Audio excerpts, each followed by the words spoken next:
sure is cold today. I wonder how much heavier the snow's gonna get. Here to see Odette? I just need to see your tickets for the preview. Perfect. Thank you. I'll hold on to your tickets. Come on in. It's freezing outside.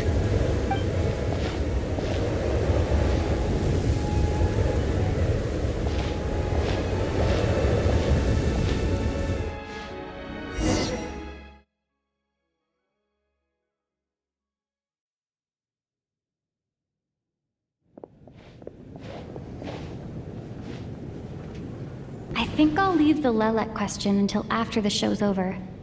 Then I'll go find Odette.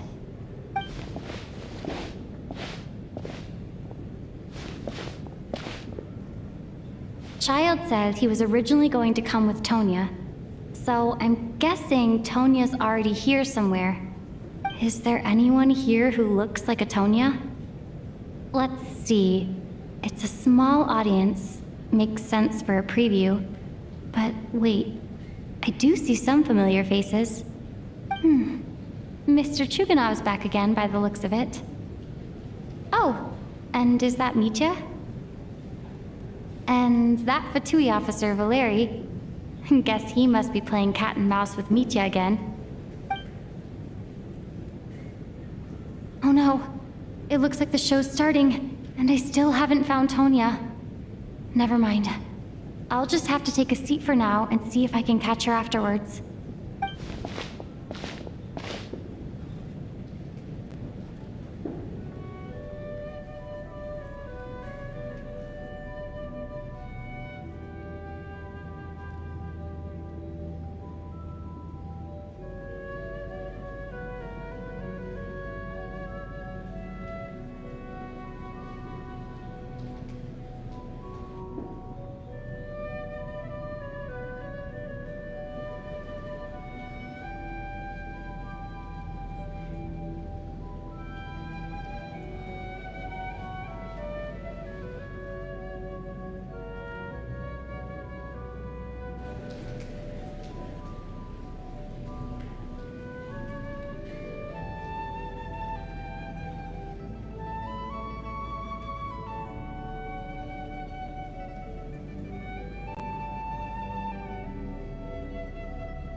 Members of the audience, I'm a staff member here at the theater. Today's performance was a very special one for us, as it marks the first attempt in a long time to revive the classic Snezhnayan ballet, Spirit Seeker. To commemorate this occasion, we would love to take a group photo of the cast, crew, and audience members present today. Could I kindly ask the audience to please come up onto the stage?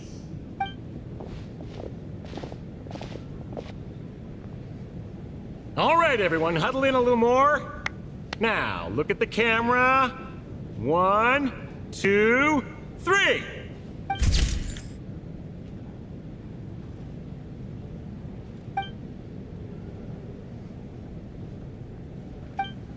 Are you quite satisfied, Mr. Energy Scientist? I rather hope you don't have any other escape plans to add to my workload today. What are you talking about, Sarge? This was simply my way of inviting you to watch Miss Odette's new show with me. And wasn't the performance spectacular? In the future, I heartily encourage you to take a leaf out of my book. Find some soul-nourishing pastimes to enrich your time outside of work. It was indeed a fine performance, but I must correct you on one point. This is not time outside of work. These are working hours. Working hours and non-working hours are just a social construct. Human technology can never advance if we're too rigid in our thinking, Sarge. May we leave now? Already? I mean, I was kinda hoping to soak up the atmosphere for a little longer, but... No? Okay, guess I'm pushing my luck. Didn't seem like too much to ask, but fair enough. Off we go then, Sarge. Back to the land of working hours. Lead the way.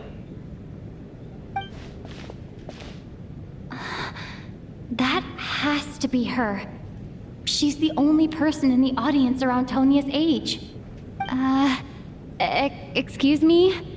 Are you Tonya? Huh? Your brother's busy today, so I took his ticket. Don't worry about him. He's fine. Oh, okay. Sorry for the trouble. What's wrong? Are you sick? No, I'm fine. It's nothing. Maybe she caught a cold on the way here because of the weather?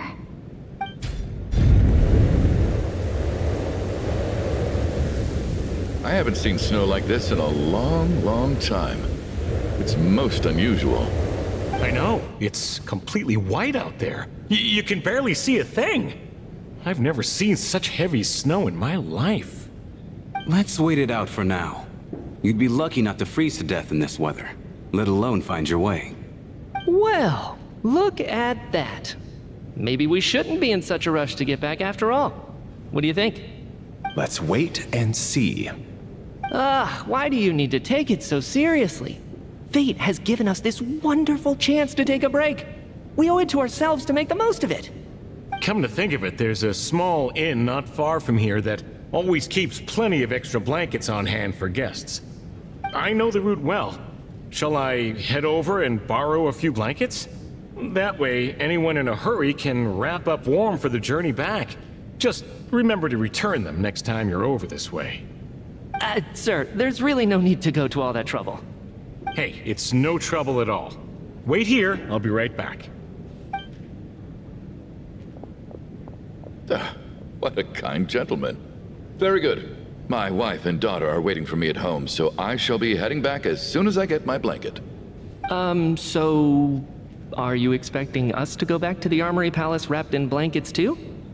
Don't worry about that. I made arrangements in advance. Should I not return to the Armory Palace within 3.5 hours after Operation Showtime begins, an armed squad will be sent to collect us. They will escort us back.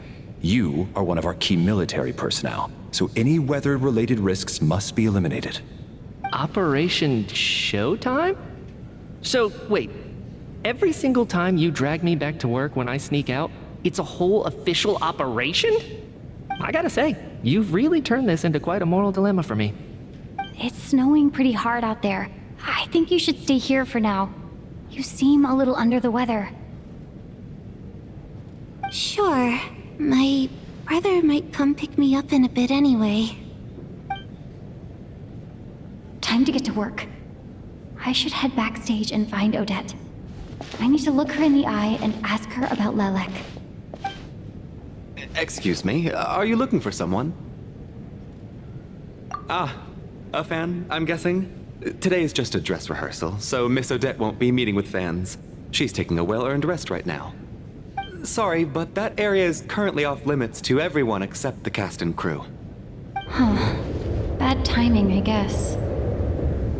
Well, I might as well stick around. I doubt Odette will be leaving before the snow lets up in any case.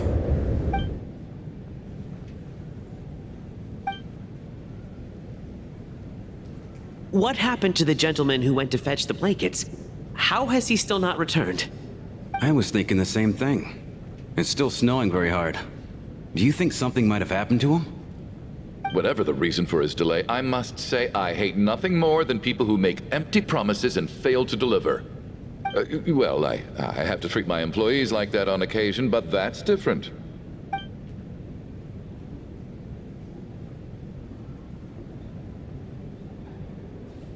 You seem anxious, Mr. Valeriy. It's been nearly 4 hours since I left the armory. The army should have arrived to extract us by now. They know how much I despise tardiness and disrupted plans. There's simply no reason that they shouldn't have shown up by now, barring exceptional circumstances. Surely a snowstorm like this one counts as such. Few things in this world can stop the Snezhnayan army, Mr. Mitya. And a snowstorm is certainly not one of them. Why don't you go out and take a look? They might be right outside, waiting for your orders before they dare come in. An absurd hypothesis. I have no intention of leaving your side for even a moment until I have escorted you back to the Armory Palace. This doesn't look like an ordinary snowstorm to me. That guy who left earlier, it looked like he just vanished into thin air. Either that, or my eyes were playing tricks on me. A man-eating snowstorm? Come on. Night hasn't even fallen yet. Spare us the ghost stories.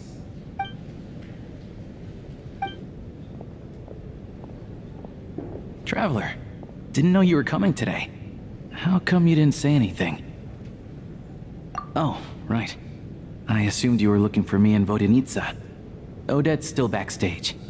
Whoa, that's quite a snowstorm out there. I've been working backstage this whole time, so I didn't even notice. No wonder the audience hasn't left yet. Huh. Is weather like this rare even in Snezhnaya? Yeah, snow like this. I'm sure I've seen it out in the wild before, but never in the city. Actually, I take that back. I don't think I've seen snow this bad even in the wild. This is something else. It's not normal. If even Alosha thinks snow like this isn't normal, could it have anything to do with that monster people have been talking about? We can't stay cooped up here forever. Someone needs to go out and take a look. No need. I have plenty of experience with snowstorms. Besides, I work here while you're an audience member. I should be the one to do it.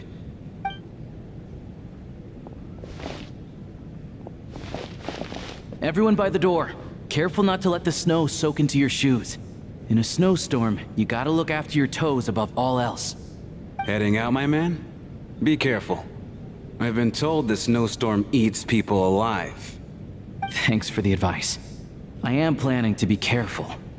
I just want to take a quick look at the situation out there.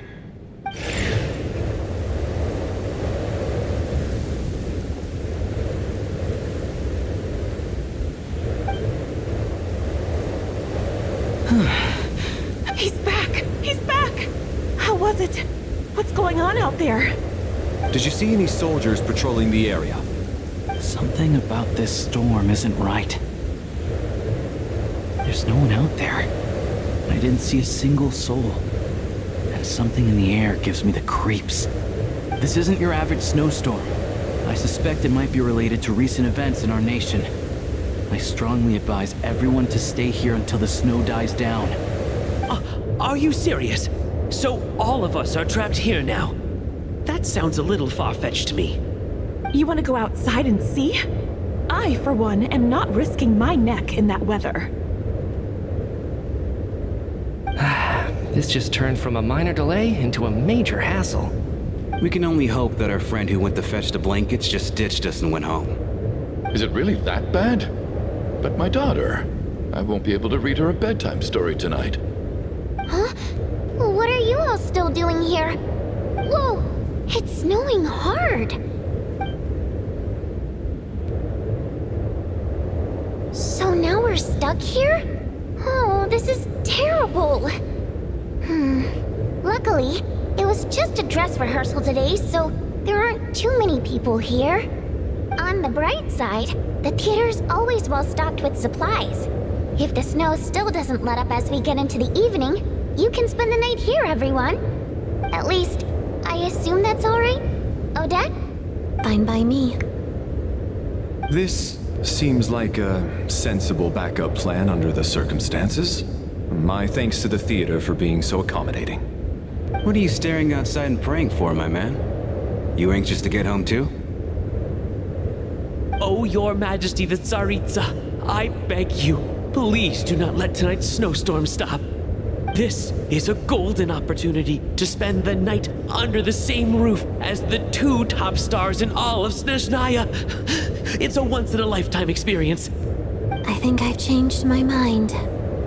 Sir, if you so much as look at us funny, you'll be seeing stars in a whole other way. Behave yourself, or you'll be begging for that blizzard. It's getting colder. We need to keep the indoor temperature up. Close the door and lock it tight. Let's head somewhere warmer.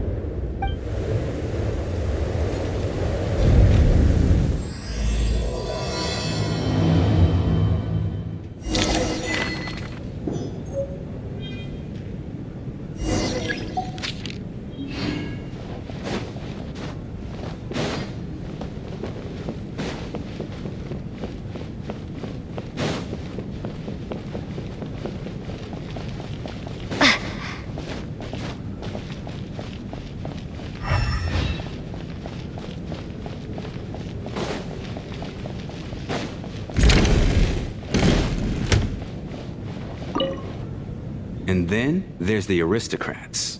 Easiest of all to deal with. You don't need to use any force whatsoever. All you have to do is show them the rope you plan to tie them up with. Do you know why? I don't. Do tell. Because nothing horrifies them more than the thought of a cheap, coarse rope leaving creases on their precious million more coat. They'll do whatever you ask to avoid that fate. Unexpected, but funny nonetheless. Tell me another one. Well, look at that. I got myself a new listener. Hey there. Let me introduce myself. The name's Shram, and I'm a mercenary. The kind that gets paid to do odd jobs for rich folks. And I am Chuganov, an entrepreneur. If my name is unfamiliar to you, you will no doubt have heard of my factory, the renowned Iskra manufacturing plant. Are you really that famous, Mr. Chuganov? How come I've never heard your name before? Excuse me? Is that a joke? Or are you being serious? Oh, I'll have to ask my rope later.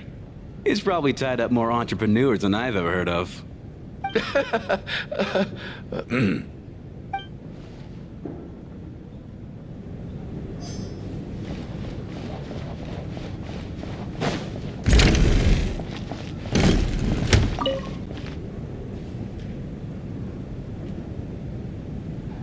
I don't think it's ever been this lively backstage before. I didn't know you were coming today.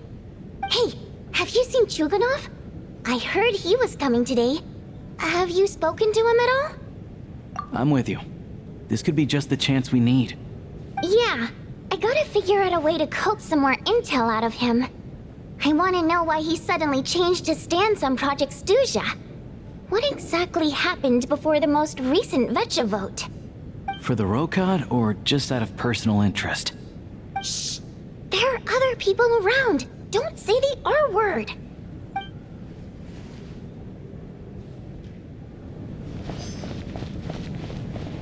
I have to say, even though today was a rehearsal and there were some hiccups along the way, Miss Odette's performance was one of the best I've ever seen, even compared to an actual show.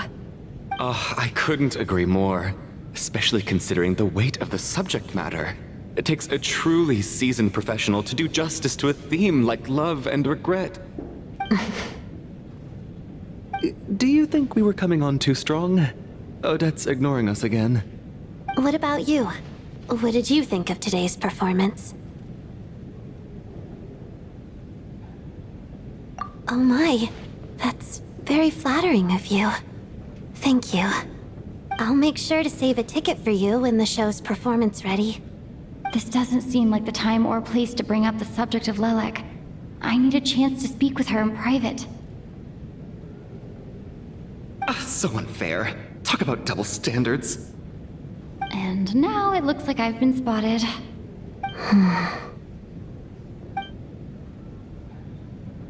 You know Mitya too?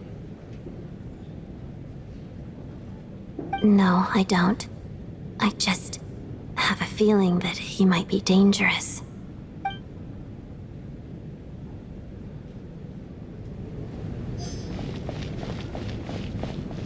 This is highly irregular. A delay of over an hour during an operation like this theoretically warrants a Harbinger-level response. I wonder what the issue is. The storm, or something else. Sarge, the day you learn to let go and just enjoy moments like this is the day you'll finally understand the meaning of life. Why, hello, ma'am. I believe you were the one sitting at a nearby table back at Podvorye restaurant. Any friend of the theater's star performers is a friend of mine. It's a pleasure to meet you. I'm Mitya from the Energy Commission. Greetings. Major Valeriy, head of the Special Assignments Battalion. Armory Palace Royal Grenadier Guards, 1st Regiment. I am here to ensure Mr. Mitya's personal safety. Please let me know if I can be of any assistance. Miss Traveler, I cannot help but notice that Miss Odette is stealing glances at me. Any idea what that could be about? I've racked my brains, but I can't think of anything I might have done to offend her. Perhaps she noticed me spacing out during her performance? What? You mean I really did do something to upset her? Well, thanks for letting me know. So, Mr. Mitya, is your work related to Project Stuzha? Yes, that's right. The higher-ups in the Fatui transferred me from the Energy Commission to the Armory Palace because they wanted me to... Really? I can't even talk about that? Pretty sure it counts as part of my private life. All right, I won't say anything. Sorry, Traveler. As you can see, I'm afraid this pleasant chat will have to end here.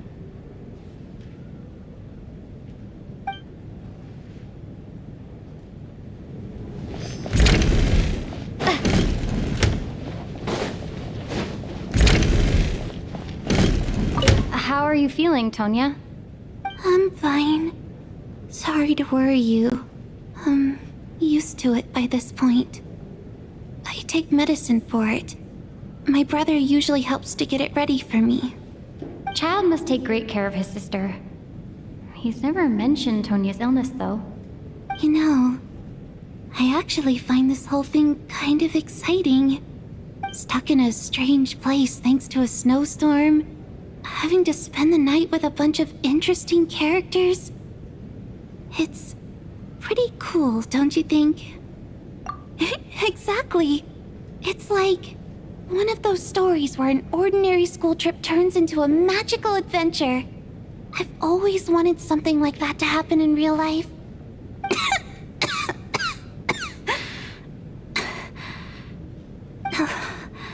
I'm fine, really.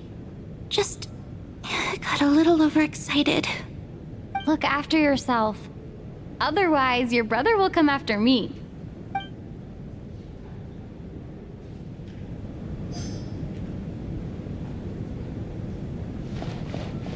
My husband has major trust issues. To him, I doubt even this snowstorm is a good enough excuse for me to stay out all night. That's the price of marrying into wealth. You'll get used to it. I'm not about to stop you if you want to leave, but don't drag me along. Hello? Can I help you?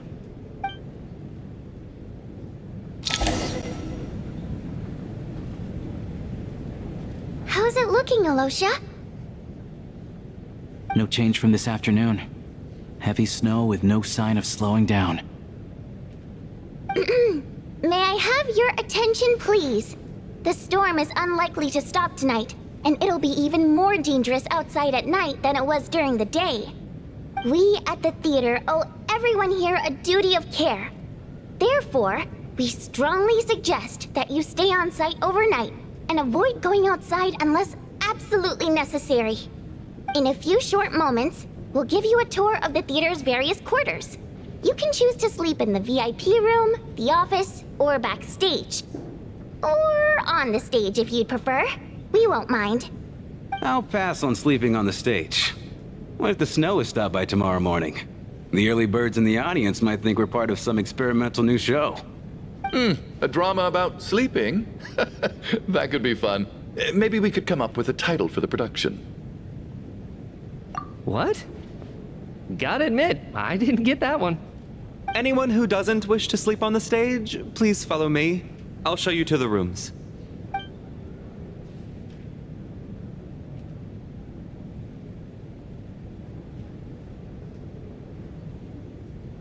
I guess I'll call it a night. Though, I feel like I won't sleep very well without Paimon here. I'm sure she'll be worried that I haven't made it back yet. But as long as she looks out the window, she'll probably realize what's holding me up. I wonder if she's feeling any better yet? At least she hasn't been getting any worse. Still, I should try and get back first thing tomorrow morning.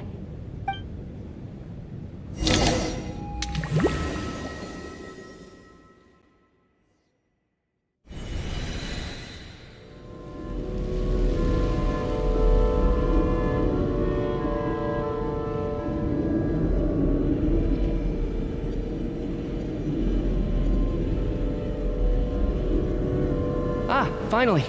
Welcome back to the world of the living, lazy bones. I was about to wake you. The black mist is almost on us. Still waking up, huh? You know, the black mist. It's been chasing us from below ever since we were born. You're just dozy. There's no way you've forgotten. Come on, let's keep heading up. Onwards and upwards is the only way to survive. Don't listen to a word those black mist cultists say. Here we go again. The endless march toward survival. What's going on? That black mist down there is creeping me out. And it's rising. Guess I should head upwards and get away from it. The black mist cultists believe that being swallowed by the black mist leads to everlasting peace. But if you ask me, they're just lying to themselves. We're the only heretics left, the only ones who refuse to give in. We have to keep going. But how do you actually know that they're wrong? Dangerous question there, Torgov. The moment your faith wavers, you start a chain reaction that ends in the collapse of your will. Put the question out of your mind. Stay strong and believe that the black mist means certain death. Okay, but it's not my mind that's the problem. My body's about to give up on me. It's already starting to falter.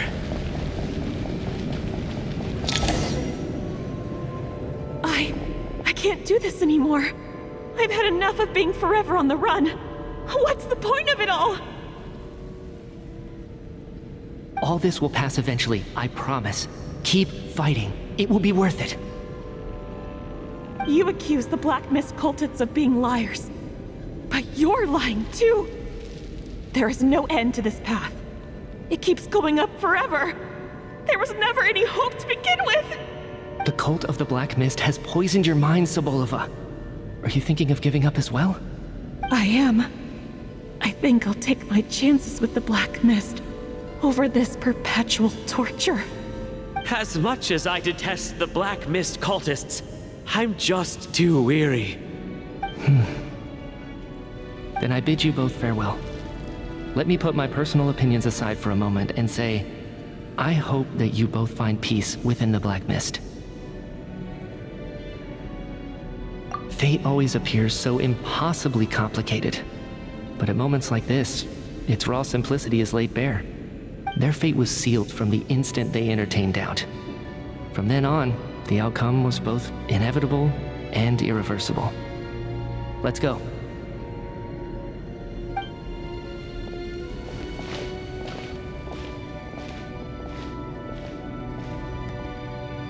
Torgov and Sobolova are gone. I never thought the day would come when even they would be swallowed by the Black Mist. It's just you and me now. Yes, it looks like it's satisfied. For now. This happens from time to time, but it won't be long before the Black Mist starts chasing survivors once again. No one knows how to stop its advance for good. Well, we should make the most of the precious moments of rest that those two bought for us. Huh? Are you really that sleepy, traveler?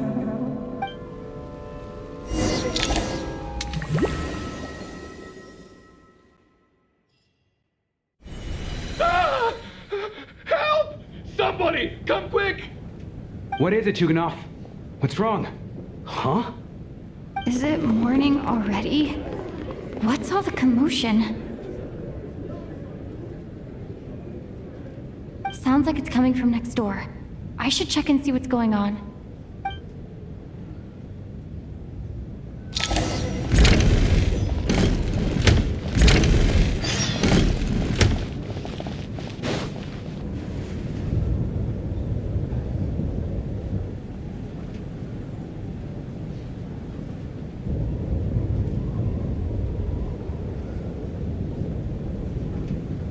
Don't look, Miss Tonya. Stay here. Okay. What happened to them?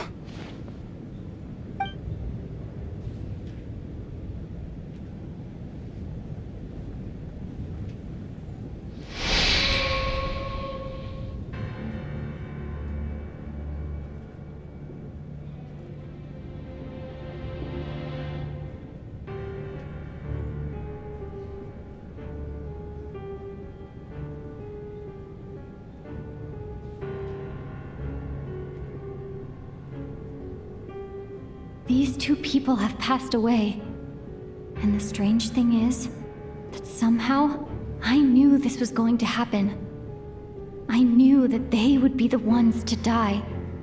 Have I seen this moment before? Or did I have some kind of premonition? I can't remember what it was. Let me take a look.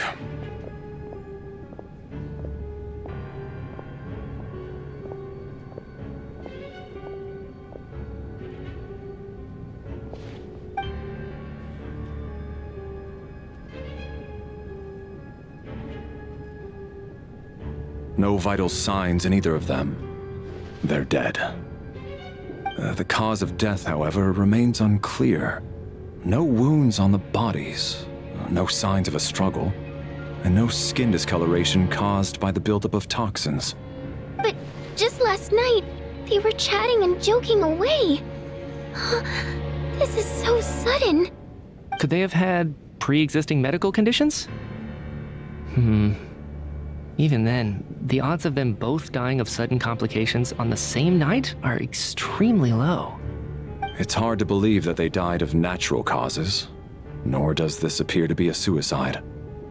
Who was the first to discover the bodies? It was me. But these deaths have nothing to do with me, officer. I got up early because I wanted to see if the snow had stopped. Then I noticed that the door to this room was open, and it looked like there was a man and woman inside. I just went over to see what was going on. I had no idea they were... I can corroborate this. I was doing my morning exercises near the stage. When I saw Mr. Chuganov heading this way, I followed him. I can also confirm that I didn't see a single person approach that room before him. The snowstorm was raging all night, and it's still going now. There's no way someone could have come in from outside, correct? You mean an intruder? No, not possible. I slept by the door last night as a precaution. There's no way I wouldn't have noticed if anyone had tried to open it. Everyone, split into pairs and search the theater for anyone in hiding, or any signs of suspicious activity. I'll follow up with a full search of my own shortly. Go, there is no time to waste.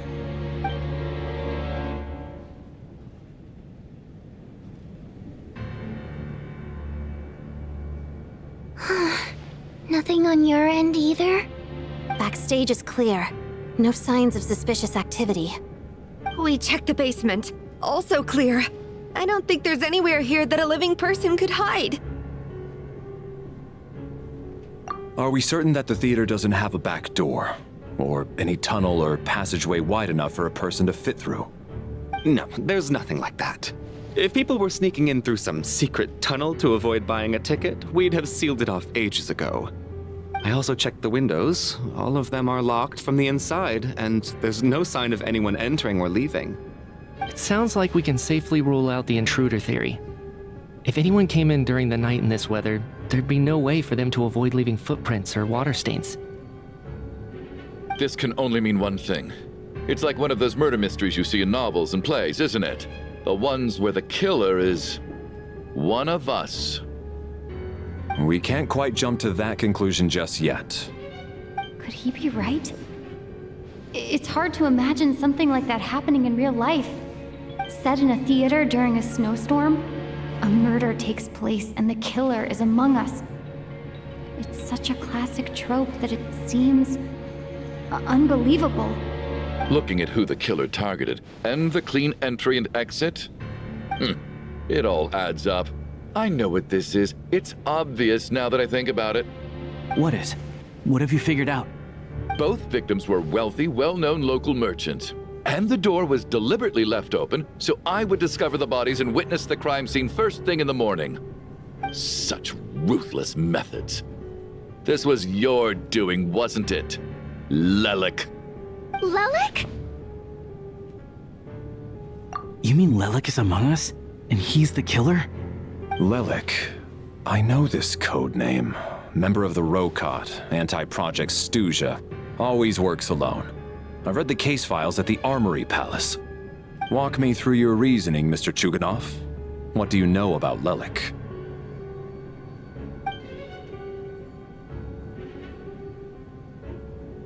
What now, huh? What now, Lelek? What more do you want from me? I already voted against Project Stuzha at the Snezhnograd Vecha. You snuck into my house the other day while I was asleep.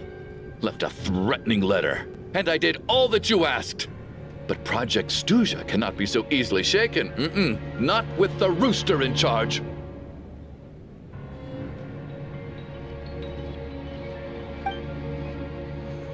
So he really was threatened by Lelek. That makes sense. And now you're resorting to murder to threaten me. Isn't that right? I knew it.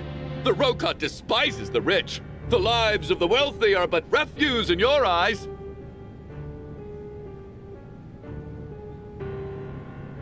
Show yourself! Which one of you is Lelek, Tell me! I'll do whatever you want! Just stop playing these mind games!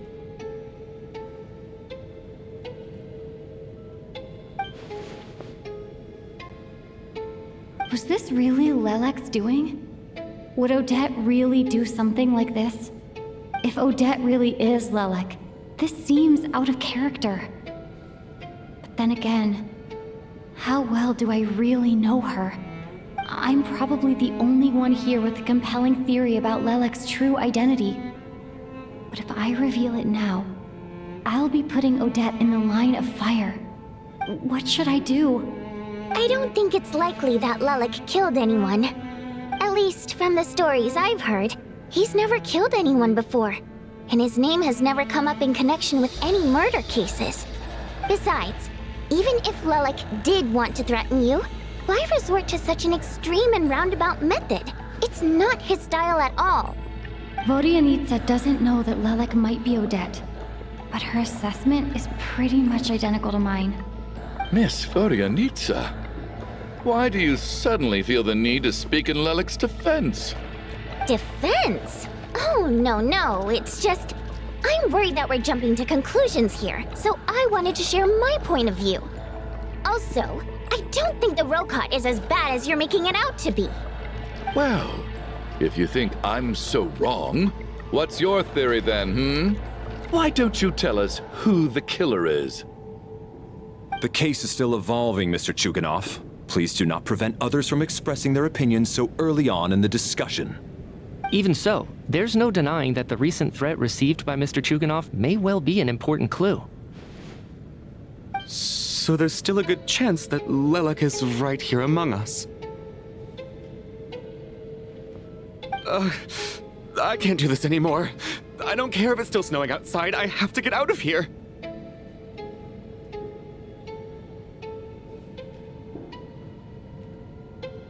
Whoa, take a beat. We all know it's far too dangerous out there. Even the soldiers can get to us. Go out that door, and you might not live to tell the tale. And whoever this Lelek is, they're surely not going to murder anyone in broad daylight. Be sensible, my man. You're safer inside.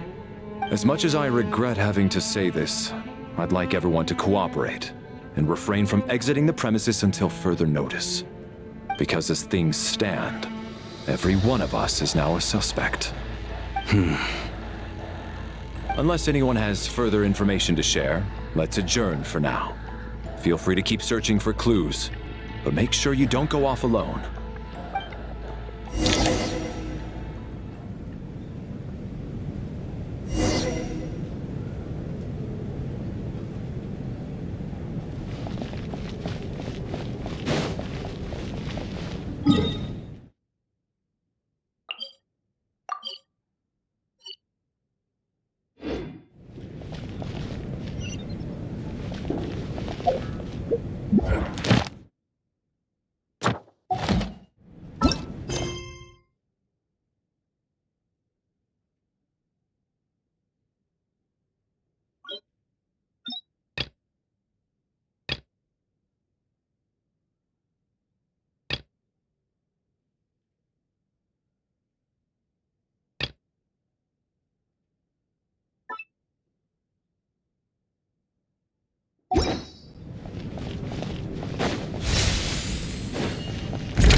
You're right, that was my bad. It was a knee-jerk reaction. I didn't think it through. Luckily, no one suspected my identity. Oh, phew. It's just you. I thought someone was eavesdropping. Since Vodyanitsa and I were on the same page earlier, I think I should share my thoughts with the Rokot members first.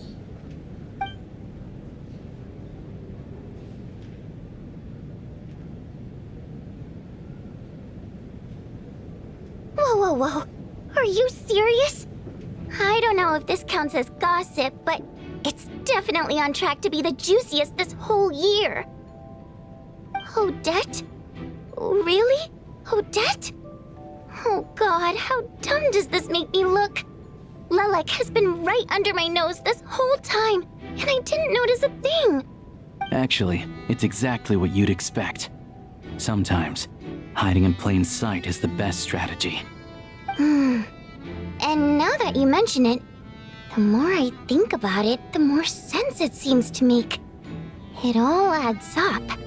What are we up to now? 1, 2, 3, 4... Odette's identities. She's my coworker, specifically a ballerina, and also a Fatui, a member of the Rokot. Now, Lelek.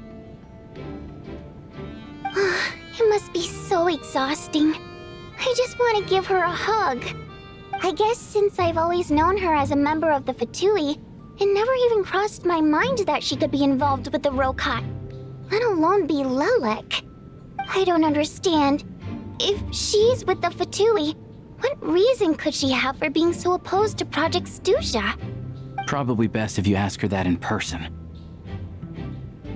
Well, since you waited until now to bring this up instead of announcing it to everyone earlier, does that mean we're all on the same page here?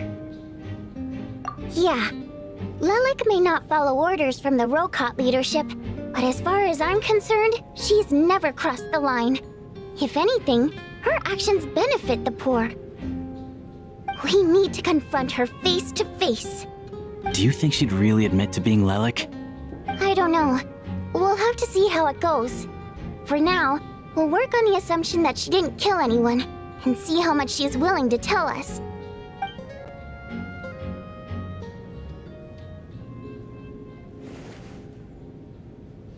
Now's our chance. Odette's alone. Let's go. Hey, Odette! What is it, you guys? Shh! Keep your voice down. We need to talk. So, you're Lelek, aren't you? Alright, fine. You don't have to say anything or explain yourself. Just hear me out first. None of us believes you kill innocent people. Whoever murdered those 2 people last night, it wasn't you. The Traveler was the first to figure out your identity, but she kept quiet during the discussion just now.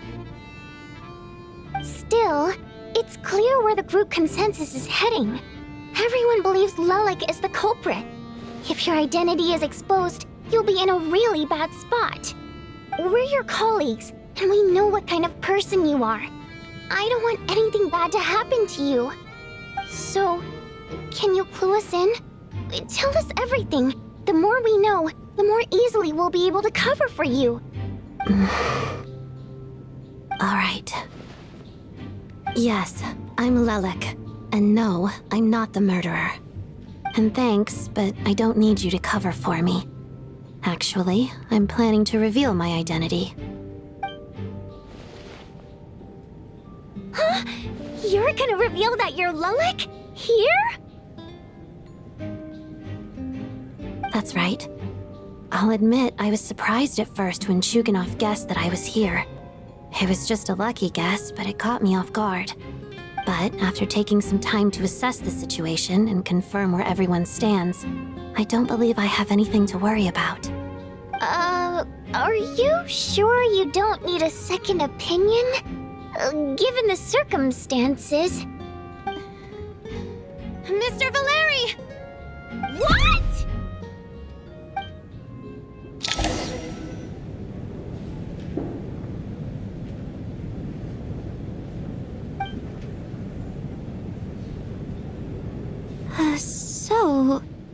Odette is Lelek? I don't know what game you're playing, but you've got a lot of nerve. It's just one identity. So what if it's exposed? I can disappear and adopt a new identity anytime I please. I made my peace with this when I chose to become Lelek. But more importantly, I promise I am not the murderer, which means that someone else is. So, if anyone still insists that I did this, you'd best produce the evidence now. Otherwise, I suggest that you bite your tongue. Because if you really believe I killed 2 people without making a sound or leaving a trace, pointing fingers at me would surely only make you my next target. Is this really the truth, Miss Odette? That's confidence, all right. I believe you. A real no-nonsense attitude. I can see why Marionette said that she's on track to inherit the title of the Fair Lady. Are you seriously buying this? Hey, officer! She just admitted to being Lelek. Aren't you going to do something about this? I do have one question, Miss Odette. Why have you chosen this moment to come forward and reveal your identity? If I didn't say anything, everyone would be focusing all their efforts on finding Lelek. And that is exactly what the real culprit wants. I don't want to be the scapegoat who lets the murderer get away with this crime. Despite all the accusations, she made the smart choice. A remarkable display of rational thinking under pressure. Clearly, Odette's talent extends far beyond the art of dance. She thought so far ahead. Ugh, why do I always feel like I'm one step behind her in everything? You've convinced me. Dealing with the murder case remains the top priority right now. Let's put the name Lelek and all related incidents aside until further notice. Nevertheless, the group still considers you the prime suspect. I assume you have no quarrel with that, Miss Odette? I understand. You're welcome to keep an eye on me around the clock. I have no objections. Mr. Chuganov? For my wife and daughter's sake, I'll let you off the hook for now. But don't think you're forgiven for breaking into my house and threatening me. Just wait till we get out of here, Lelek. We'll settle the score then.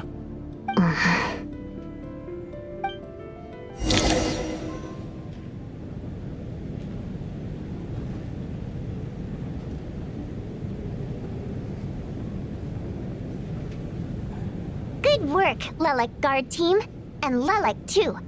Here, have some hot water. Turns out Valeriy knew about my exploits, so now I've been told I have to guard Lelek with him. Shouldn't you be facing my way if you're guarding me? At the moment, it looks more like you're my bodyguards. If the true culprit is indeed still at large, as you have claimed, we must keep our guard up against them also. Don't worry, Tonya. We'll get through this. Once the snow stops, the officials will step in. The investigation will get easier, and then we'll be safe. But once the snow stops, won't everyone just leave? You're gonna miss us, huh? Well, some of us work at the theaters, so we'll still be here. I'll even give you a special backstage pass. Really, Miss Vodyanitsa? That's awesome! You've made a fan for life. Aw, you're so cute, Tonya. All right, let's swear to it. I promise to give you the pass, and you promise to never change your mind about being my fan. Promise. Don't indulge her, Tonya. You don't have to swear an oath over things like that. You really do get carried away sometimes, don't you, Miss Vodyanitsa? Hey, mind your own business.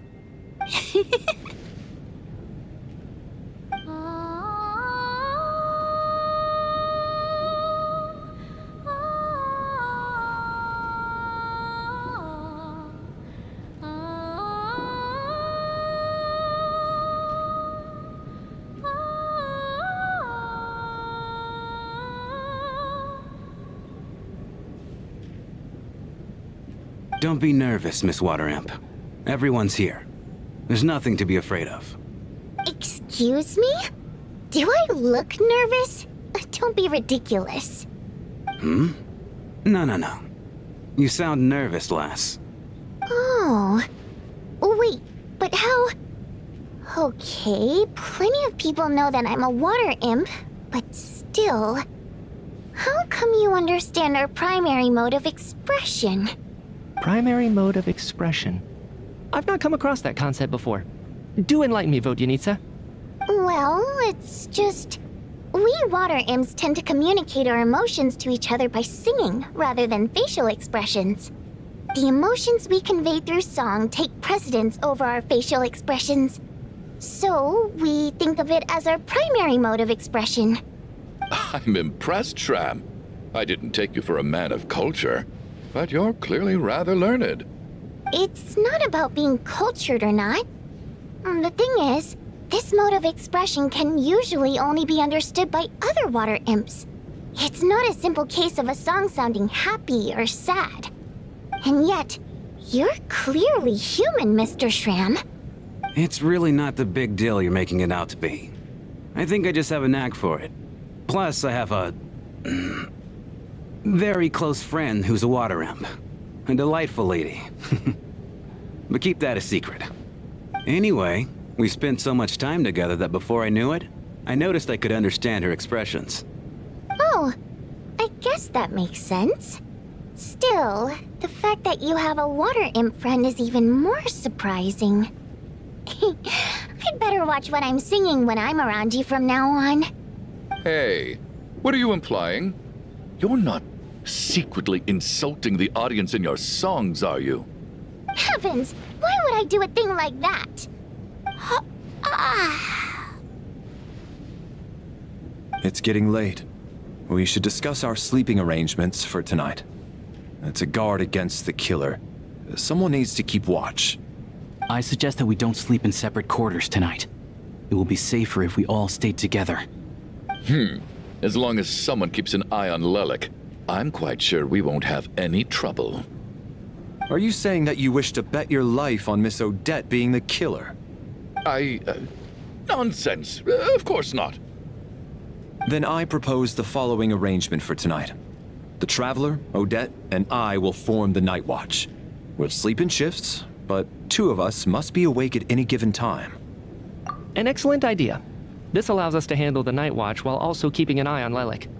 Meanwhile, the rule of taking shifts in pairs resolves the other issue. Namely that we can't necessarily trust the Traveler or Valeriy either. I expect that plan took you quite some time to come up with, didn't it?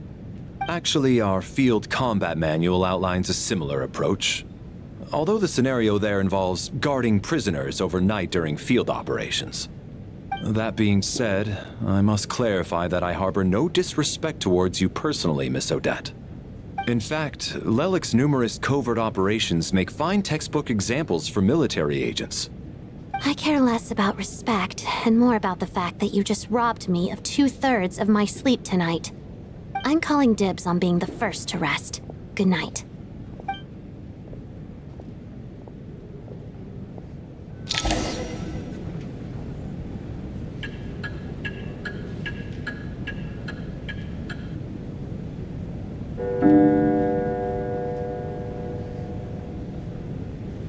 It's almost time.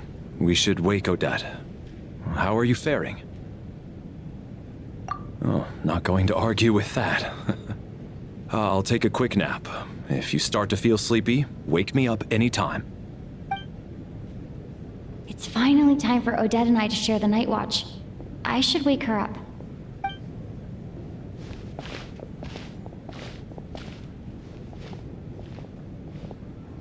I came here to get information from her in the first place. Maybe I should think about what questions I want to ask before she wakes up. How long are you gonna keep staring at me? Couldn't sleep. My mind's been running haywire. Plus, there's something I've been meaning to talk to you about. I had a hunch that you wanted a conversation too. Let's take this chance to clear the air, shall we?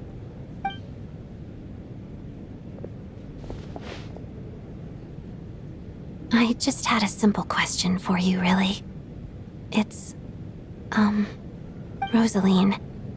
In her final moments, did she have any last words or anything? I see. Well, that was all.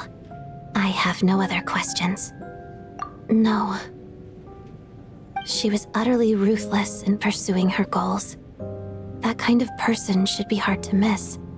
And yet, even though I never approved of her methods, and she was an abrasive person, the fact remains that I am indebted to her. Oh, she told you. I guess that makes sense. I think she and Rosaline were on pretty good terms. Yes. Rosaline wasn't the kind to gossip about this sort of thing. Not that it's any huge secret to me, though. When I was a child, I had to join the Fatui for the sake of my mother and me. I trained under Rosaline. It was extremely grueling, and it didn't exactly come naturally to me. All I could do was try to ignore the biting cold and practice. I was a newcomer who'd managed to make a good first impression on a harbinger. There was pressure to live up to her expectations, to be worthy of the fair lady's reputation. Every day was a struggle against the cold, pain, and fatigue. And most nights, I struggled to fall asleep. After enduring all that, I've become almost immune to the sensation of pain. I suppose that was the cost of survival. Surely, any child who had to experience that would grow to hate her lot in life, don't you think? So, I put an equal amount of effort into my ballet. Because in my young mind, that was the only way to defy my fate. It was my way of telling her, the Fatui's demands and your expectations of me are not what I wish for. One day, I will leave. I think she probably blamed my poor performance in training on my passion for ballet. She knew my heart wasn't in it. One time, when I was secretly practicing a dance at night, she suddenly showed up.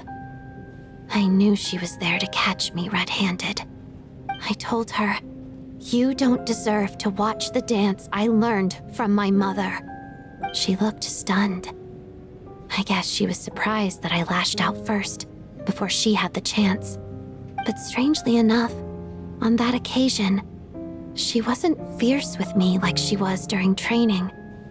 Instead, she fell silent for a moment, and then left. After that, she never interfered with my dancing or asked me how it was going. She never came to watch me dance again either. She was. But even now, whenever I take out this core Ignis, I can't help but think of that night, of the look on her face. Sort of. Although gift might be too kind a term. This is her flame sealed within ice. A symbol of her favor, yes, but also her way of keeping an eye on people. She knew the location of every piece of core Ignis. If any recipient started acting suspiciously, she'd be on to them immediately. Trust her to make even a mark of approval feel suffocating. So, when news of Rosaline's death reached Snezhnaya, many people immediately crushed their core Ignis.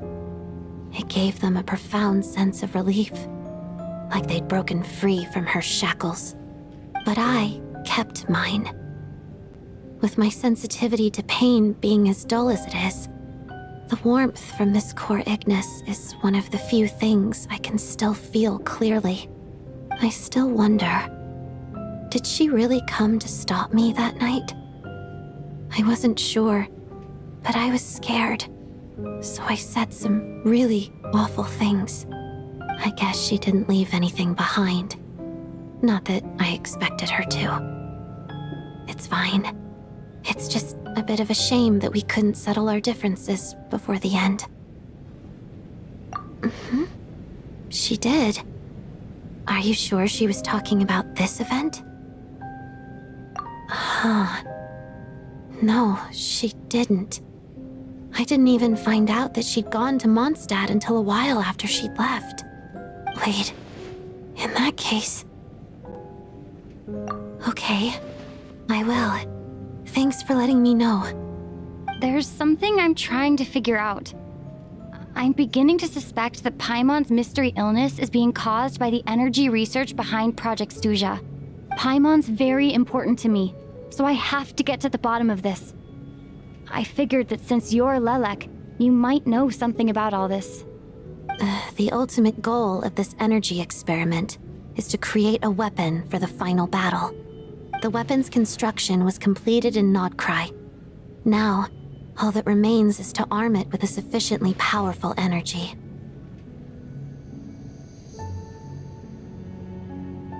Yes, the weapon's development and all the related experiments are overseen by Lord Piero, the Jester, and the lab is located deep within the Armory Palace. I'm not sure why this experiment would be making Paimon feel unwell, though. The best way to get to the bottom of it would be to go there in person. Once we get out of here, I'll help you apply for an entry permit. And I'm hardly the organization's proudest member, as you know. You answered my question about Rosaline. I want to do you a favor in return. It's that simple.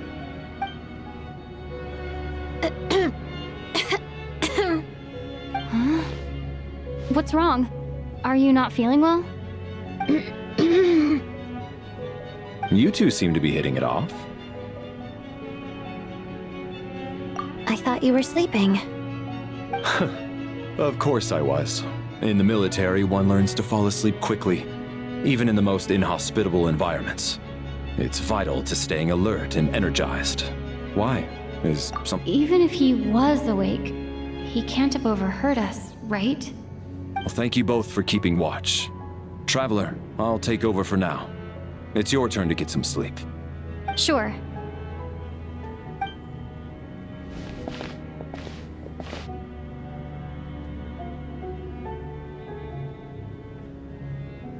This is our second night here, but at least I found out a little more about Paimon's condition. I hope she's been sleeping well the past couple of days. Huh. Why do I feel like I'm being watched? Seriously? Is this payback for when I stared at her earlier? But I thought she was asleep. Never mind. I'd better try and get some sleep myself.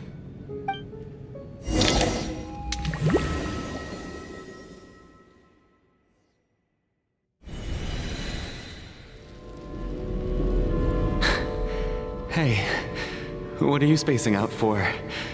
Are you reaching your limit too? How long have we been walking for? Do you remember? Time's lost all meaning. Ever since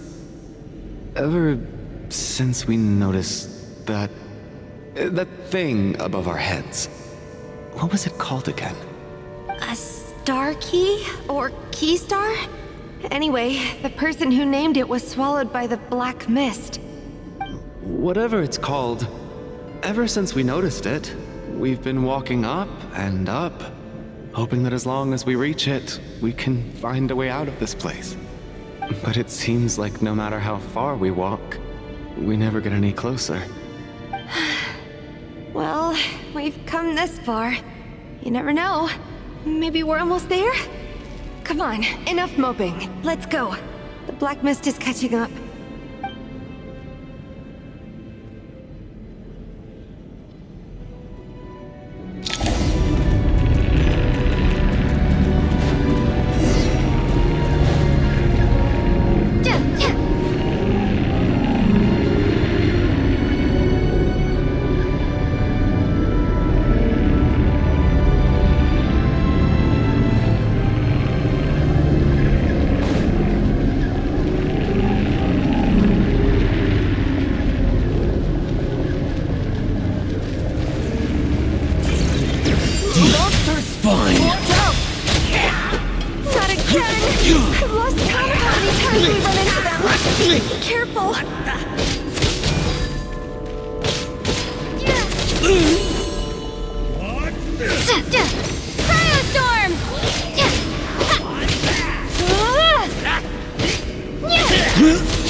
Fighting frog!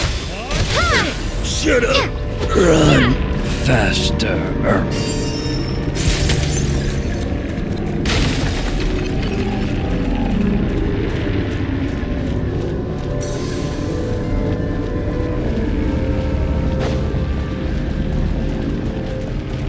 All right, here comes another one. Hey! You wanna fight? Here I come again! Get ready! What the?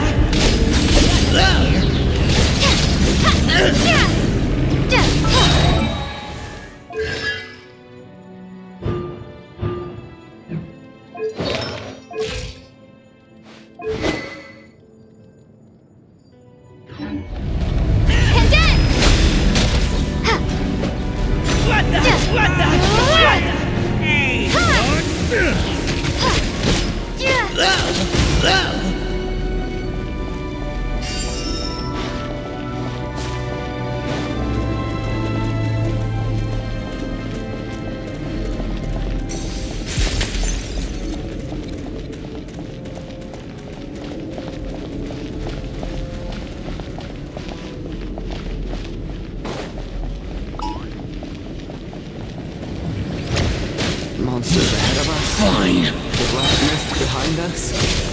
It feels like there's no escape.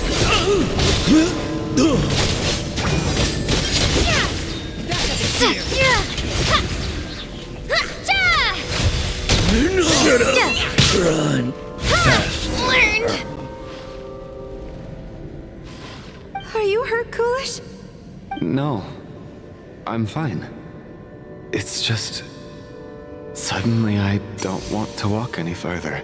I get you. In fact, I reached my limit a long time ago. Sometimes it feels like there's hope where there shouldn't be. Yeah. The hope that the star gives us is the only thing keeping us going. But I'm not sure it's real at all. It may just be a collective illusion. Otherwise, why would it always be out of reach? We know you mean well, but you're only saying that to try and encourage us to keep going, aren't you? Thank you, friend. But enough is enough. Please don't give me any more false hope. Hope is poison in this place. You're going to continue, aren't you? I admire that. I've given up, but I wish you the best. May there come a day that you catch up to the star and lead.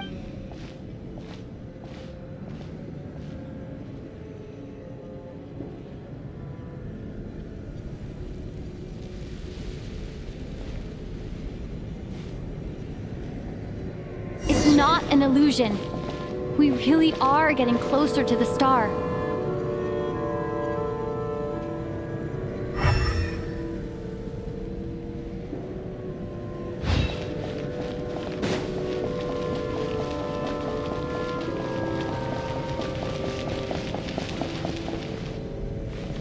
Congratulations. You're the first person to make it here.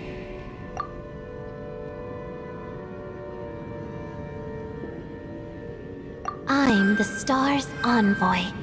The black mist has stopped rising.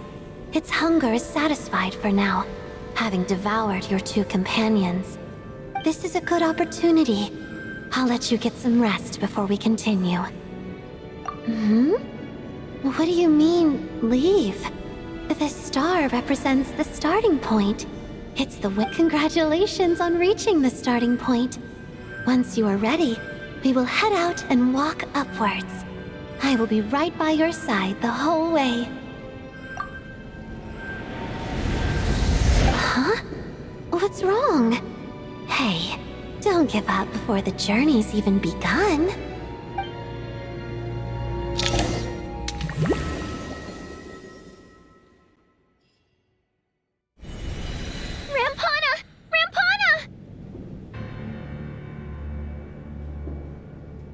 Is that Vodyanitsa's voice?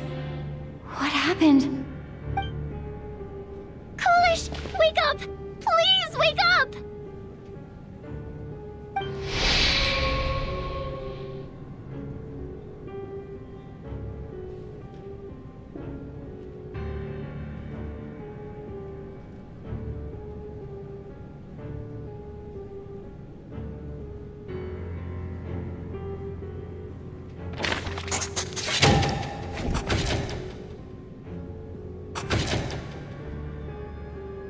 situation is identical to that of the 2 casualties yesterday.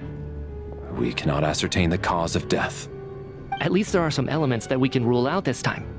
They slept on the stage with everyone else, so I suppose the surrounding environment can't be a relevant variable. Rampana. Coolish. Weren't some of us keeping watch last night? 3 of us, in fact. How could you not notice something was wrong? I'm as confused as you are. Certainly nothing unusual happened on my watch. Likewise, and from what I've observed so far, both Miss Odette and the Traveler can be trusted. To be honest, I didn't get a wink of sleep last night. I couldn't help but think I was the target, so I just laid there with my eyes closed. I heard the Traveler and Lelek chatting, but otherwise I don't recall hearing any commotion during the night. Me too. I didn't want to wake everyone up, so I was concentrating hard, trying not to cough. I hardly slept at all. If anything had happened, I'm sure I would have noticed. Then, what could possibly be causing this? Once was bad enough. I can't believe it happened again. I worked closely with Rampana and Coolish for so long. I never imagined that one day they'd... And on the stage of all places... Voronitsa. 4 victims in just 2 days, and we still don't have a single lead. I need to get to the bottom of this as soon as possible. And above all, keep Tonya safe. I'd never be able to look Child in the eye again otherwise. Still snowing? Yes, I just checked. Still no sign of anyone outside either. So we only have ourselves to rely on. If you ask me, this killer can clearly strike whenever they please. The Night Watch was a useless endeavor from the start. Lelek must be an expert in poisoning. Clearly she used some poison that can't be detected on the corpse. Here we go again. Listen, I was already thinking to myself last night, was Lelek's reason for revealing her identity the real story? Well, now I have my answer. It most certainly was not. She's been playing us for fools. You get off on this, don't you? Revealing your identity, only to carry on with your killing spree? That's a hideous thought. One that only a hideous mind like yours could dream up. How dare you! That's enough! Yesterday, you named Lelek as a suspect because the victims were both wealthy merchants. Lelek might have had a motive then, but today's victims were just ordinary people. Not to mention that they were colleagues of Odette and mine. What reason would she have to murder them? Let me guess. Just to scare you? Who knows? Maybe you don't know her as well as you think. I implore you all to ask yourselves, how many people are there really in this world that have what it takes to kill another person? Not many, I'd wager. Lelek is well known to be a ruthless operator, and now she has revealed her identity. How could it be any more obvious? Everything you've said so far is still just conjecture, which doesn't constitute a concrete lead. You need to back up your claims with some evidence. How can you defend her, officer? What did she say to you while you were on Night Watch? Maybe I shouldn't be so surprised. You military types are always colluding with criminals to target the rich.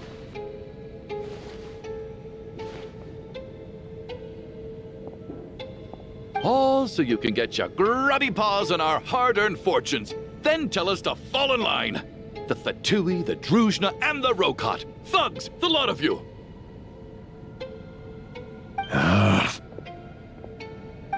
Don't you dare!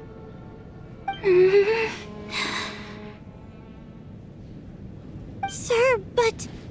you were the one who told us not to stop other people from expressing their opinions yesterday. 4 people have already died. Only yesterday I was chatting with Mr. Coolish. Then we woke up in the morning and he's... turning against one another is the last thing we should be doing right now.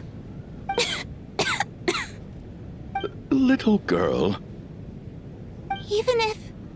Even if Mr. Chuganov is a puffed-up, pig-headed windbag who doesn't have a clue what he's talking about, he's still one of the victims here, isn't he?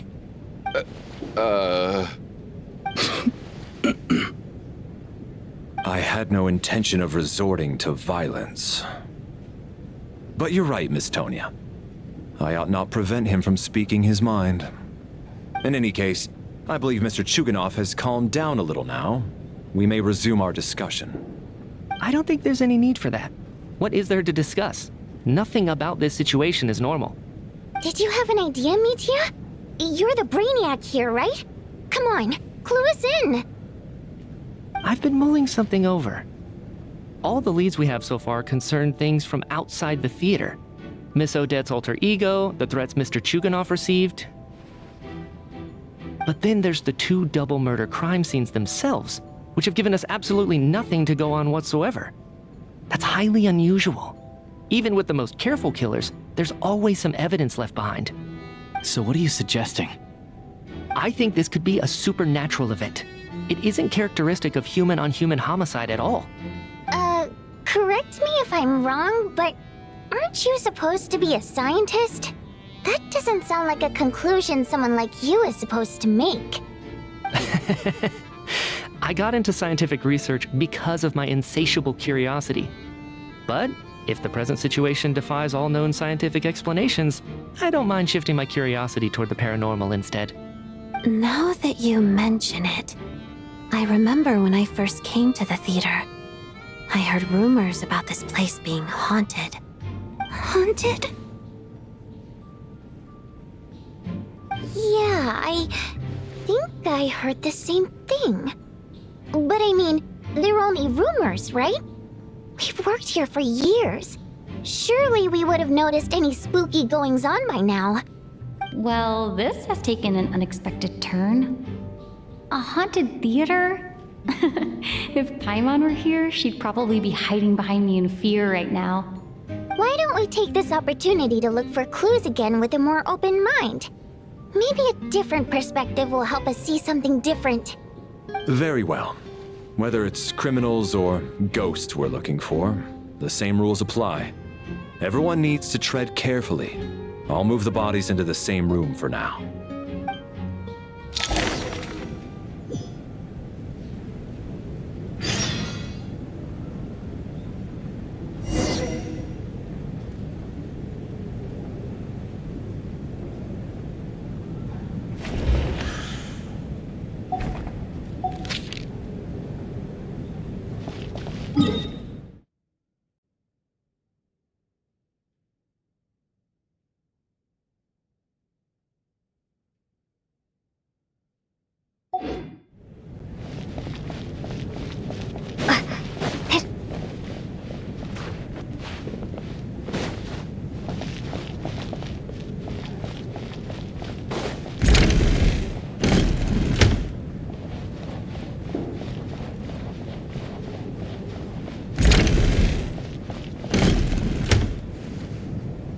Valeriy, come take a look at this.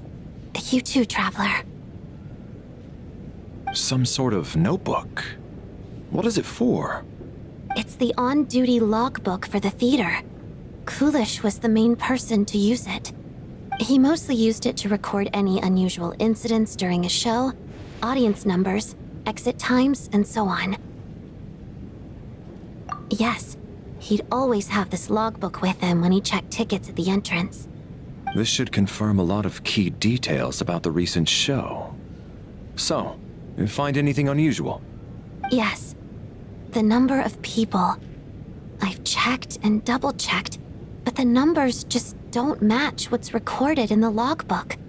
Apparently, we have an extra person among us.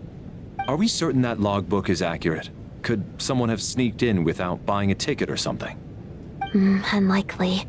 Kulish took his duties very seriously. I've rarely seen any errors in his work.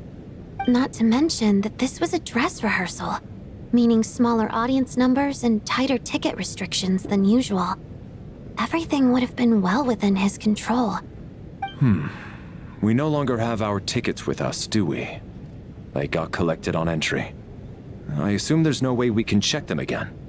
Unfortunately not. The theater recycles tickets. Once people are in the door, they don't tend to leave until the show ends, so we collect the tickets at the point of entry. Still, I'm inclined to believe that this discrepancy in the head count is significant somehow. Did an extra person just materialize out of thin air?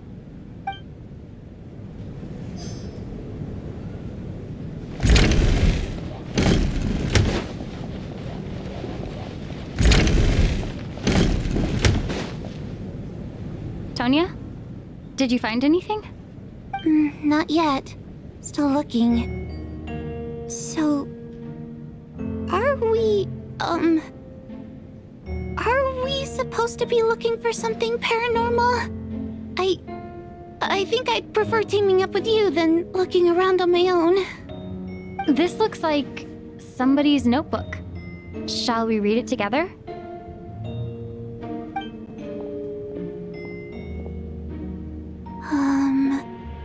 Well, it doesn't look scary or anything, so I guess it should be fine. Alright, let's read it together.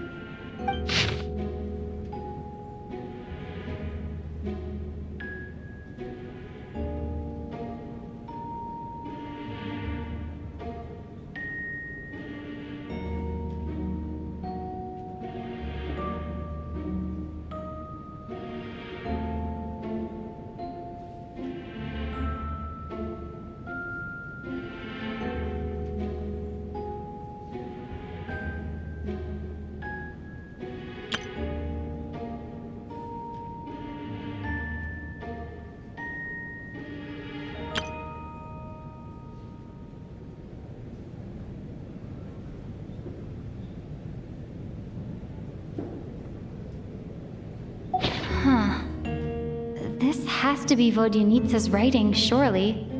Maybe it's a little rude for us to peek at this. I feel like I just read someone's secret diary by accident. It sounds like she's writing this for her parents, right? I don't understand. Why put this stuff in a notebook instead of mailing it in a letter? Because her water imp parents belonged to the aristocracy, who were driven out of Snezhnaya by the Tsaritsa long ago. And now they live somewhere new, where the postman can't get to. We're sorry! It's fine. My fault for not storing it properly. I can't leave things lying around and expect them to get ignored when everyone's scouring the place for clues. Alright, give me my notebook back. I'll take over the investigation in this room.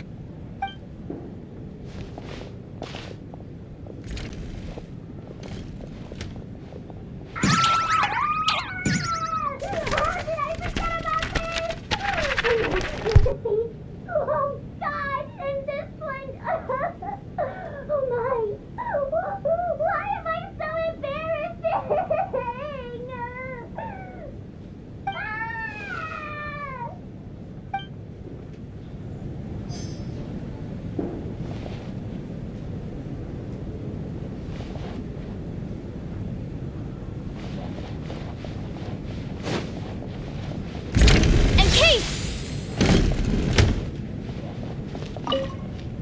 Did an extra person just materialize out of thin air?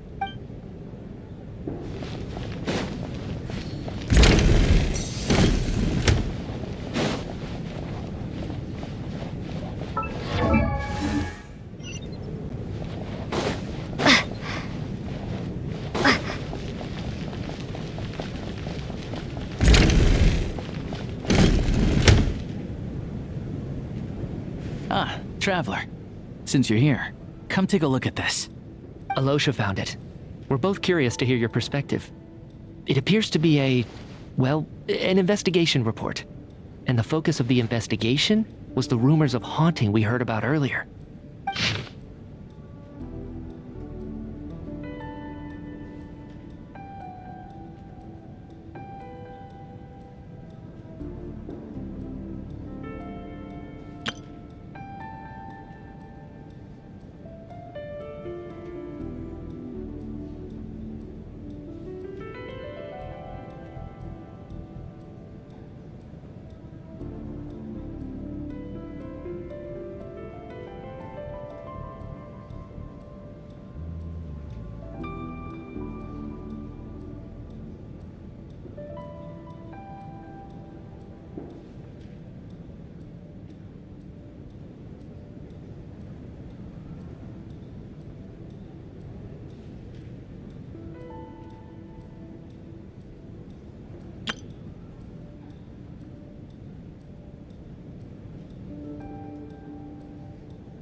Investigation report, huh? Looks quite old. Huh. This person's name looks to be of Sumeru origin to me. Was the investigator from Sumeru? The theater manager must have hired an investigator once specifically to look into this issue. But it doesn't look like anyone ever looked at the report. Presumably, the manager wanted to know if the supposed haunting was dangerous, while also being fearful of word getting out in case it affected the theater's business. Anyway, the bottom line is, the haunting is actually real after all. It's caused by an obstruction in the ley lines. Is there any chance this is the key to finally making some progress with the murder cases? Ley line problems are pretty unexceptional to me by this point. And while it certainly offers an explanation for the ghosts, it's hard to imagine what connection it could have to these two murder cases. Some of the language that appears at the very end of the report caught my eye. Angel civilization, ley line renovation? My area of research doesn't touch on any of that, so it's completely outside of my wheelhouse. Huh? A piece of paper just fell out from the report. It landed right by your feet.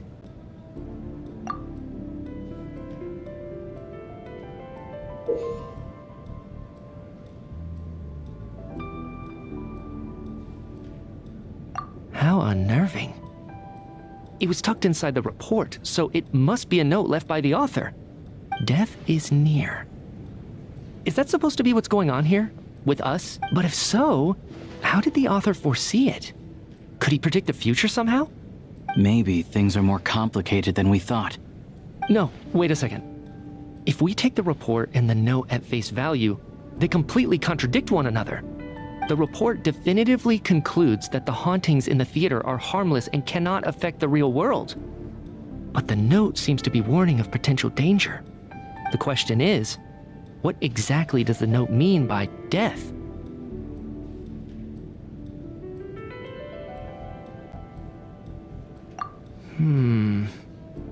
The various ways we could interpret this keyword lead in completely different directions. Let's pause our analysis here for now. I think we need more information.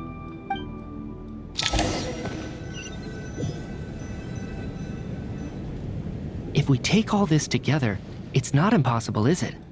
If anything, it's the natural conclusion. Oh, I beg to differ. This sounds to me like a product of a researcher's vivid imagination. And perhaps it's because I'm still viewing this through the lens of a typical murder investigation. But still, I'm struggling to be persuaded by your theory. Does it really sound that far-fetched? All right, well, let's treat that as speculation for now. I do agree with what you've said, so let's go with your idea for now. Good. Okay, now that we finally have some meaningful leads, I think it's time to reconvene. Let's get the others.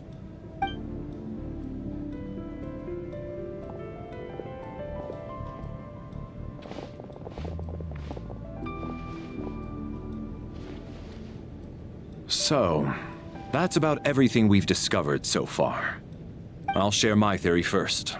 Based on what we've learned from the logbook, I believe the extra person among us is most likely the killer. If the killer had simply bought a ticket, it would have greatly increased the risk of their identity being exposed. I expect he or she either hid in the theater ahead of time, or found a way to slip past the ticket inspection. They then blended in with the group and waited for an opportunity to strike. What about the note found in the investigation report? Any thoughts on how that fits in?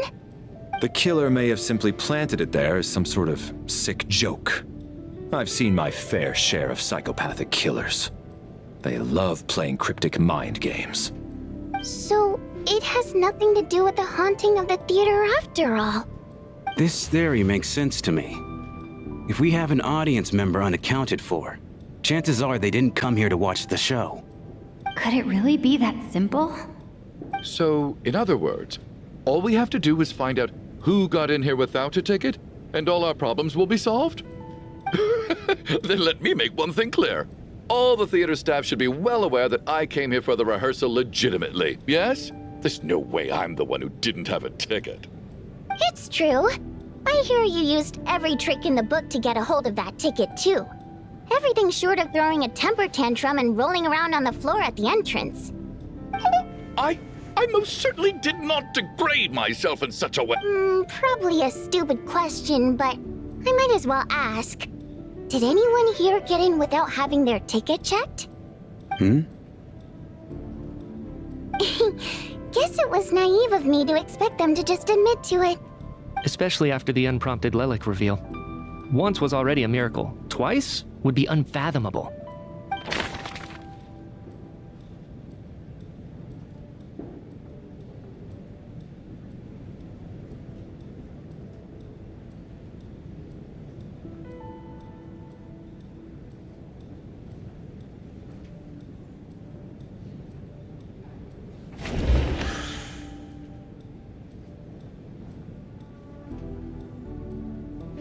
Tonya received her ticket the same way I did.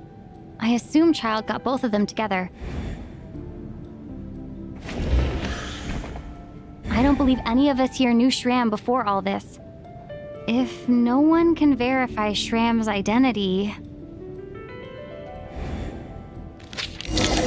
Mr. Shram, did you really go through the ticket inspection to get in here? Huh? Me? Why am I being singled out, my friend? Do I seem that suspicious?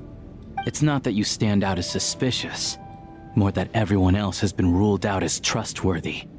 Okay. Well, we spent the best part of 2 days together now, so I'm sure you can all tell what kind of person I am. I'm a true gentleman. I never dream of doing something like sneaking to the theater without a ticket. Yeah, I have no doubt that you're a good person. But the problem is, none of us here actually know you, so no one can say for sure that you are who you claim to be. Although, actually, what was it you said last night? Yeah, you're friends with that water imp, which is why you understand our primary mode of expression. Last time I checked, there were barely any of us remaining in Snezhnaya, since most of the water imps left. Could you tell me a little bit more about your friend? There's a good chance I actually know her. And I suppose it's also kind of a way for everyone else to get to know you a little better.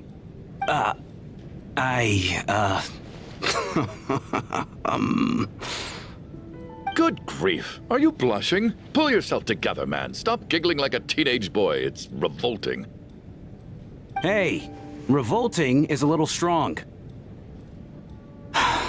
All right, fine. I'll admit it. That water imp friend of mine, the truth is, we're dating. I was just a bodyguard hired by our family. But the stars must have aligned, because sparks began to fly between me and their daughter. Never in my wildest dreams did I think I'd get so lucky. We don't need details. Just get to the point. Okay. I'm just a little hesitant to reveal her name, that's all. You know how it is. These are delicate times. Even with me to protect her. If word gets out that she's dating a human, both the Fae and human factions will give her a hard time. Really? Wait, no. That can't be. Huh? Shram, what the devil are you talking about? Why is everyone looking at me like that? Surely you can understand where I'm coming from. Delicate times? Factions? Yes. You know, the Civil War. Last time I checked, the Fae and the humans were still at each other's throats. If I'm not mistaken, the last significant civil war in Snezhnayan history was over 400 years ago, when Her Majesty the Tsaritsa had just taken the throne and was consolidating her reign. What do you mean, 400 years ago? What's going on here? Is Shram from the past? All right, Mr. Mitya, you win this round. As far-fetched as it is, it appears that your theory may be correct. I'm just as amazed as you are. I didn't even believe it myself, to be honest. Is someone going to explain what's going on here? From the look on your face, you figured it out too, haven't you, Traveler?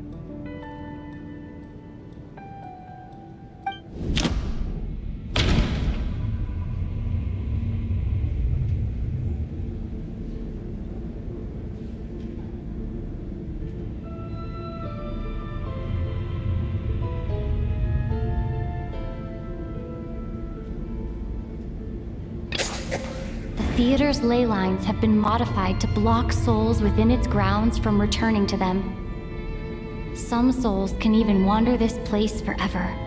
Mr. Schramm's statement proves he's from hundreds of years ago, and according to the investigation report on the theater hauntings, Mr. Schramm is very likely a lost soul wandering the theater.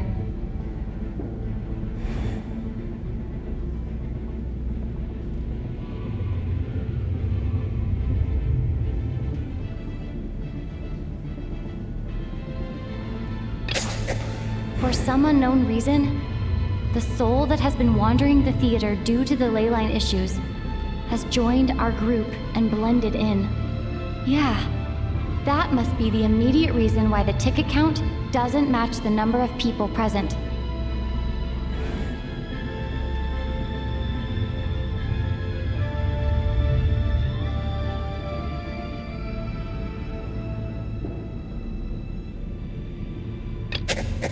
The death of those victims is an irrefutable fact.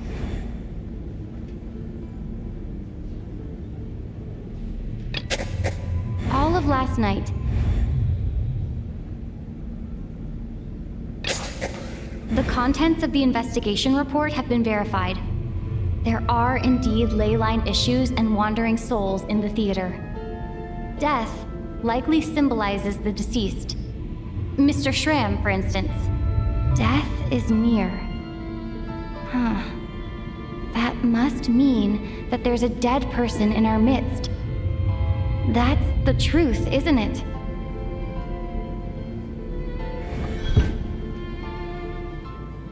Yeah, the logic is clear now. The investigation report said that there would be souls stuck wandering around the theater because the ley lines were cut off. Mr. Schramm must be one such soul who died in the theater a long time ago. In which case, that also makes him our extra person. So when the note said death is near, it must have been referring to death as in the deceased, people who died a long time ago. Someone who died a long time ago. In short, there's a dead person among us. The extra person we've been searching for is a ghost from the past. You mean I'm a ghost? No. Don't make jokes like that, my man. There must be some mistake. But even if I was dead, I know for a fact I didn't kill anyone these past 2 nights. Yeah, even if all that's true, the report also said the souls inside the theater can't affect reality, right? They're harmless. Then what if the problem isn't the souls at all, but the ley lines themselves? The ley lines have a powerful ability to attract and devour souls. Let's say that the ley lines are like a black hole, constantly seeking to engulf souls. But the souls that don't want to return are trying to avoid being sucked in. Huh. Why does this analogy sound so familiar? What happens when the black hole can't achieve its goal? I'm only speculating here, but what if it ended up swallowing innocent souls by mistake, or intentionally taking other souls to compensate? That could explain why we weren't able to determine a cause of death. If you're right, and their souls were devoured by the ley lines, it does make some sense. It does seem to explain a lot of the things we couldn't make sense of. Does that mean it's true? Except there's no concrete evidence. Mitya is relying on a lot of logical leaps. Still, it seems like the best explanation we have under the circumstances. All right, so how could Schramm not know that he's dead? Seems a little unlikely that he hasn't noticed anything unusual even after several days interacting with us. On the contrary, it's perfectly normal for a soul to wander the theater for centuries without questioning their existence or reason for being there. It's simply what's natural for them.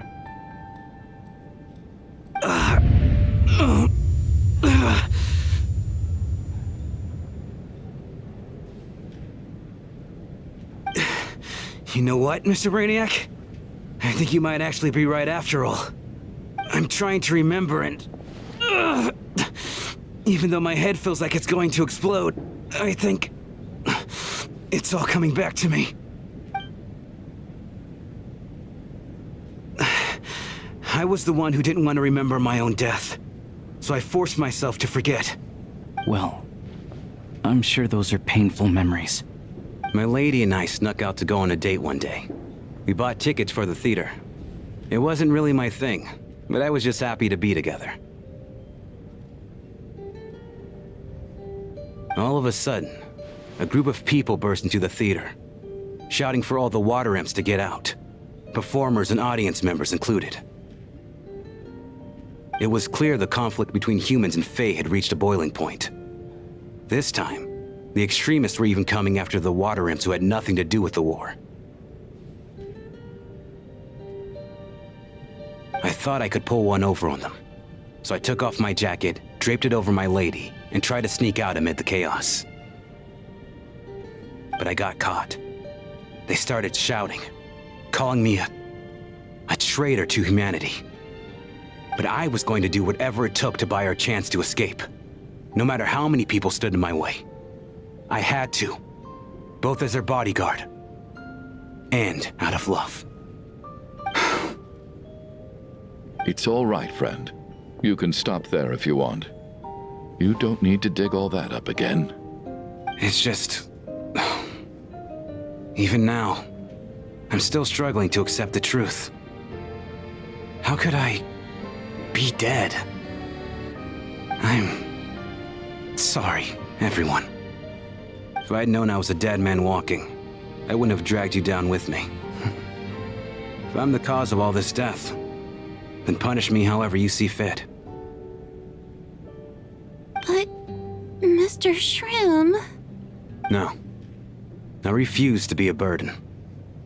I know what I have to do. You said I've been wandering the theater for centuries, right?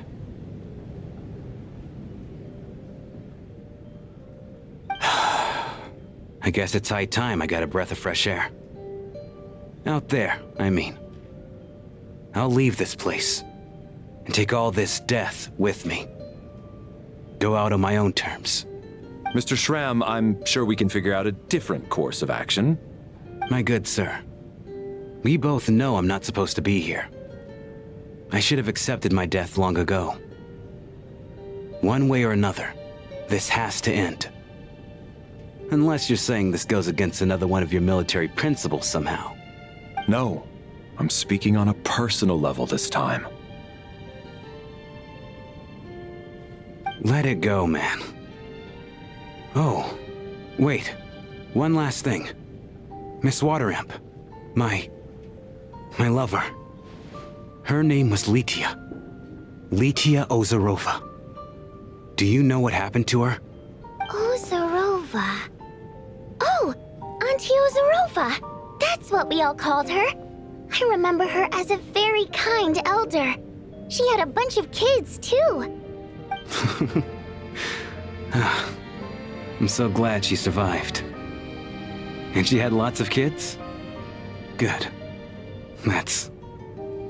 good. I could hardly expect her to stay single just because of what happened to me, right? As long as she went on to be happy, that's all that matters. Besides, I'm dead. My soul's been wandering around here for so long because I was worried about her. But now, I can go without regret. There's no need to see me off, my friends. I've enjoyed our time together over these past few days. Perhaps we'll meet again in the next life.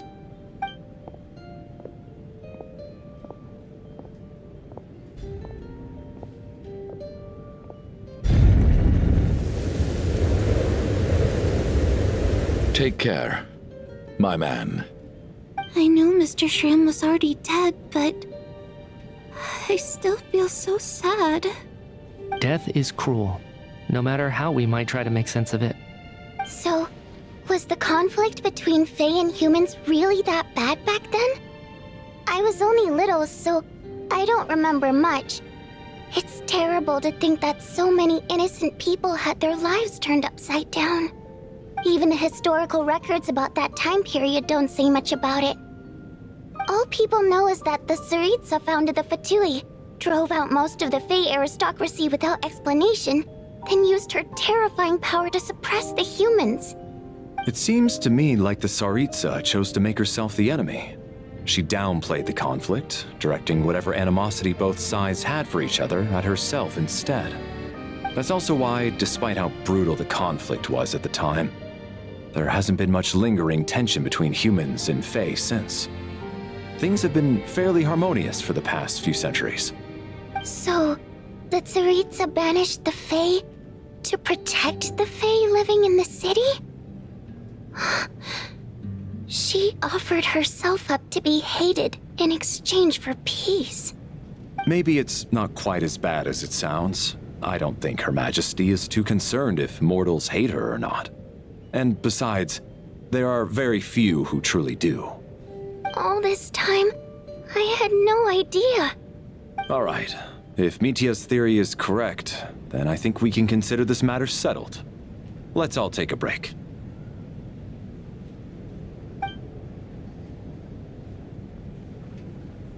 Ugh, if only this blasted storm wasn't still raging on.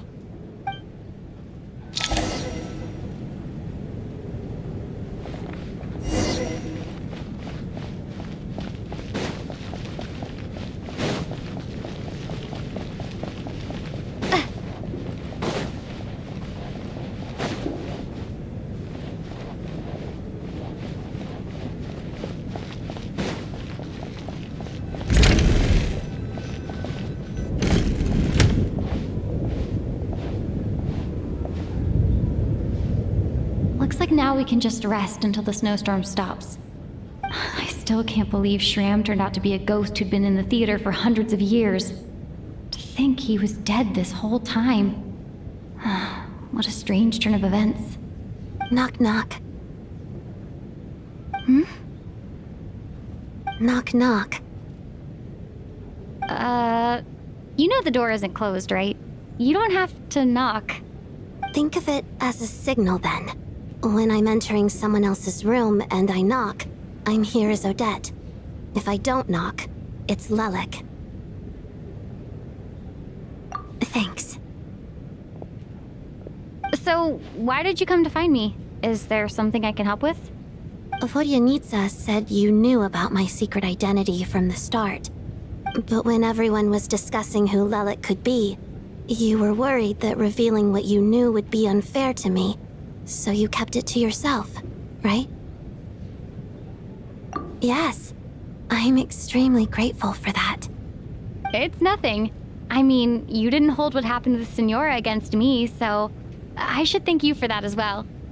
Actually, there's something else as well. I found myself in a situation similar to the one you were in when you helped conceal my identity. So I thought I'd come and ask you for advice.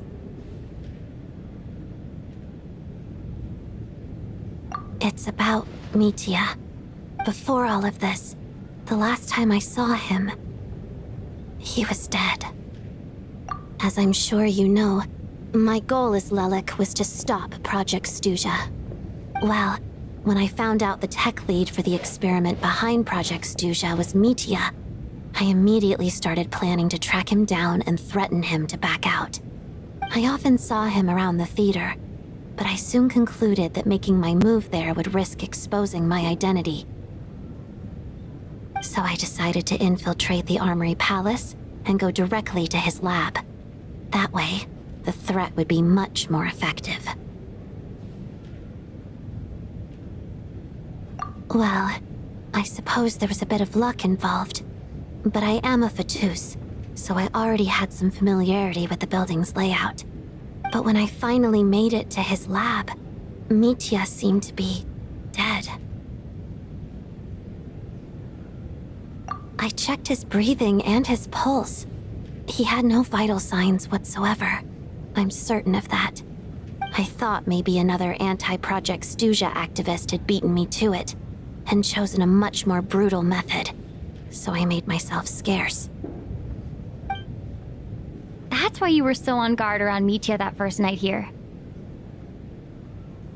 Yes. When I saw him sitting in the audience during the performance, I could barely contain the shock. To me, it was a miracle. Somehow, he'd come back from the dead. But then, The murders started happening and things got so complicated that it wasn't really at the front of my mind. That is, until Mitya himself said there must be a dead person among us. Then I couldn't ignore it any longer. And yet, you thought that bringing it up right away would single Mitya out. Just like when everyone was suspecting Lelek. Exactly. I thought there could be something I was missing. Besides, we soon figured out that Mr. Schramm was a ghost. And we knew there was only one extra person. So we thought he had to be the one. But now it seems like there's another candidate. I understand why you kept it to yourself. There was so much information being thrown around during that discussion. Bringing up Mitya would have just introduced more confusion. So, what do you think we should do? Let me confirm one thing first. When was it that you found Mitya dead? Around a week ago. Sometime in the afternoon. A week ago? That's earlier than I thought. I saw him just a few days ago at a restaurant. That definitely would have been after you found him dead. He seemed completely normal to me. Chatting with Vodyanitsa, trying to avoid Valeriy. So he was definitely alive on that day. Huh. Well, all I can say is I know what I saw. Here's a thought. The reason we even suspected a dead person could be among us was because of the problem with the theater's ley lines. But Mitya's death happened inside the Armory Palace. The ley line issue affecting the theater shouldn't reach that far. You're right. I guess he doesn't fit the profile of the person we were searching for. I think the chances of it being him are very low. Surely he can't have died for real in the Armory Palace. Unless what? Unless he really did come back from the dead. You're right. Do you think we need to disclose this to the others? Huh, what's this? A private meet and greet? Where do I line up? That's not what's going on here. Well, I was just making the rounds. Thought I'd try to lighten the mood a bit. Vodyanitsa's handing out food if you're hungry.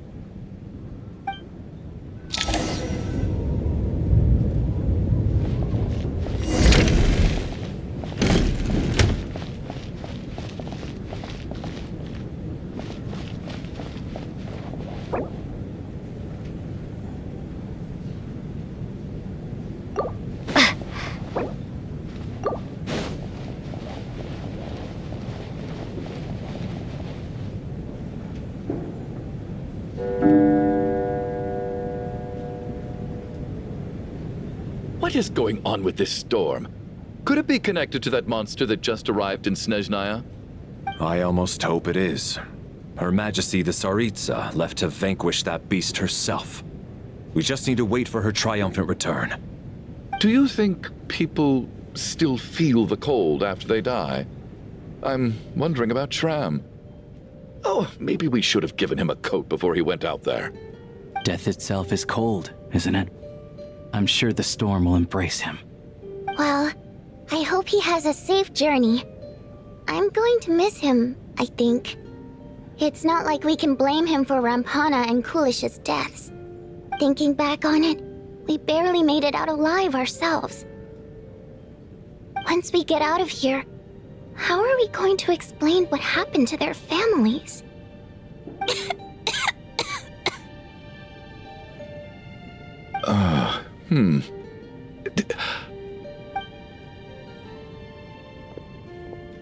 Are you okay? Here, take this. I've never used it.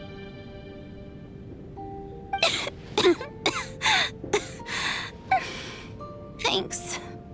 Look who's Mr. Nice Guy all of a sudden. Is it because Tonya stood up for you this morning? At least you know how to return a favor. Yeah, without Tonya, who knows how badly he would have been hurt. I told you already, I never intended to resort to violence. Duh, bunch of rascals. Little girl? I was rather surprised when you spoke up for me this morning. I didn't think I had many admirers here, so, thank you. Oh, no need to thank me.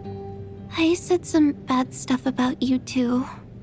I've been, too embarrassed to admit it, but, you remind me a lot of my daughter. So kind to everyone, but never lets her old man off the hook. Unless my wife and I are having a fight, then she's always on my side. Especially when she was little. Every time I took her out...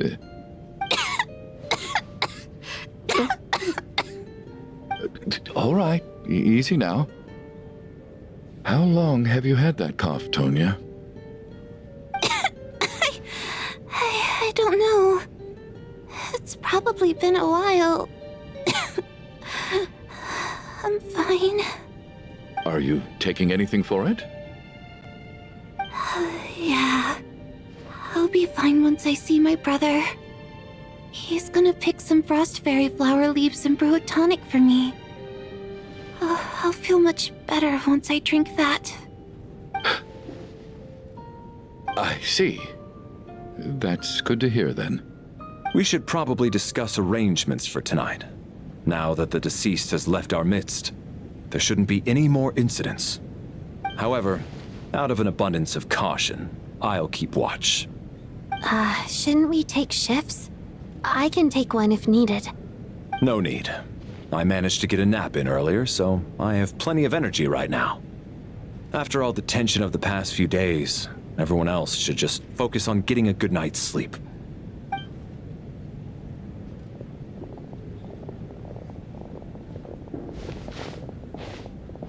What a long day. This whole situation turned out to be way more complicated than I expected. But Valeri's right. I should just try to calm down and get some rest. The last thing I want is to give myself nightmares.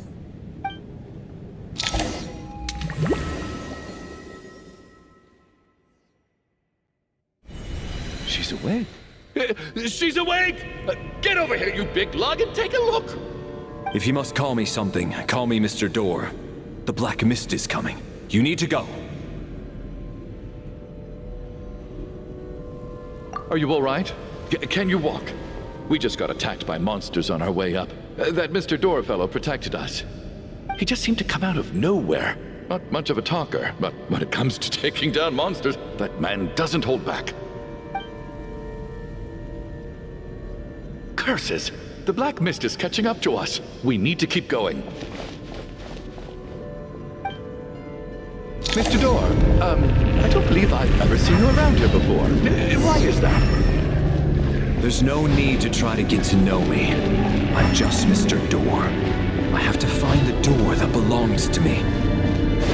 Oh, well, anyway, we're lucky to have you here. Thanks to Mr. Looking Door! for trouble! Quick, get rid of them! I can just push these ones off. No need to thank me. This is where my duty lies. Having second thoughts?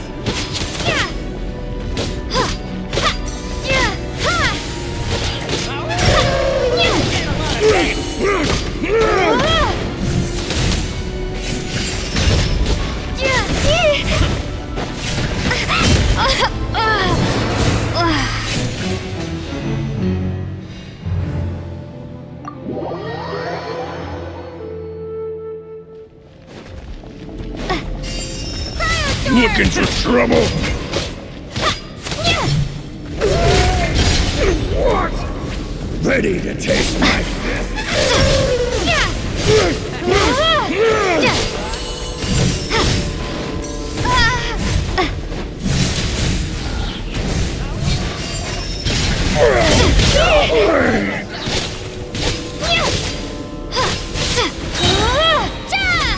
Just you. What the?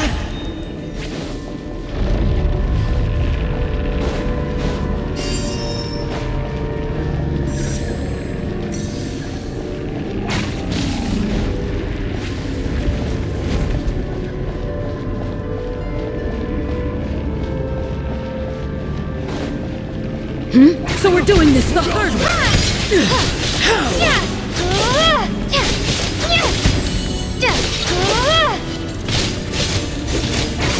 You win this.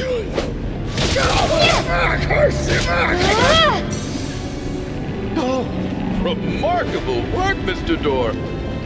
If I had your muscles, I'd do the same.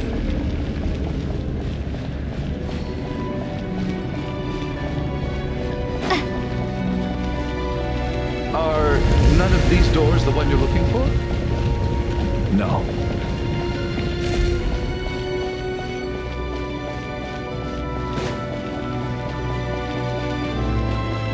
Firestorm! Fighting Frost! Frost! Sir! Come no closer.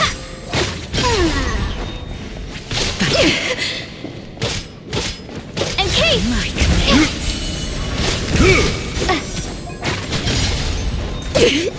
Impossible. How could this be?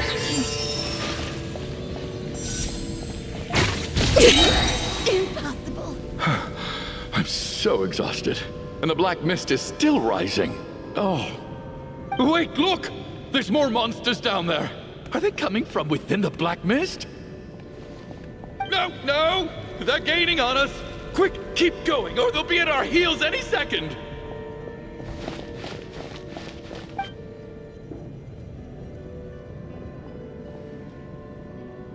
Mr. Door, what are you doing? We need to get out of here. They're coming! Found it. This is my door. What? You mean you're going to stay here? I am a door. This is where my duty lies. No! You saved us. We can't leave you behind. You must keep going. A door can only keep things out for so long. You must make haste. But... Oh, you're right. Let's go. We can't let Mr. Door's sacrifice be in vain.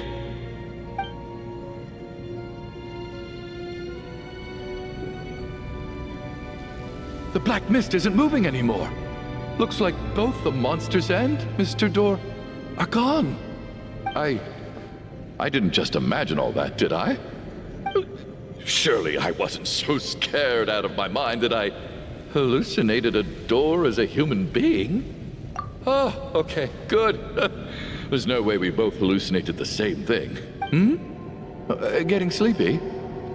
Well, looks like we're safe for now. Go ahead. Let's get some rest.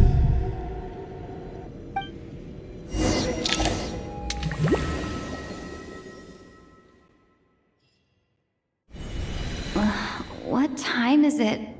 Is it morning? I think I had a nightmare. Oh, I guess everyone's still asleep. These past 2 days have been exhausting. Valeri's keeping watch though, so he's probably the only one awake. Valeriy?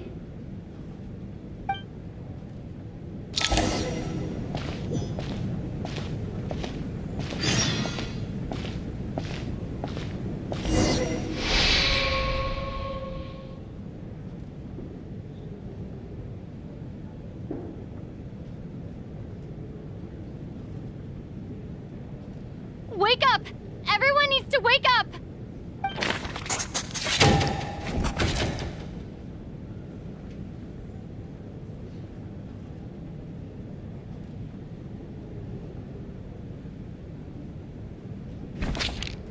Just like the last 2 nights. No clear cause of death. I've been a real thorn in your side, haven't I, Mr. Valeriy? Now you can rest in peace. But for me, life will be all the duller for not having to run away from you, my friend. How's Tonya? Is she okay? I just checked on her, and it doesn't seem like anything serious. She's just exhausted from the past couple of days, and she's still recovering from her illness. We should let her sleep a bit longer. That means Valeriy was the only one who died last night. If Valeriy was awake and keeping watch, it would have been impossible to kill him without waking everyone else up. That much is certain. This is so frustrating. Why has nothing changed since yesterday? I thought we already dealt with the dead person causing all this. Actually, one thing has changed. There's only one victim this time, not two. Does that mean...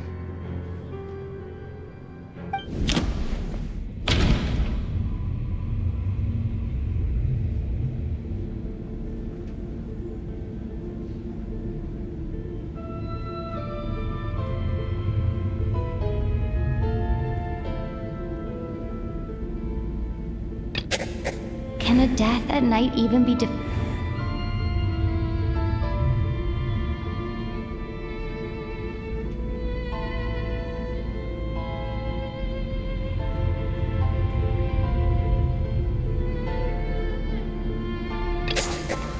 After the deceased Shram left, there was one less victim last night.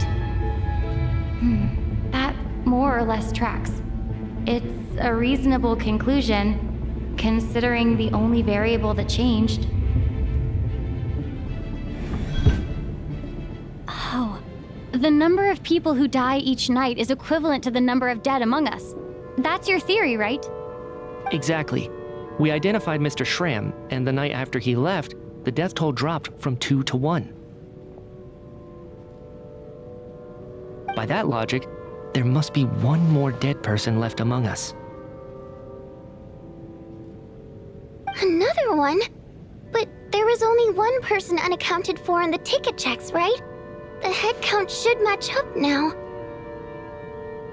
Having an extra person was definitely a cause for alarm, but being one person short isn't nearly as unusual. Someone could have left in the middle of the show, or made it out before the storm hit. One more dead person among us. If Mitya's theory is right, then what Odette told me seems a lot more relevant. It's just, at the time, we had no reason to think there was more than one dead person. If only we'd taken it more seriously as a possibility, maybe this could have been avoided. I'm sorry. This is my fault. I had information that could have been helpful, but I held back. I should have brought it up right away. I'm partly to blame as well. I was too quick to dismiss Odette's concerns. What is this about? What have you two been getting up to behind my back? Sounds like there's some big news you've been keeping from the rest of us. Well, we're all ears.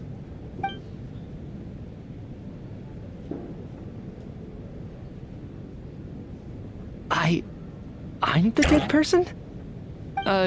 Wow, that's certainly news to me. Odette and I talked about it yesterday, but we thought it just wasn't possible, so we left it at that. Yeah, I don't blame you. If I'd been there, I probably would have reached the same conclusion. It just sounds too unbelievable. Let me just try and verify this. I just scoured my memories trying to think back to the afternoon Miss Odette mentioned. But I honestly have no recollection of dying. That's where I'm different than Mr. Shram. Having seen Mr. Mitya a few days ago myself, I also find it hard to believe he could be the other dead person among us. Well, if it isn't Mitya, then who? Do we vote on it? If you don't mind me asking, Traveler, I believe you mentioned that you know Tonya's brother. Had you ever met her before all this? No, never. Wait, are you saying... Now just 1 minute. I know where this is going. You can't just randomly point a finger at anyone you want. You're in the hot seat, and all of a sudden you want to divert our suspicions onto somebody else? Trying to pick a fight, Mr. Chuganov? Whenever you open your mouth, all you do is attack people, and I've had enough of it. If you don't want to engage in a civil discussion, you can shut up. You little brat! Did Mitya ask about Tonya because he suspects her? I suppose I only identified her by age and nothing else. Could that mean... I'm just saying, you're going around casting suspicion on people for no reason. How could Tonya be dead? I can vouch for her if nothing else. I've seen her before. She's the sister of that Harbinger, isn't she? The one called Child. Oh, really? You're telling the truth? Since being here, I don't think I ever mentioned she was Child's sister specifically. Does Chuganov actually know her? If Chuganov can vouch for her, then it can't be Tonya either. In which case, it seems unlikely that there's another dead person among us at all. Miss Odette, could you go over that afternoon with me one more time, when you found me dead? No problem.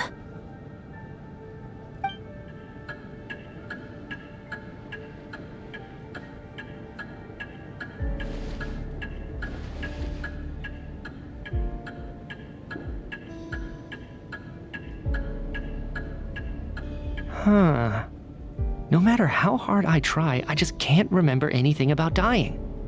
But I do remember something else. Miss Vojanitsa, during our last meal together, I told you how some of the researchers were suffering from temporary memory loss. Do you remember that? Oh, yeah. You said it was hindering the progress of your experiments. You thought they were just under too much stress or something. Right. And even though I don't remember dying that day, I'm pretty sure I experienced something like amnesia. Some of my memories from that afternoon are missing. Are you suggesting you're missing the memory of your... Of course. How am I only just realizing this? Humans aren't necessarily aware of their own death. You mean being silently assassinated, or dying in your sleep? Situations like that? The researcher's amnesia. Suddenly it all makes sense. I must thank you, Odette. I think your perspective just helped me reach a breakthrough on a series of issues that have been troubling me for quite some time. All right. It's decided then. I'll be the one to leave today. Oh, leave? Hey, wait a minute. Aren't you rushing into this? What if you're wrong? You'll pay with your life. Come on, kid. Aren't you gonna fight for your life? This seems like a rash decision. I have other reasons beyond what's been discussed. In fact, thinking back, I remember during Miss Odette's performance, while I was sitting in the audience stalls, a brilliant new idea for my research popped into my mind. But then, my train of thought suddenly cut off. I can't remember it now at all, and I didn't take any notes. I guess that must be another instance of temporary amnesia. No. Hold on. I see where you're going with this. You're suggesting that each instance of temporary amnesia is a death, right? There's a glaringly obvious flaw in that idea, no? How can one person die so many times? I believe Miss Odette's account. During the period where my memory is blank, I must have been either dead or in a similar state. All it would take is for the same thing to happen in the theater, and I would come under the effect of the ley lines in this vicinity. This increases the likelihood of me being the deceased, does it not? But... There's no evidence to suggest that anyone other than me is a candidate for the deceased. So allow me, as a scientist, to treat this as an experiment. Please relax, everyone. I don't think things are as bad as they may seem. If I really am the deceased, then to leave the theater will be a relief for me. If, on the other hand, I'm still alive right now, well, apparently you've all witnessed my resurrection recently anyway. Who's to say I won't return from the dead again this time? Mitya's right. This is the only thing we can try right now. I think he's deliberately downplaying the gravity of the situation, though. He probably doesn't want to burden everyone. What is a scientist if not someone who gambles on experiment after experiment in an attempt to obtain the truth? With this snowstorm, the ley line phenomenon, ghosts of the dead, and my amnesia, we've been paralyzed by not knowing and powerless to do anything about it. It's a terrible feeling. But if I do get resurrected, you can be sure that I'll come back with the truth of all this. Just you wait.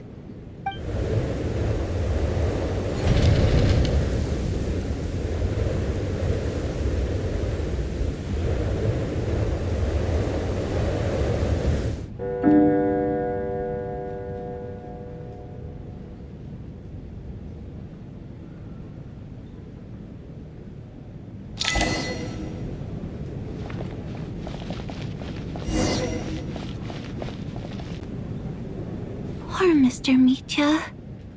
I didn't even get to see him one last time. Maybe it's a good thing that you weren't there to see it. It was a hard thing to watch.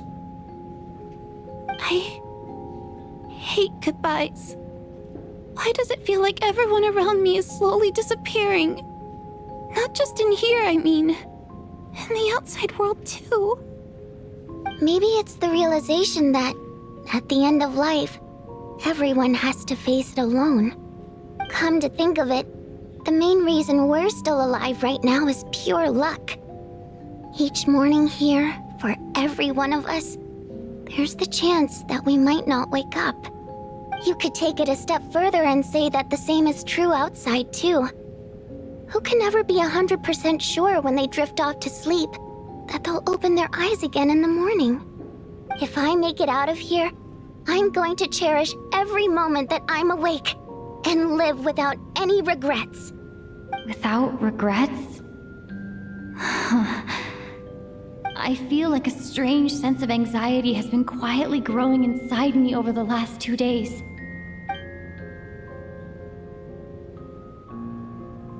Are you okay? You look really glum. If something's bugging you, let's talk about it. There's only a few of us left here now. After everything we've been through, what's the point in keeping things bottled up? I have a travel companion named Paimon. Alosha and Odette have met her before. She's been feeling unwell recently. You're worried about her, aren't you? That makes sense. We've been trapped in here for days. To be honest, I used to feel like I was just a spectator in this world, watching everything that happens from the sidelines. Maybe it's because I'm a descender? A descender? But with Paimon by my side, over time, I slowly felt my connection to this world growing stronger. She loves eating, sleeping, and having fun, but she's also a great guide. It's her authenticity that makes this whole world feel more real for me. Over the last few days that we've been apart, I've often caught myself wondering, what would Paimon say if she were here right now?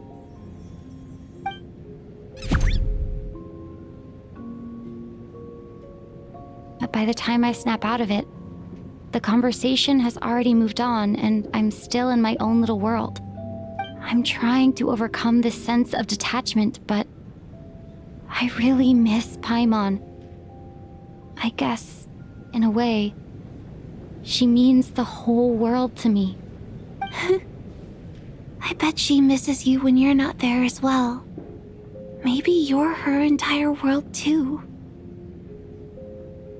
I don't know if this will make you feel any better, but back when the water imps left Snezhnograd in droves, I also felt like the whole world was suddenly empty. I could be surrounded by people all smiling and having fun, and still feel completely separate from it. So, I totally understand how you feel.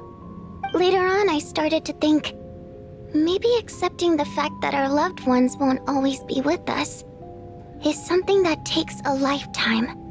All we can do is cherish their companionship from moment to moment. So, once we get out of here, you better hurry back to our side as fast as you can. You can't let your story end in regret. That's the trope I hate the most. Thank you. That's exactly what I needed to hear. But Vodyanitsa, if you hate goodbyes too, why didn't you leave with your people? That's just the choice I made. I used to regret it, but I don't anymore. Like I said before, singing is a water imp's primary mode of expression. It's how we convey our emotions. Our songs have echoed through this theater for hundreds of years, each one a story pieced together through moments of joy and sorrow. But does a story exist without someone to read it? To me, the answer is no. So I made the choice to stay. That way, there would still be someone left to sing these songs and listen to their stories. Otherwise, they could have been lost forever. Could you teach me how to understand your people's songs sometime? I want to be able to truly hear them, like Mr. Shram. A fan after my own heart. Thank you, Tonya. How about I sing something for you, and you tell me what you hear? Okay, I'll do my best.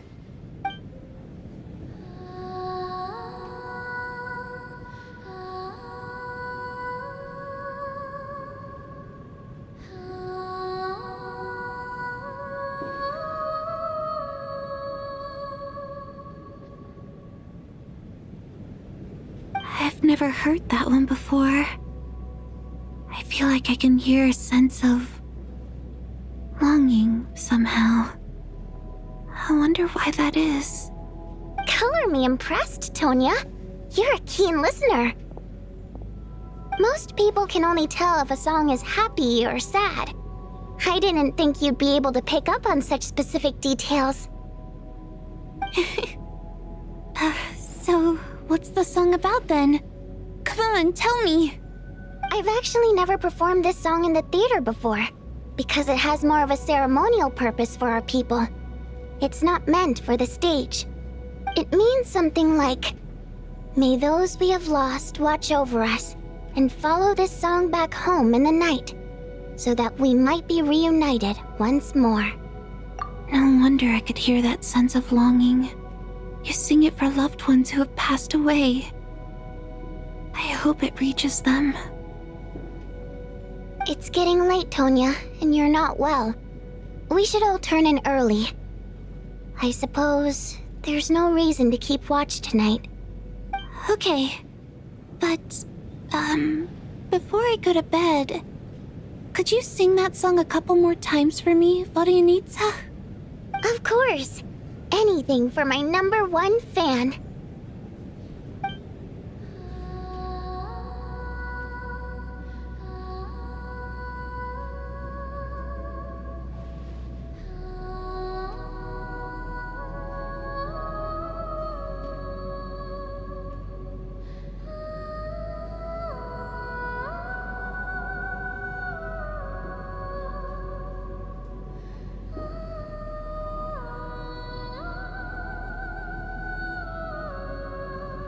Once I get out of here, I definitely don't plan on ever coming back. But I guess that means I'll never get to hear Valeriy sing again. That's a sad thought. Before I fall asleep, I should cherish this moment of companionship while it lasts.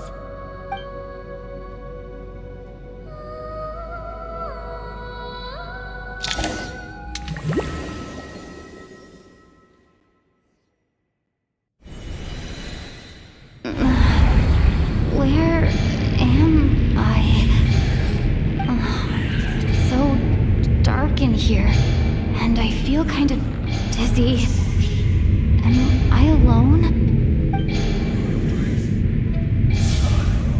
Huh? What was that noise?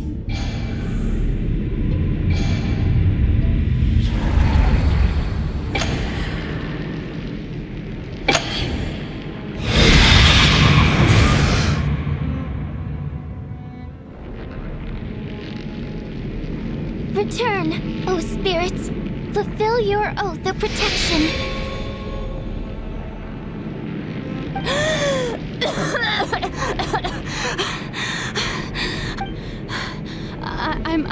I'm alive? What just happened? No time for questions. Quick, over here. Turn on the switch. We need to bring back the light.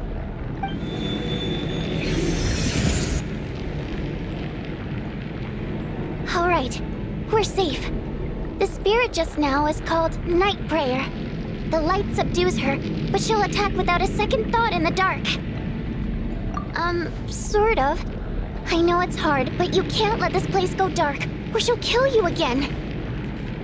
Yep. Luckily, I was here to resurrect you. Otherwise, that'd have been a real bummer. A bit more than a bummer, I'd say. Wait, so you have the ability to resurrect people? Sure I do. I'm your guardian spirit after all. I specialize in soul recall. Oh, it's nice to meet you, by the way. Oh, Thanks. It's nice to meet you too. Alright, there's no time to waste. The black mist is already catching up. We need to avoid it and Night Prayer at all costs. Come on. We need to reach the next switch before the place gets too dark. If we bring the light back, Night Prayer won't be able to get to us. Sweet, sweet light! It's back! Now that's a sight for sore eyes. Shh! It's Night Prayer. We need to move quick, but don't let her notice you. Look out!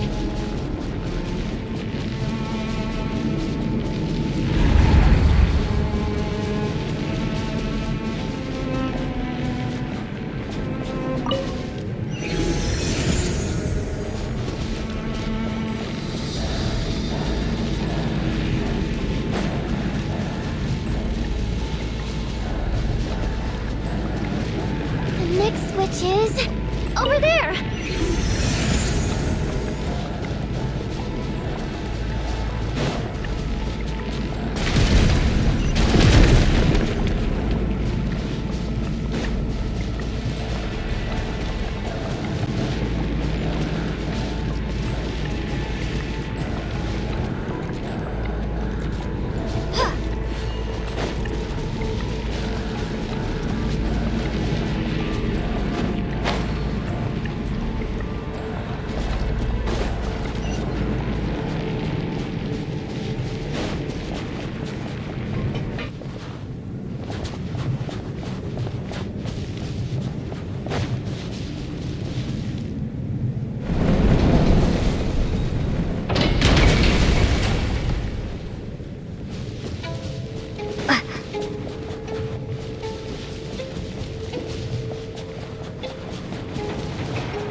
Night Prayer is here too.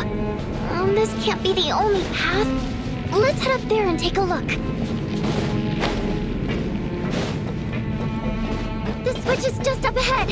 Hurry!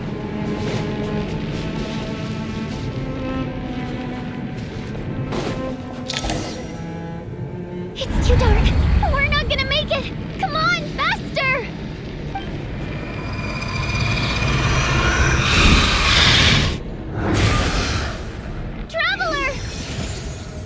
I won't let you die like this. Not on my watch.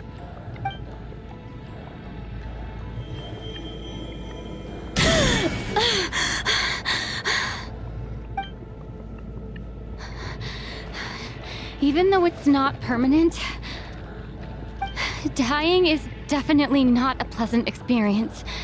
Great. You're back. Yeah, thanks to you. Time for you to get out of here. Quick, before the light runs out. What about you? You're not coming with me? I can't. I've already been used up. A guardian spirit's skills are finite. I can only resurrect someone so many times. I might not look any different, but my essence has been exhausted. Now, I will slowly start to fade away. I can go no further. The black mist is where I belong. It's okay. Why didn't you tell me sooner? Because it wouldn't have changed anything. That knowledge would have just burdened you. And a guardian spirit's role is to protect. But... Go. Now, before it's too late. I already hear Night Prayer approaching.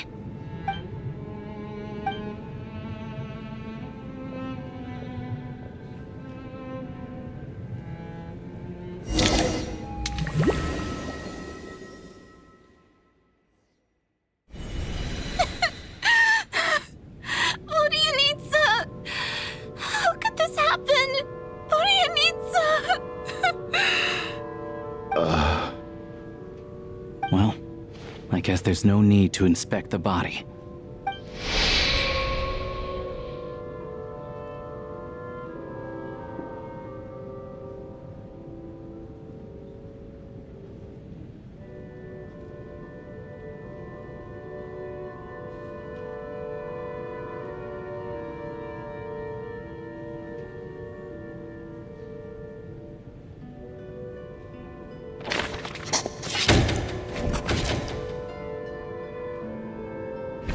This wasn't supposed to happen.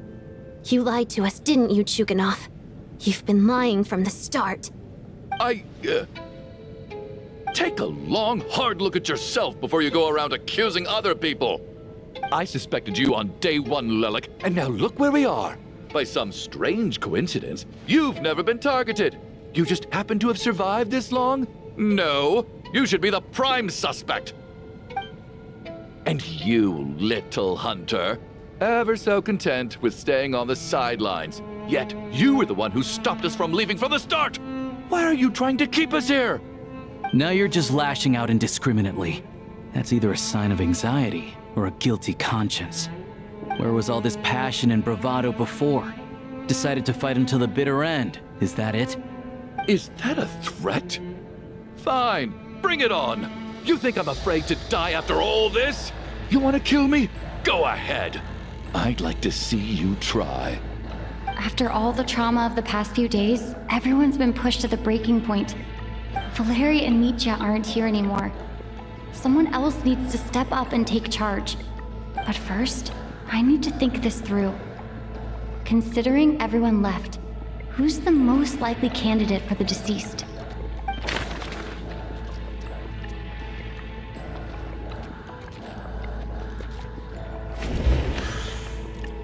I clearly remember Mr. Chuganov from the first time I visited the theater.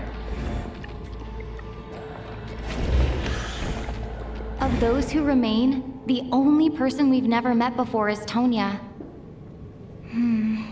People are easily misled by first impressions. Now that I think about it, child sister was in fact a label I imposed on her due to but Mr. Chuganov vouched for Tonya's identity yesterday, with basically no other possibilities left. Could it be...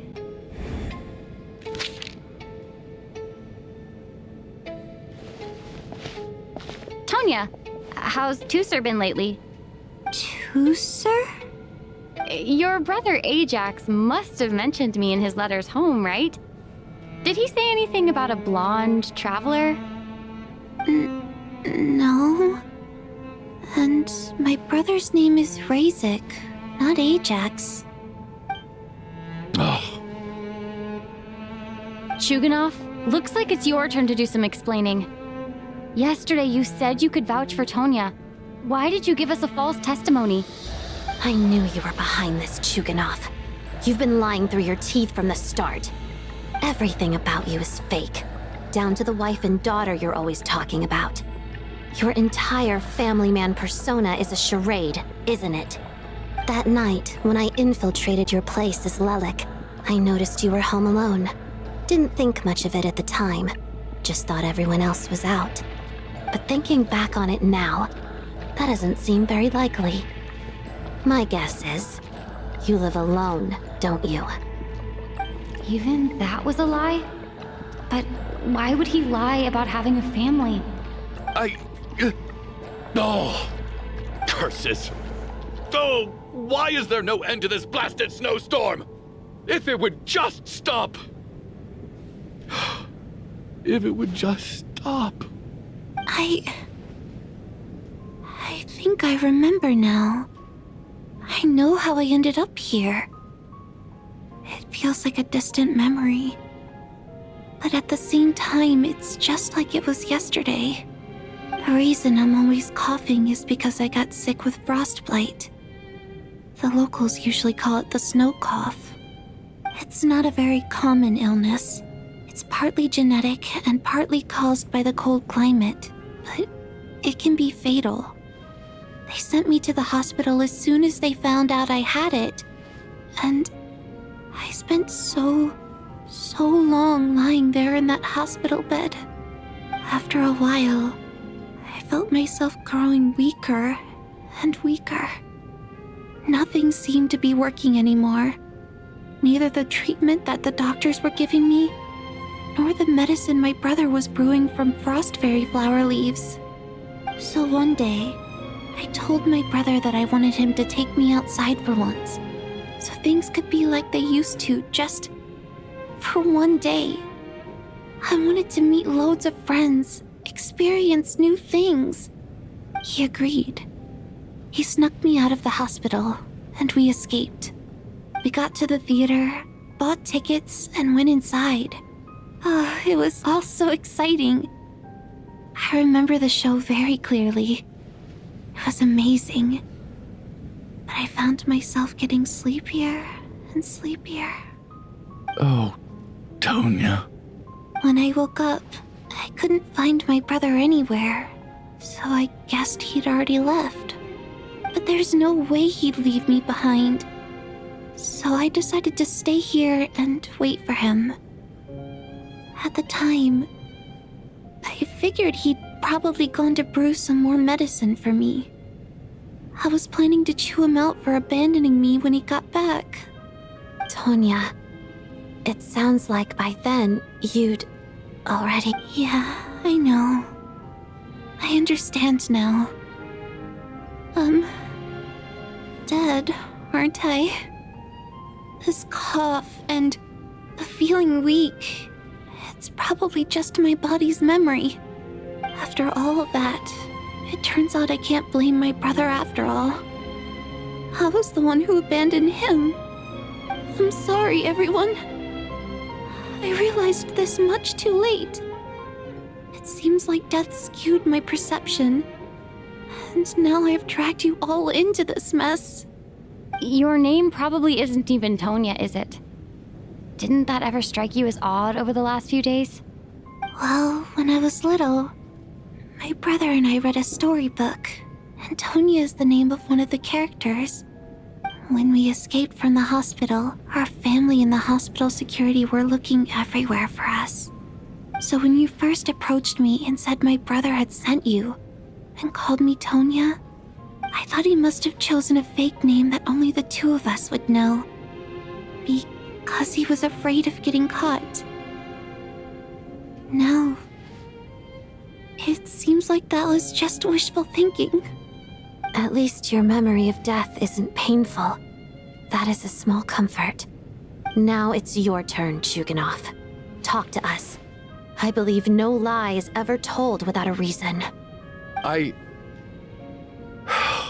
You're right. I was lying.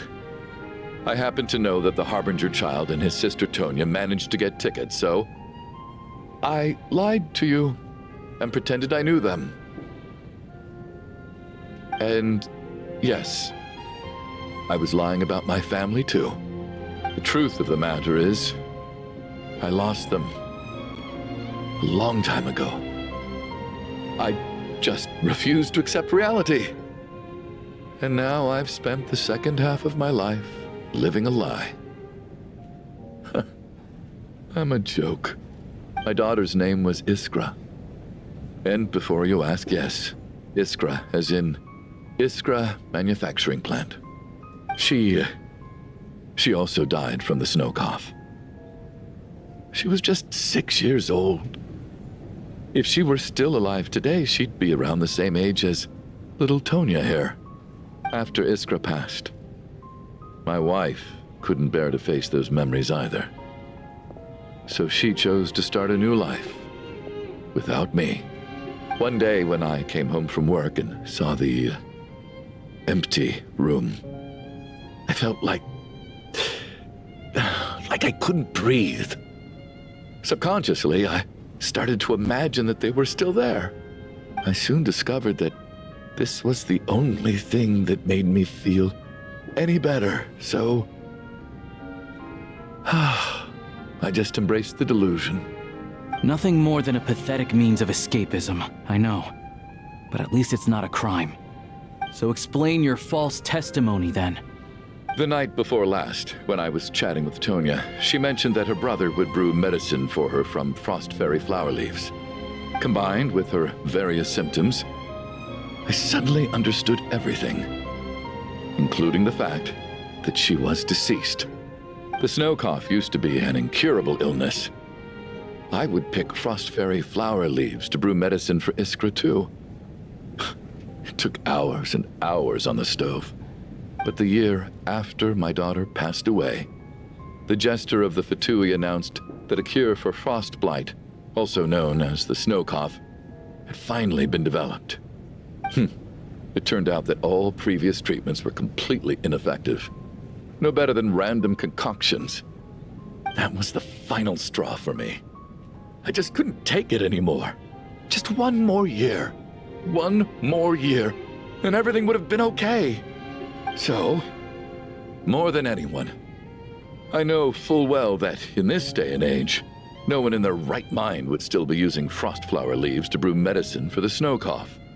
Poor Miss Tonya, therefore, had to have been from an era when snow cough was still a terminal illness. So, you projected your daughter onto her? Even though you knew she was one of the dead? That doesn't make any sense. You knew she was already dead. What did you hope to achieve by protecting her? I just don't believe in your crackpot theories, nor do I approve of your actions. How can you just declare a living person dead and throw them out into that snowstorm? Nitia's gone. My good buddy Shram's gone. And now it's Tonya's turn, isn't it? The others I can make my peace with, but little Miss Tonya, here she is, standing right in front of us, alive and breathing, and fighting her own battles. Yet you're quite happy to say she's dead? I just want her to live. Once this snowstorm is over, the very moment it stops, I'm going to march out that door and find someone who can fetch the very best medicine for her snow cough. I'll be damned if I'm gonna let you cast her out into the snowstorm before I have the chance to cure her. Not again! Not this time! Not when the cure is right within our grasp! I'd never be able to forgive myself. Mr. Chuganov, stop. I can't let you do this. Tonya. By the sounds of it, you've known I was dead since the night before last, right? I really liked Mr. Valeriy, Mr. Mitya, and Miss Vodyanitsa. And now they're all dead because of me. I'm not happy about that. The reality is, you've been trying to fight your own demons through me. But all you've really done is trap me inside your delusion along with you. No! Listen to me. I want to save you. I do! Well, at this point, I'm quite sure that I'm dead. I don't need to be saved. The time I got to spend with all of you is more than enough for me. Despite all the bad things that kept happening, I got to meet so many interesting people and spend so many days and nights by your side. Since the day I escaped that hospital until now, this has been an adventure I never even dared to dream of. I'm very fond of you all. If it were only possible, I'd trade my soul to bring back the ones who died. If it meant things didn't have to end like this. And that's why I'm not fond of you at all, Mr. Chuganov. I'm sorry. It's them that you owe an apology to, sir. Not me. Well then, I suppose this is it. It's time for my adventure to end. I've caused enough trouble. You're leaving already? It's still early. Don't you want to stay a little longer? No thank you. Oh, and by the way, my name is Patashka. It was nice meeting you all. Feels strange that we're only being properly introduced now that it's time to say goodbye. Patashka.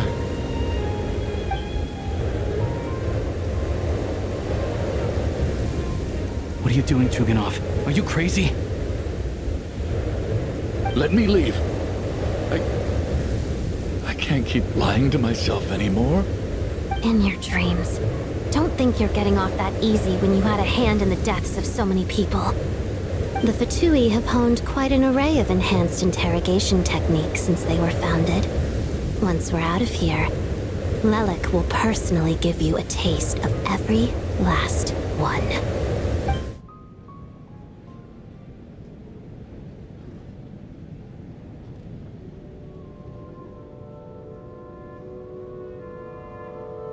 I think we should leave. I doubt this snowstorm is ever going to stop. For all we know, this storm might have destroyed all of Snezhnaya by now. Maybe— Wait, we finally solved the mystery of the haunted theater today. Maybe let's at least try to enjoy tonight? Fair enough. I don't particularly feel like dying in Chuganov's company anyway. And yet you won't let me die first. Hey, Chuganov, on a serious note, if we do make it out of here, you should close down that factory of yours.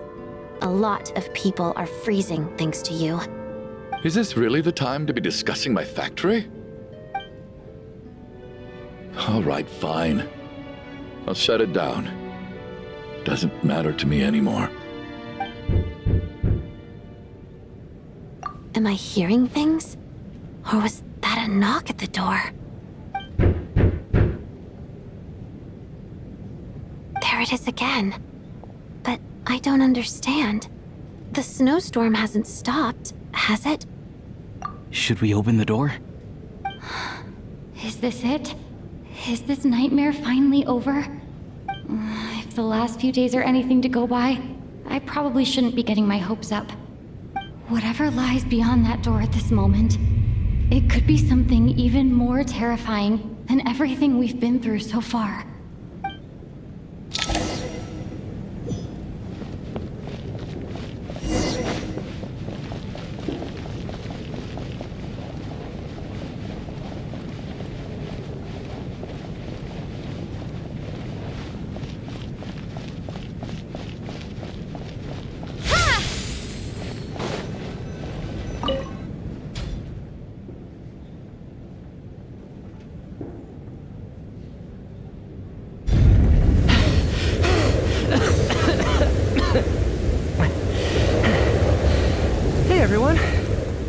I'm back.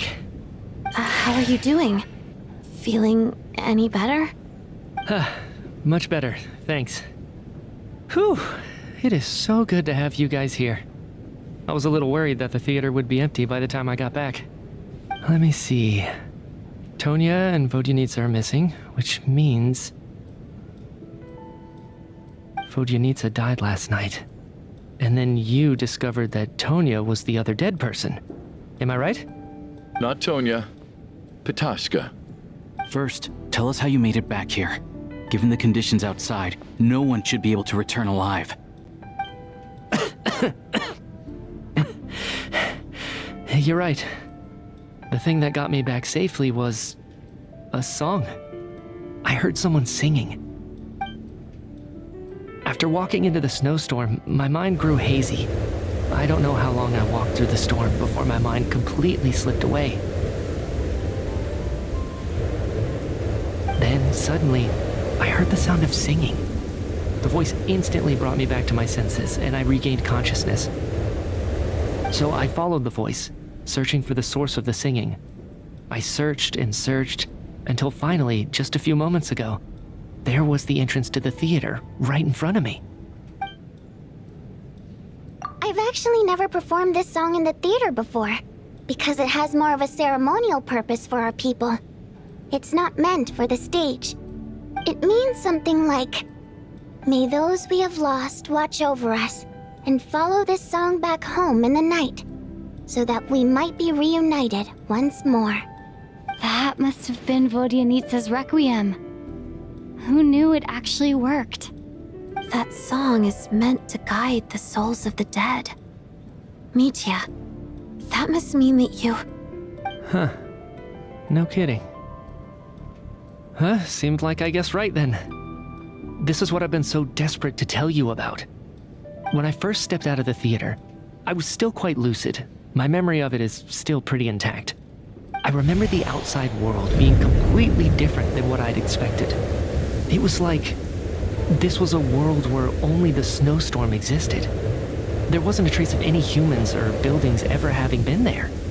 I don't know how else to describe it, except to say that it just didn't seem like the real world. And as for the requiem, if I was guided here by Vodyanitsa's song, it can only mean that I must already be dead. And this is my soul, not my body. But I didn't experience a clear moment of death while I was out there. Nor do I feel any different now than before I walked into the snowstorm. You don't seem any different to me either. In fact, this is something I've been wondering about for a while now. If souls aren't physical, shouldn't they lack tangible form? Both Shram and Patoshka were clearly deceased, and yet their souls didn't look or feel like ghosts at all. They were visible, tangible, no different than you or me. This raises a truly terrible thought. Is that really what Mitya is suggesting?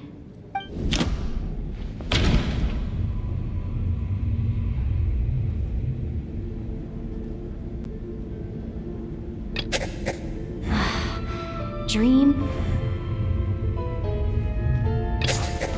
Mitya's soul was summoned back by the Requiem, confirming that he is indeed already dead.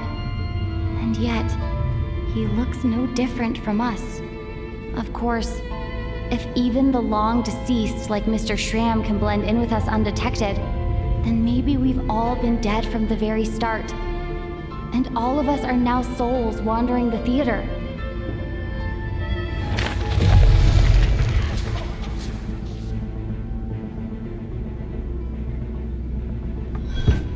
Yes.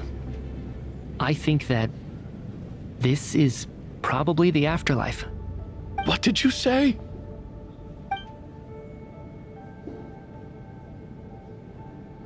You heard me. We died in the theater. All of us did. But due to an obstruction in the theater's ley lines, our souls are trapped here, while an endless, infinite snowstorm rages outside. It's ironic, really. All that time, we were working so hard to figure out who the deceased among us were, when the truth was, we were all deceased. The only difference being some of us died more recently than others. Do you remember that note, "Death is near"? Seems like we misunderstood what it meant after all. Death was nearer than we wanted to think all along. The note simply meant that all of us were already dead. So all our attempts to survive, our search for the deceased, it was all for nothing? Hard to say. At the very least, we helped 2 lost souls find clarity and go to where they belong. The presence of those 2 is probably what caused our souls to be drawn in by the ley lines. In which case, the deaths we've awoken to over the past few days were just souls returning to the ley lines for good. If what you're saying is true, doesn't that make us the lost souls now? Huh, no wonder. This afternoon, when I was moving Vodyanitsa's body, I noticed that the other bodies in the room hadn't decayed one bit after all these days. That's further proof that those aren't physical bodies at all, but merely our shells here in the afterlife. Am I really dead? This doesn't feel real to me at all. No, that's impossible. This cannot be how it all ends. I still find it hard to believe that all of us are dead. How exactly did we die in the real world? None of us have any memories of dying, right? Not even knowing how we died is preposterous. Good grief. Surely there has to be some reason. Exactly. It's hard to rest in peace when you don't even know how you died. It gave me lots to think about as I strode out into the snowstorm. I racked my brains trying to remember the cause of my death, the exact moment I died, the root of all of this, right up until my consciousness faded. Wait. Hold on. Right before I lost consciousness, I think I saw something. I can't remember. And I think I lost my notebook and pen. Mitya, your hand. Is that blood on your fingers? Huh? You're right. There's blood on the fingertips of my right hand. Looks like it's already dried. When did that happen? What the? I guess this was what I saw. I must have desperately drawn it in my own blood right before losing consciousness. What's wrong? Do you recognize the symbol? It's Renova, the ruler of death. Alosha, Do you still remember that Snezhnayan folktale you told me about? It was about the Grim Reaper. When someone's about to die, he appears as an incarnation of someone familiar to guide their soul into the afterlife. And as soon as you recognize his face, your life is over. I heard a similar tale when I was little. You think the Grim Reaper in this story refers to the ruler of death you mentioned? That's right. In which case, death is near could also mean that the Grim Reaper is here, disguised in a familiar form. Death, the deceased, and the Grim Reaper? So it's a triple entendre. When I first saw this note, I thought it contradicted the investigation report. But now it seems like that was the whole intention. So the Grim Reaper deliberately misled us. Then, we started suspecting each other and searched for the deceased while they hid in plain sight. By that logic, the one person most likely to be the Grim Reaper incarnate is...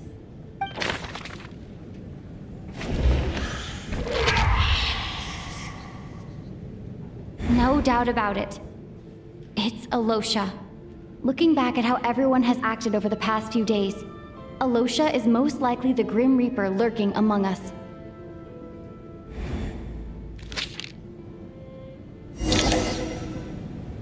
Is it you, Alosha? You were the first to discover the investigation report, and you had plenty of time to slip the note inside to mislead us. So? Surely you can't suspect me based on that alone. What if someone else found the investigation report first, slipped the note inside, and then put it back without telling anyone? There's no denying it. The note could easily have been slipped in much earlier than it was discovered. That's not all. I've also noticed that, although on the surface, Valeriy, Mitya, and sometimes I were the ones taking charge of the situation, looking back now, even though you didn't say much, you were always subtly guiding everyone from the sidelines. What do you mean? You were the one who emphasized how dangerous it was outside and insisted we all stay here. It was also you who suggested that we all sleep in the same place. And earlier today, you tried to convince Petashka to stay. I don't understand why, but it was out of character. So, you didn't understand my intentions, and now you're assuming the worst. Seems pretty unreasonable if you ask me. He still won't admit it? Fine. Let's see how he responds to the most damning evidence of all. The biggest question I have right now is, if the Grim Reaper is impersonating Alosha, then where's the real Alosha? When did they switch?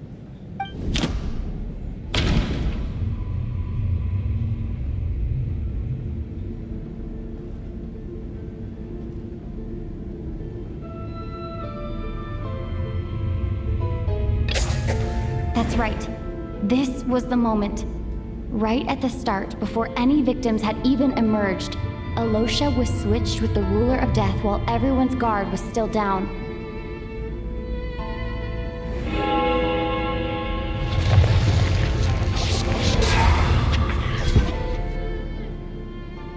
When all this began, right after the performance ended and the snowstorm began to pick up, no one suspected anything unusual. We just assumed we were snowed in. It wasn't until we discovered the bodies the morning after that we realized something out of the ordinary was going on. But it's clear now that the oddities actually started earlier than that, when Dimov walked into the snowstorm and never came back. Right. So Mr. Dimov was the first victim, not Sobolova and Torgov. And if we pinpoint that moment as the beginning of this incident, then one thing becomes clear. Alosha, you are the only person who walked into the snowstorm and came back without the help of Vojanitsa's Requiem. More precisely, Alosha never came back at all. The one who came back was the Grim Reaper. Not bad. Well, since you've backed me into a corner, I suppose there's no point in keeping up the act anymore. Alosha? You're the Grim Reaper? I am no such tired cliché. Mortals should address me as the ruler of death.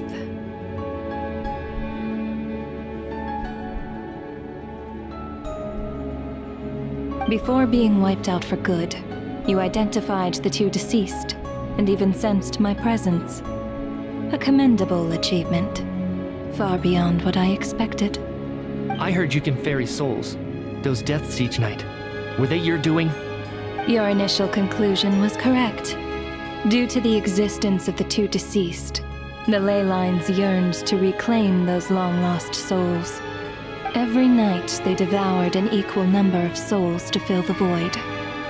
This required no intervention from me. Though, of course, ferrying souls is indeed my authority. Here, take a look.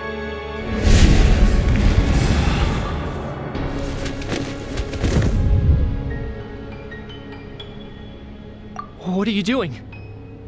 That takes care of today's too. Don't get so worked up. You are already dead, and your souls must return to the ley lines. I know we're already dead.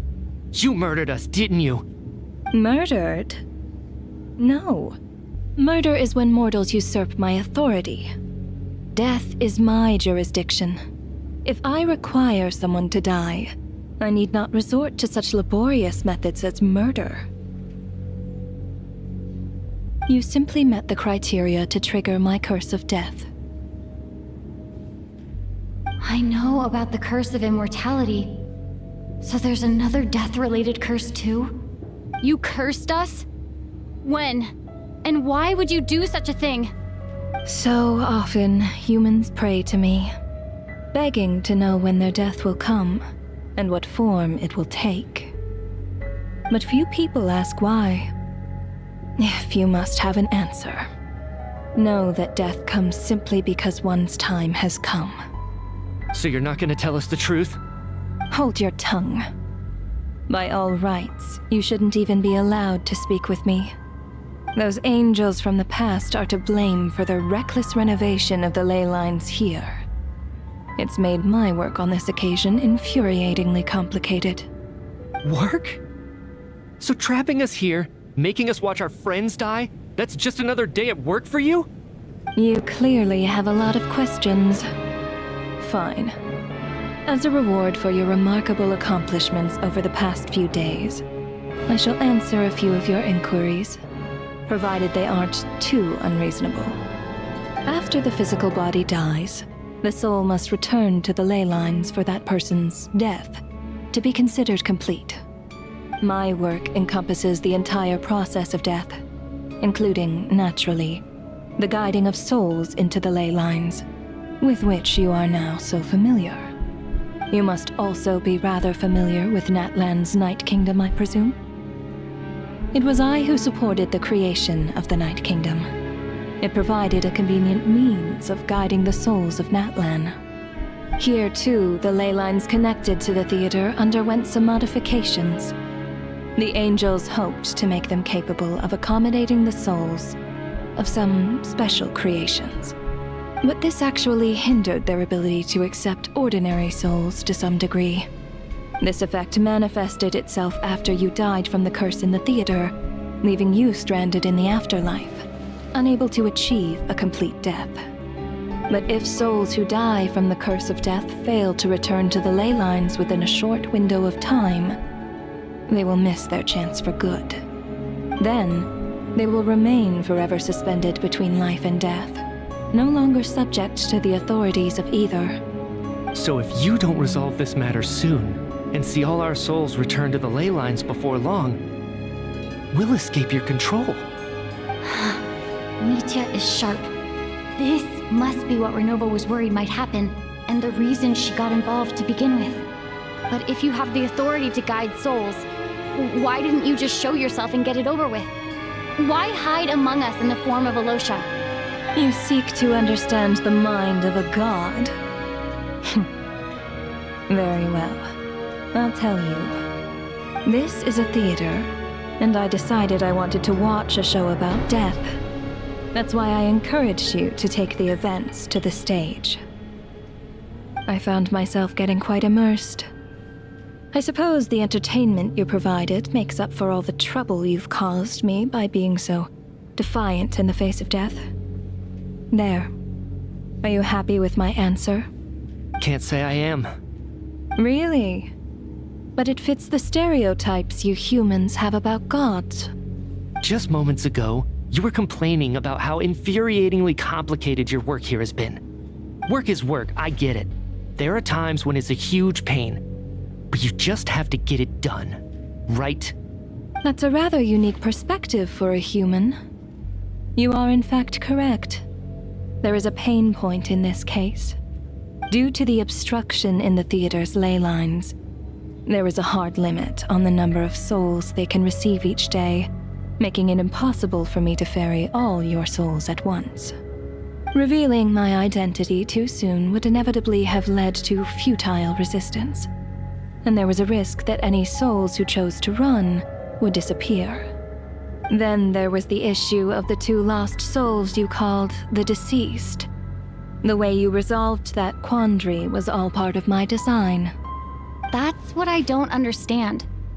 If all of us were souls of the dead, what made their presence among us special?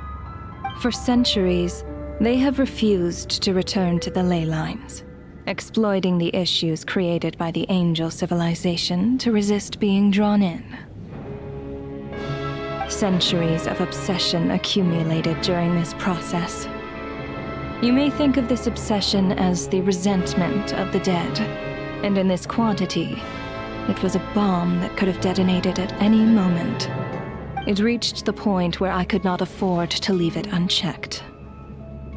But the only way to fix it was to help them acknowledge their own deaths, make peace with their regrets, and willingly walk into the snowstorm. Only then, with my guidance, could they finally return to the ley lines. Otherwise, you would not like to know what the consequences would have been. I vaguely remember seeing Patashka, but in the most terrifying form. Was that in a dream? Is that what would have become of her if she hadn't returned to the ley lines? I see your dreams brought you many revelations. So you see, death in fact grants wisdom to mortals. Souls connect to all things in the world and see the chain of cause and effect between them. It's nothing unusual. Anyway, giving psychological counseling to lost souls is not my strong suit. That is more of an angel's role. It was something I could not resolve directly using my authority, so I decided it was easier to leave the bomb defusal to you.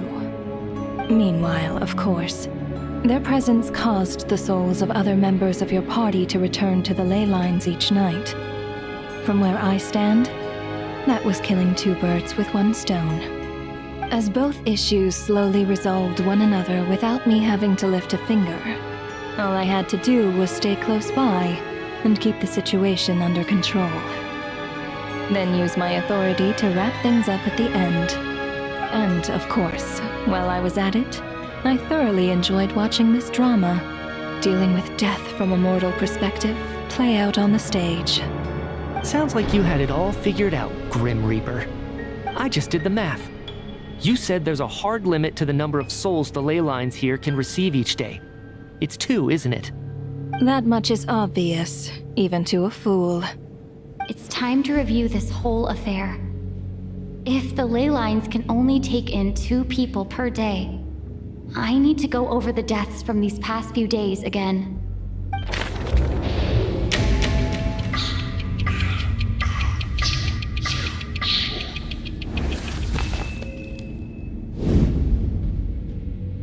Looking back now, none of us had the faintest idea at the time.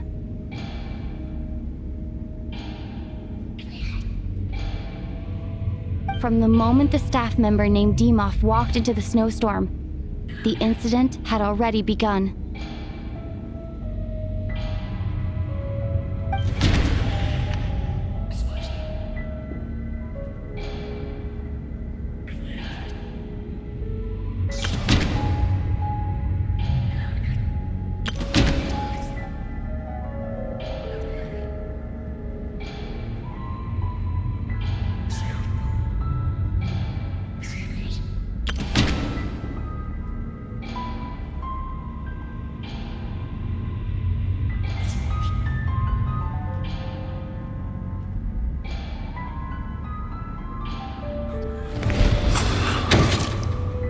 Alosha was the second to walk into the snowstorm after Demoff to investigate. During this process, the ruler of death assumed his identity, making him one of the victims.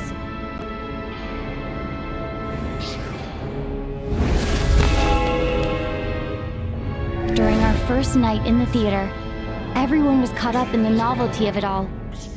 No one could have expected there would be victims the very next morning.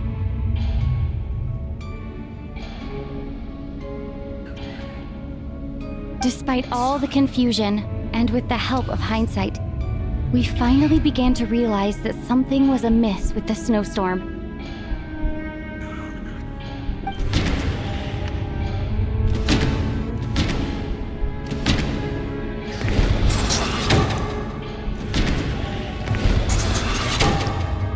The ley lines devoured Torgov and Sobolova on the first night. At the time, we thought this might be a murder case connected to Lelek.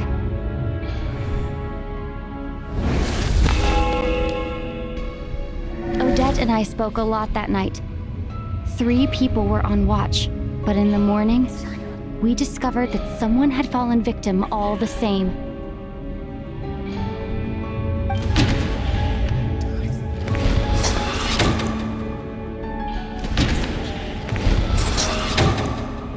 The deaths of Kulish and Ranpana caused everyone to stop suspecting Lelek. Unexplainable phenomena occurred one after another, leading Mitya to suspect that we were caught up in a supernatural event.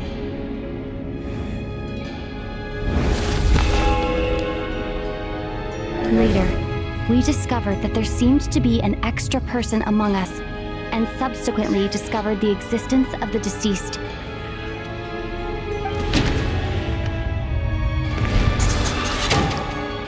Mr. Schramm realized he was the deceased and walked into the snowstorm to return to the ley lines of his own accord. It turns out there really was a dead person among us.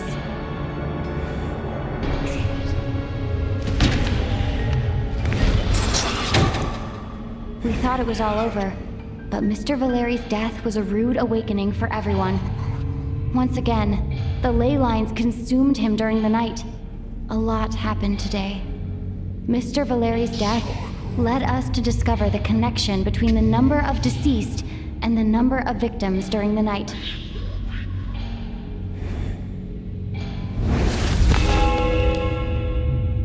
The fact that there was more than one deceased seemed to bring us back to square one. Odette revealed some information she had been keeping to herself.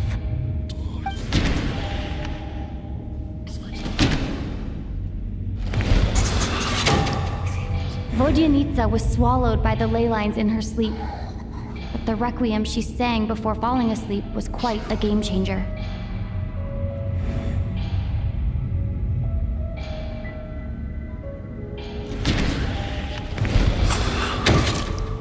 As it happened, Patashka filled the void left by Mitya's return from the ley lines by walking into the snowstorm this morning. The girl I thought was Child's sister, Tonya, turned out to be another of the theater's deceased. Come to think of it, Patashka was about to walk into the snowstorm at that time, and Renova, unaware that Mitya would return, was concerned that her soul would overflow from the ley lines. That's why she used Alosha's voice to try and persuade her to stay behind. Looking back, I suppose that was an early slip-up on her part.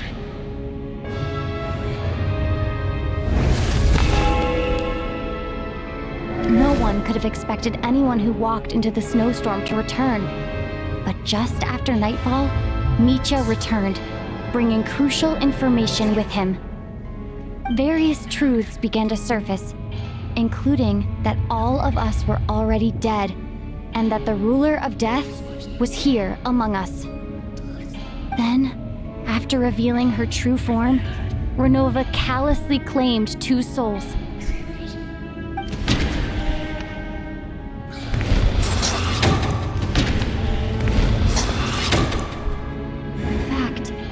Everyone was already dead by the time we took the photo. And in the days since, we've experienced many more partings in the afterlife. Now, only Mitya and I remain. And the true culprit behind everything still stands before us. In Mitya's eyes, I see the same anger and frustration that I feel.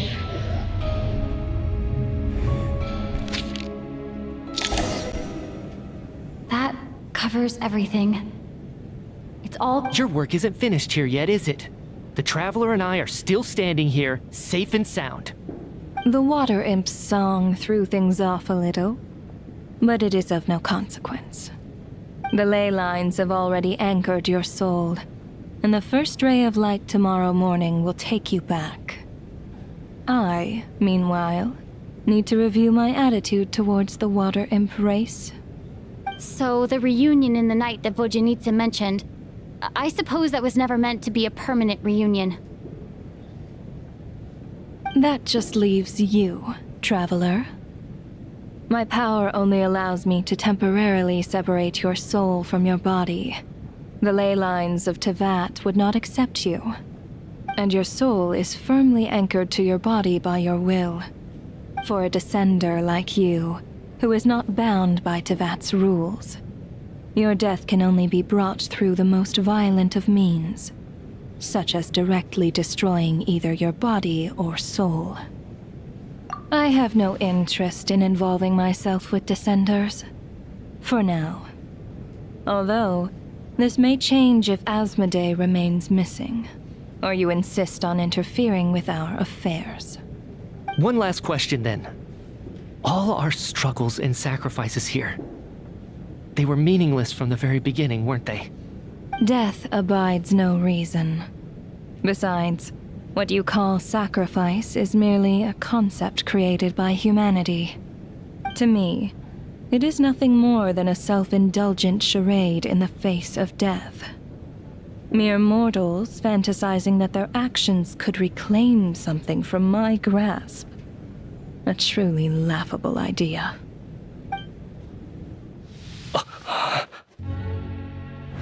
Grim Reaper, you really know how to get on my nerves.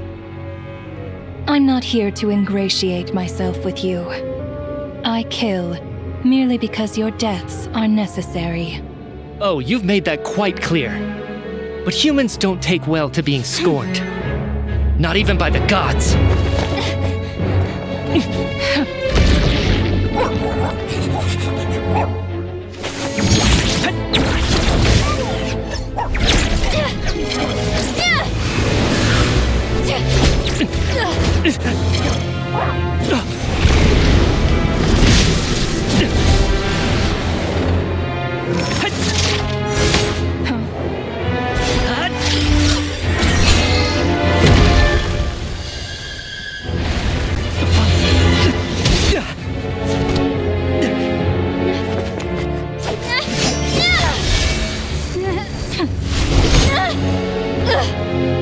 This is futile.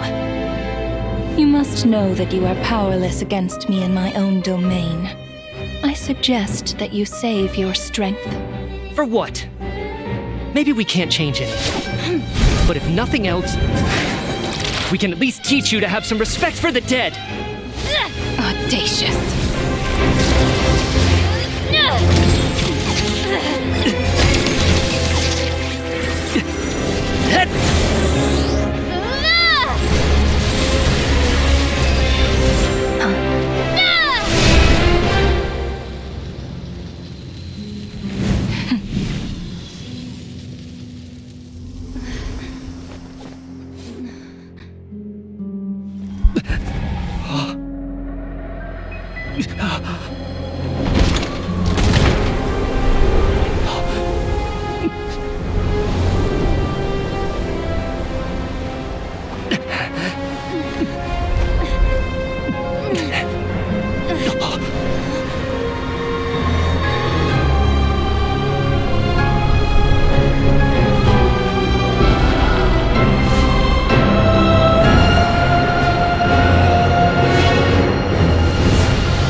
How are you holding up, Odette?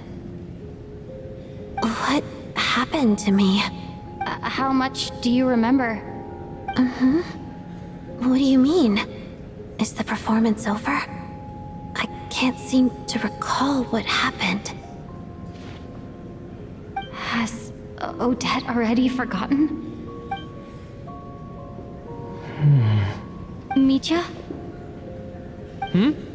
Oh, I'm sorry. I guess I spaced out there for a second. Remind me who you are? Don't you remember anything?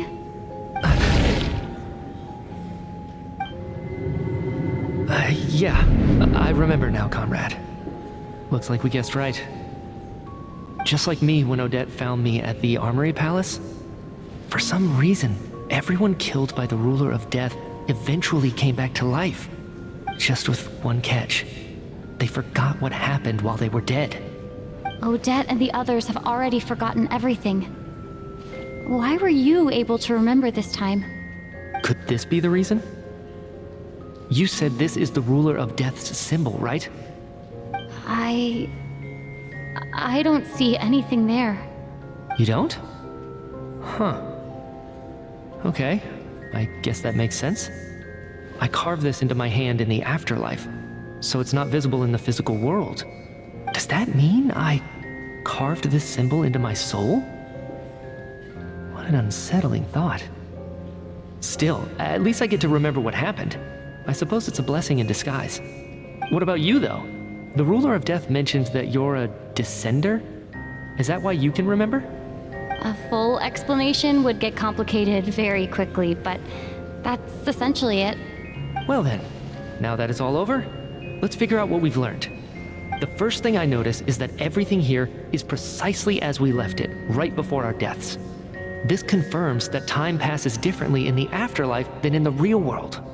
They say that right before death, time slows down and your whole life flashes before your eyes. That must be how you know you have one foot in the afterlife by that point. Anyway, clearly the few days we spent in the afterlife probably only amounted to a few short minutes in the real world. This also aligns with previous reports of widespread temporary memory loss among the Armory Palace personnel.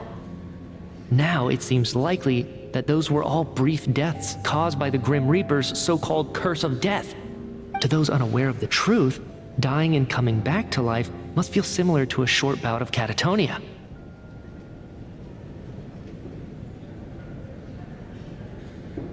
This leaves me with a couple big questions. What are the conditions that trigger this so-called curse of death? And why are we resurrected after we die? If nothing else, I think it shows that killing us wasn't her ultimate goal. We still don't know her true reasons for subjecting us to death. Right. This time only got complicated because of the situation with the theater's ley lines. That's why she had to approach it differently. If the previous incidents of amnesia among the researchers are anything to go by, killing us is usually a pretty routine matter.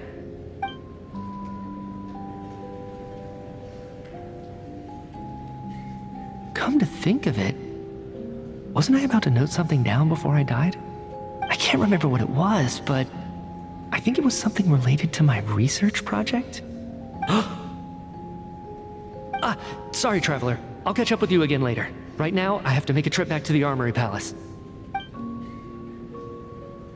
Ma'am, if I may, no one of your description has ever shown up in my investigations into Mr. Mitya's friends. Yet, you two seem very familiar with each other. Could you perhaps tell me where he was in such a rush to get to?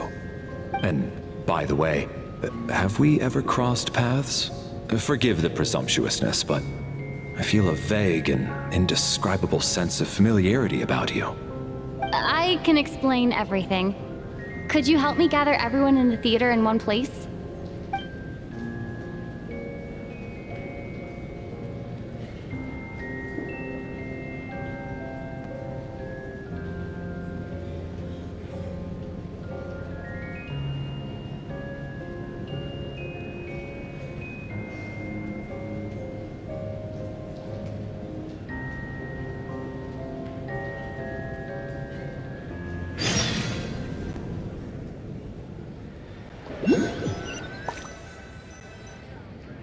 So Chuganov really is going to shut down the factory.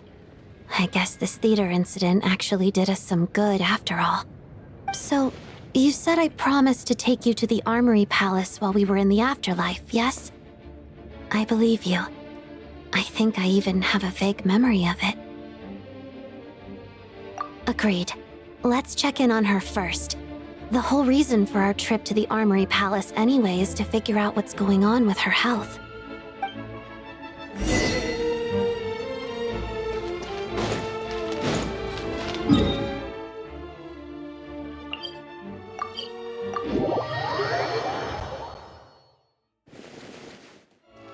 Try and stop me!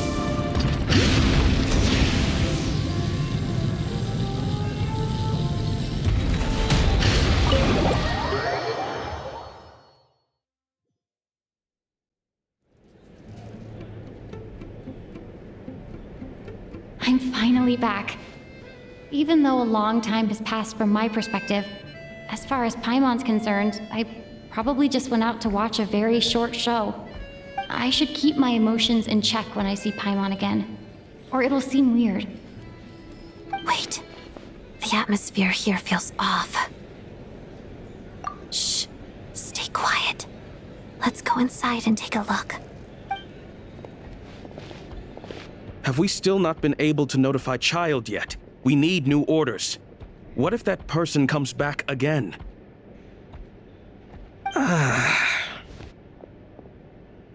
I'm so sorry. Under the circumstances. Tell me, what happened to Paimon? It was the Jester. He came here in person and escorted Miss Paimon away. He's the director of the Fatui. His authority supersedes all others and cannot be questioned. There was nothing we could do. How long ago did he leave? And what was Paimon's status? It was about an hour ago. Miss Paimon was fast asleep at the time. The Jester simply walked off with her as if it was only natural. I assure you, he absolutely did not use any force. Do you know where they went? The Armory Palace, most likely. Lord Piero, the Jester, has been overseeing the experiments there lately, keeping a close eye on their progress. Everyone in the Fatui has heard about it by now. I'm surprised he came in person. Whatever his reason for taking Paimon, he'll most likely return to the Armory Palace first, which is exactly where we were headed anyway. Then lead the way, Odette. Okay, let's go.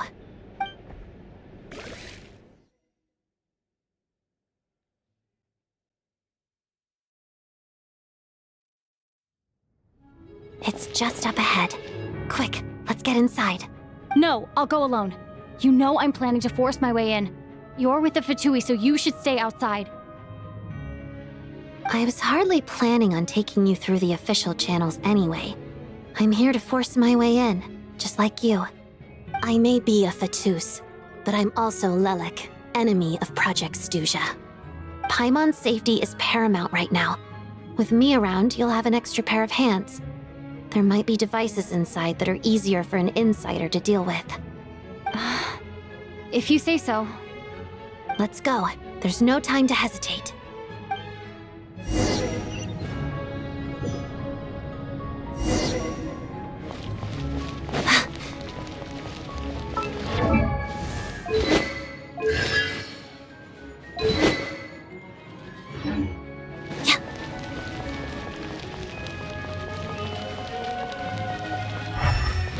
Hey, who are you? This part of the Armory Palace is under restricted access. What do you think you're doing? No questions, please. We're short on time.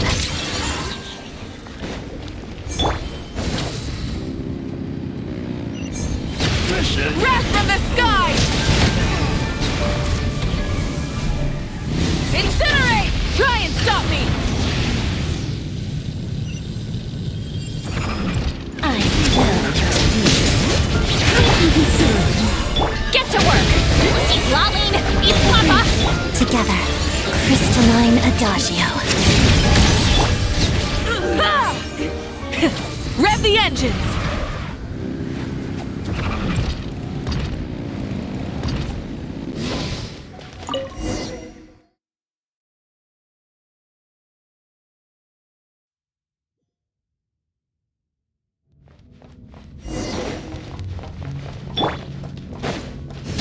Do you have a pass? Where are you coming from? So, you're intruders, huh? Don't blame me for what happens next!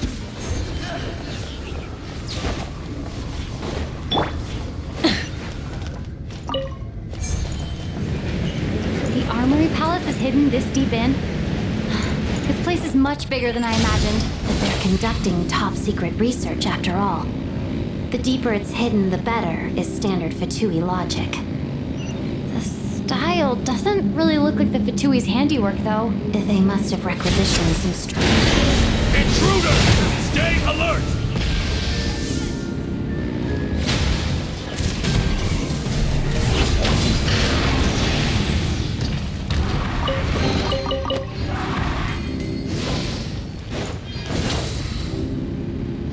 Intruder? Just what are you guys trying to do here? Make short work of you. Mission. I'm gonna fix your skull! Show no mercy! Suffer the wrath of me! Together, witness the snow swan's grace. Pyroclastic surge! No one interferes with a jester's work!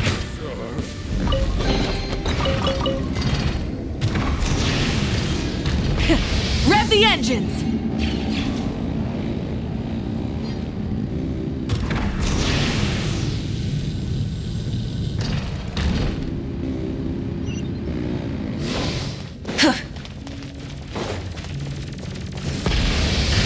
Looks like no one's guarding this place. There's something off about that decoration over there. Look out! Let's deal with these before we move on.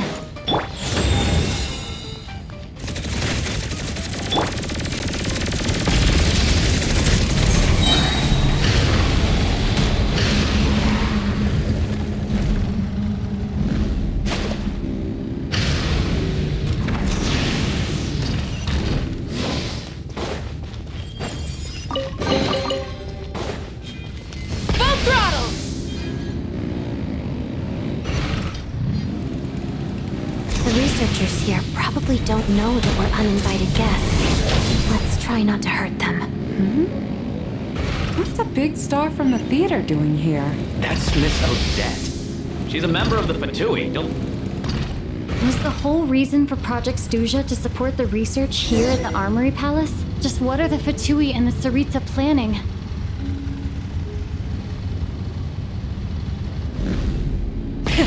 Rev the engines!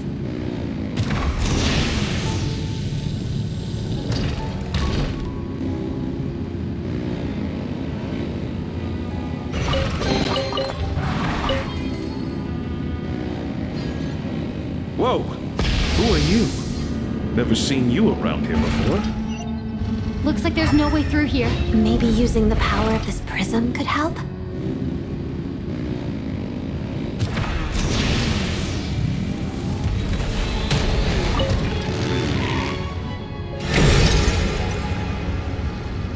I think I see some images. It's the prism's power at play, causing images of the past to reappear, albeit only as illusions.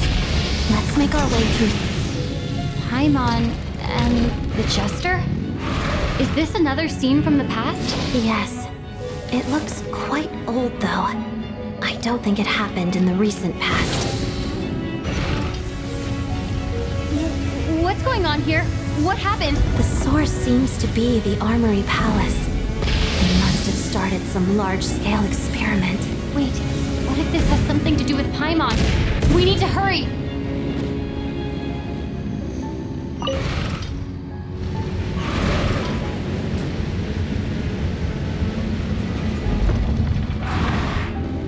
We're almost there. The Armory Palace is just up ahead. Paimon, please be okay.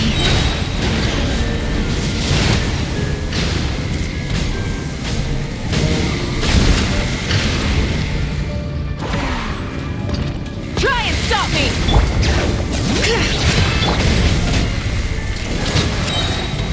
Incinerate!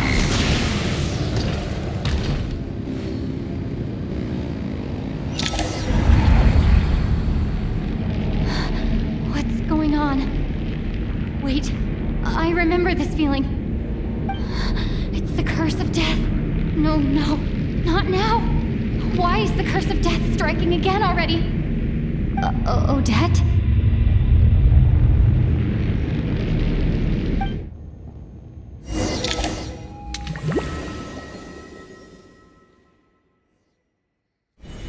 Is this the afterlife again?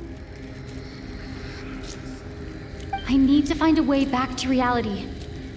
Is that Odette's core ignis?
Odette! Odette!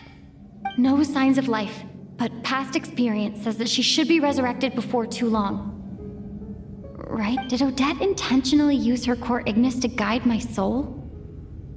I feel like something similar happened in a dream I had before. Thank you, Odette. If not for you, my soul wouldn't have found its way back to my body so quickly, and I might not have woken up so soon. But I'm sorry. I don't have time to protect you. I have to use the time you bought me to get Paimon back.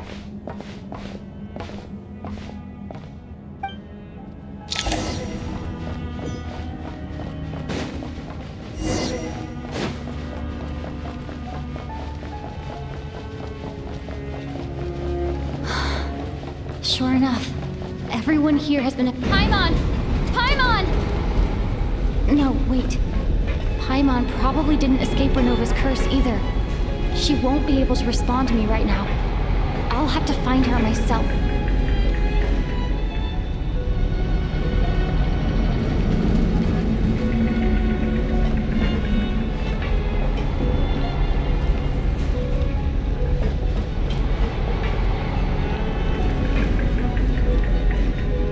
Mitya! Is this the laboratory he works in? What happened here to trigger the curse of death again so soon? I'll have to ask him when he wakes up. Finding Paimon has to take priority now.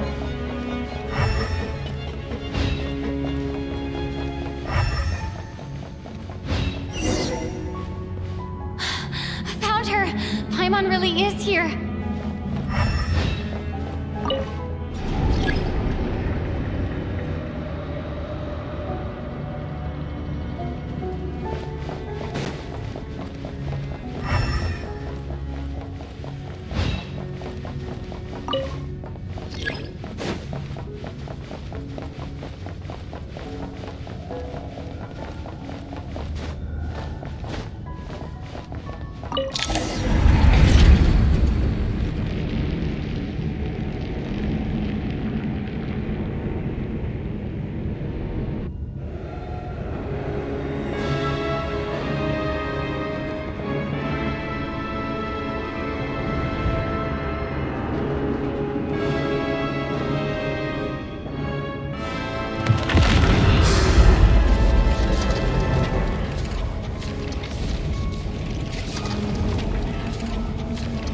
don't learn, do you? You've already been involved in one mass death, and now you show up at the scene of another. This might have passed for a coincidence the first time, but a second time? Am I to assume you are intentionally interfering in Snezhnaya's affairs? Judging by your expression, it seems that you understand little of what is going on here. In that case, a word to the wise. Do not interfere in Snezhnaya's affairs. A civilization that fails to learn its lesson constantly depletes its own worth. It will one day lose any reason for its existence. And as a descender, you are perfectly suited to be the lifeline to which a dying civilization might desperately cling. Consider your position carefully. No advice needed. I'll make my own judgments. Suit yourself. When the day of reckoning arrives, not even a descender can hope to escape unscathed. The time for resurrection fast approaches. The mortals here are not yet worthy to behold my form. So that will be all for today.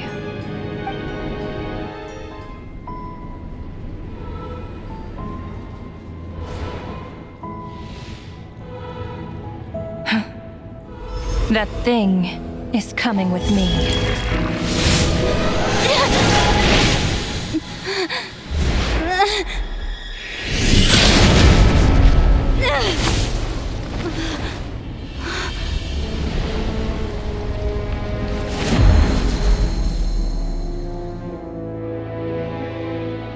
You awoke sooner than I thought.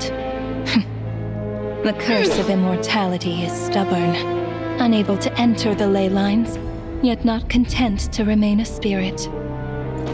Ruler of death, what do you want? You perplex me. Both you and you. That thing may be a creation of Celestia, but it possesses none of Celestia's power, let alone authority. Your obsession with it baffles me. No matter, the resurrection will soon begin. It's worthless anyway. I'll reclaim it next time.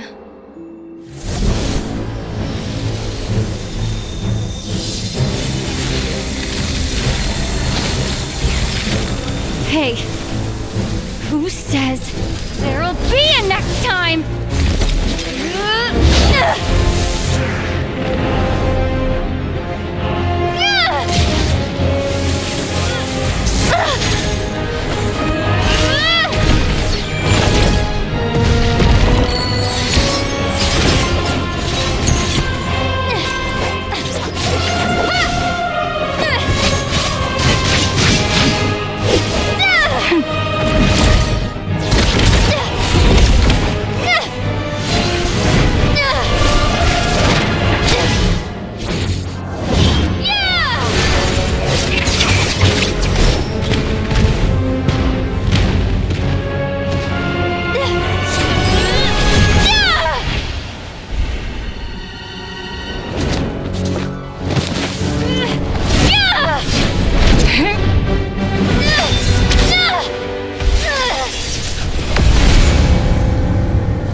I missed you, Paimon.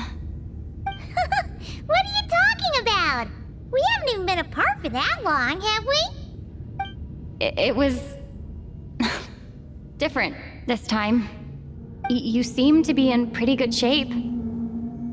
Yeah, Paimon's back in tip-top condition. It's the weirdest thing.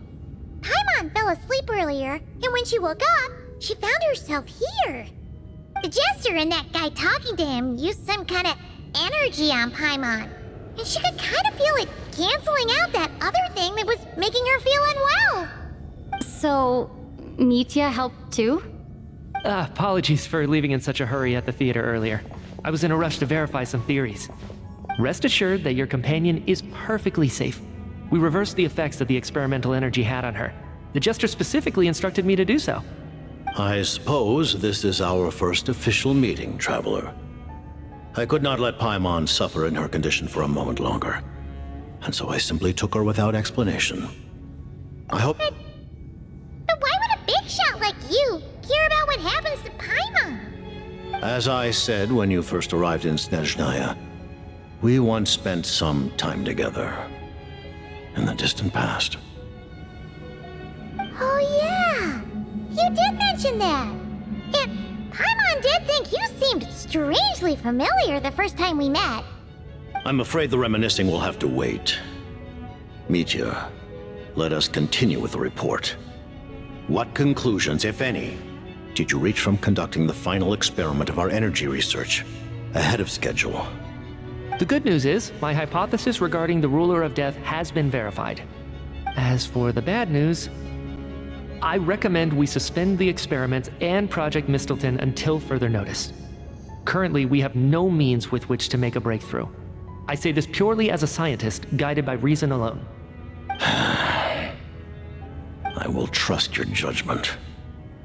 We shall put the project on hold until the ruler of death has been eliminated. Wait, what are you guys talking about?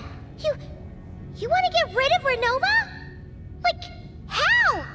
By killing her? By whatever means necessary, so long as it removes the threat she poses to us. Until then, everything we do will be in vain. After what just happened, I've ascertained Renova's goal. Or rather, the trigger condition for the Curse of Death. Okay, let's hear it. What she's doing is blocking Snezhnaya's technological progress, preventing us from possessing any means with which to threaten the heavenly principles. Just like the little lapdog she is. So, any ideas, research, or experiments that lead to technological progress can trigger the curse. Just now, for instance, I was set to launch a final phase energy experiment ahead of schedule. If the experiment was successful, we could have achieved a crucial breakthrough. As expected, though, the moment the experiment began, all the researchers, technicians, and witnesses died from the curse. All that effort, not to mention the energy and materials we relied on Project Stuzha to gather for us, went to waste. In the end, nothing was gained. Does that mean something similar happened when we were at the theater? That's right.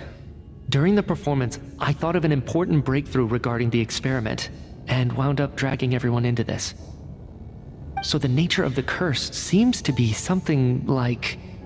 when moments of technological progress occur, all life in the vicinity is taken away. What a violent method! Of course, that meant the curse was normally limited to the Armory Palace. Since outsiders are forbidden from entering, this mass death phenomenon went unnoticed. Until Odette came along. I believe she was the first witness. The curse of death was triggered just before she infiltrated the Armory Palace that day. But you mentioned something about a final stage experiment. Doesn't that mean you've actually made some progress? That's right. Even with the gods locking certain key components out of reach, humanity can still advance technology in incremental steps accumulated over time. But, as I'm sure Renova anticipated, even incremental progress has its limits, a point where the truth you're seeking must be put to the test in an experiment. You mean, the experiment you were just about to do? Yes, we were at a critical juncture, a moment where the quantitative was about to translate into fundamental qualitative change. With this single experiment, we could have brought everything we've worked for to fruition. But now, after already being forced to fumble around in the dark all this time, it feels like we've truly hit an impenetrable wall. As long as Renova's curse of death persists, we won't be able to advance the experiment or obtain any results. And with Project Stuzha having been in effect all this time, at our nation's current strength, repeated trial and error is simply unsustainable. Only by eliminating Renova first will it be possible to continue advancing our plans. But she's the ruler of death! She can just kill whoever she wants, right? That's gotta be the scariest power ever! Is it even possible to beat her? We'll see. But one thing's for sure. She definitely can't just do whatever she wants. The best proof of that is me, standing here, very much alive. You're saying... Wouldn't it be easier to just kill all of us researchers for good? Why resurrect us over and over again? Why let us advance our technology to this point? So, you're saying even the ruler of death has limitations we don't know about? Exactly. And I think that's where the key to our breakthrough lies. Regardless, the ruler of death has always been an obstacle we must overcome. Indeed, we must face life, death, time, and space. After all, our goal is the heavenly principles. The Fatui want to challenge the heavenly principles? For a long time, I've had a vague suspicion the Fatui and the Tsaritsa were targeting the heavenly principles. But hearing the Jester admit it is still a shock. No wonder that Tsaritsa's goal has always been kept a secret from the people. What kind of road will that lead Snezhnaya down? In that case... Lord Jester, I would like to request some leave. I'd like some time to organize my thoughts and go over the data. Granted. Get some rest, put the experiment out of your mind, and take care that the curse of death doesn't affect any civilians.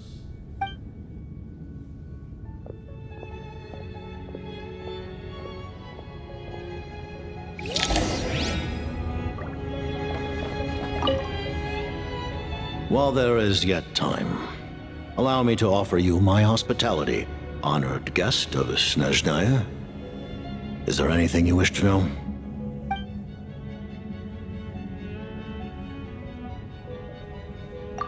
I remember hearing the term Mistelton from Columbina.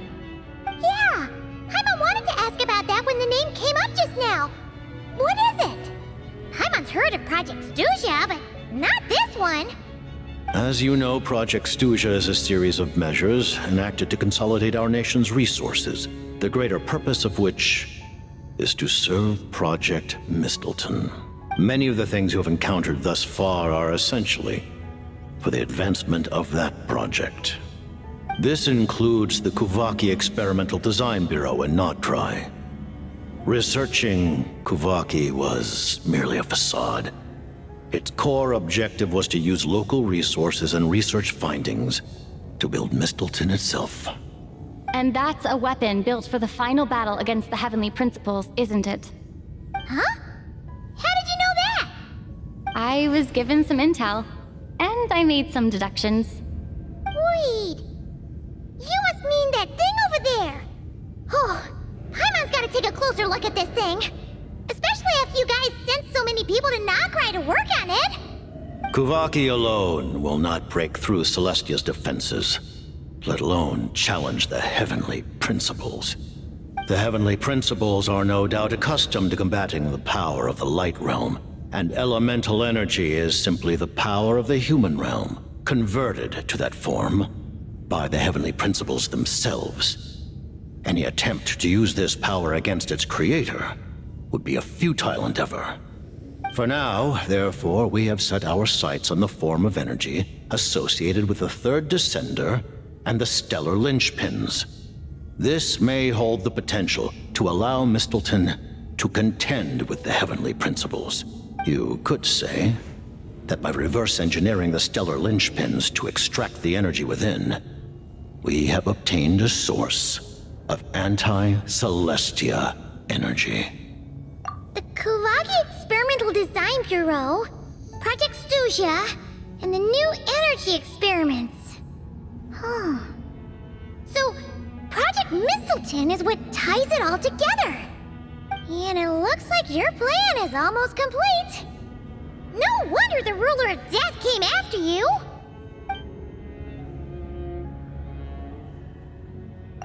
Her Majesty the Tsaritsa has embarked upon an expedition to vanquish a monster. Were it not for this, I imagine she would have been delighted to grant you an audience. Seems like the powers that be in Snezhnaya don't intend to hold my past conflicts with the Fatui against me. The Harbingers have been granted significant autonomy in retrieving the Gnosis. But by the same token, they do not completely represent Snezhnaya's official stance. You read my mind. Speaking of the Gnosis, Paimon's been dying to ask this question since forever. Why exactly does the Tsaritsa want to collect them? Is it something to do with the fight against the Heavenly Principles? The Gnosis will undoubtedly serve as a key bargaining chip when she confronts the Heavenly Principles. Beyond that, you had best ask the Tsaritsa herself. I am not sure if this information is mine to disclose. What do you mean, not sure? Don't you make the rules? You're the highest-ranking Harbinger! Ugh, never mind. Taking on the Heavenly Principles is something most people wouldn't even entertain in their wildest fantasies. Why is the Tsaritsa so fixated on this? In Tevat today, civilization is nothing but an illusion. Something whose very existence can be negated at any moment. Our civilization may very well be destroyed in the struggle, but as things stand, the Heavenly Principles could choose to negate our existence on a passing whim. And we must not sit back and accept that fate. Only by changing the state of affairs, only by overthrowing the Heavenly Principles, can our civilization truly be said to have taken root. Otherwise, the fate of the people of Conria and Hyperborea is a cycle doomed to repeat itself. Accepting potential destruction in return for getting to control your own fate. Furthermore, perhaps this is still somewhat difficult for you to understand. Are you aware? Huh? All of them? Paimon knows about the curse of death you mentioned, and the curse of immortality that you and Dainsleif have. Then, the birth of the Hilly Churls, the rules of Natlan's Ode of Resurrection, those are curses too? Farina's long life seems to stem from a curse placed on her by Focalor as well. Yes. Even a god's love for humanity is a curse the Heavenly Principles inflicted upon the gods. What? The Tsaritsa has always had ample reason to hate the Heavenly Principles. If she can seize their authority, she will reconstruct the entire world, and when that time comes, humanity will be completely liberated from curses and lies. Look forward to it. It will be a world beyond your imagination. Though the ordinary people of Snezhnaya may not understand these details, in this frigid land locked in a ceaseless struggle against the environment, in this nation to which the gods have never shown favor, we all believe that standing in solidarity with the Tsaritsa in our shared struggle will surely usher in a new and better world.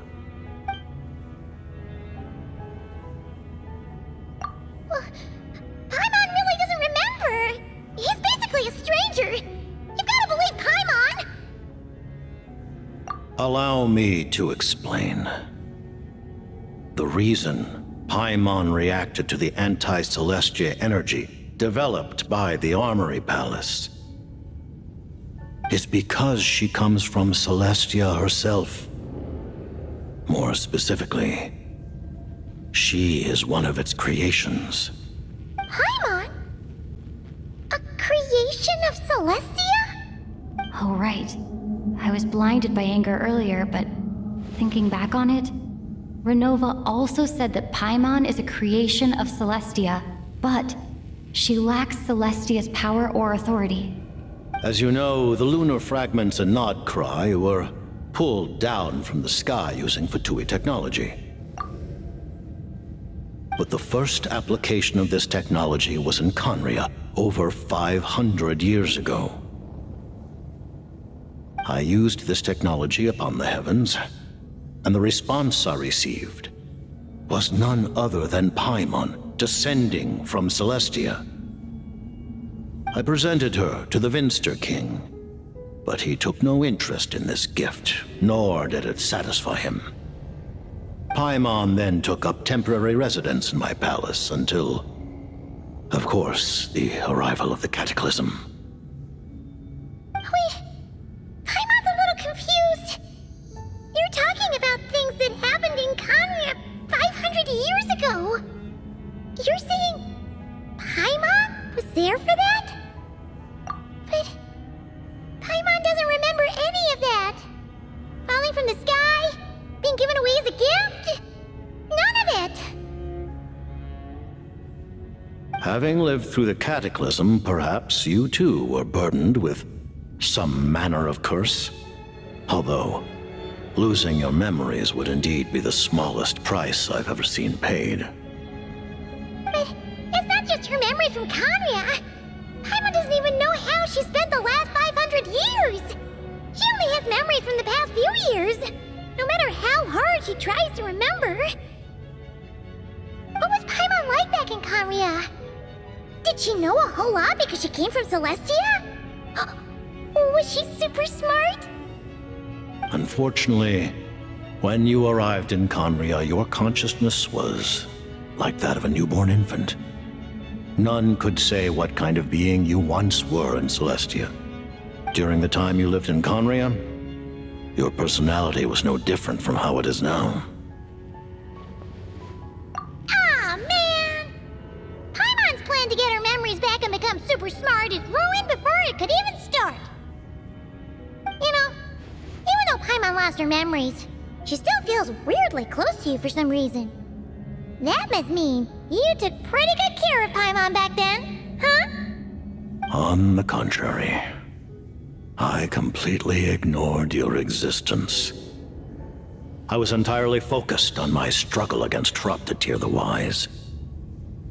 But now, as I see it, it is as if you are the only sane thing that survived that era of insanity, and thus are worthy of protection. Noted. Man, Paimon's gotta stop projecting friendship on everyone she meets. But, Traveler? Even though you know Paimon's some creation of Celestia now, you still want her, right? You're not going to abandon her? Oh, phew! That's a relief. Paimon's just learning about this, too. She's barely even processed it.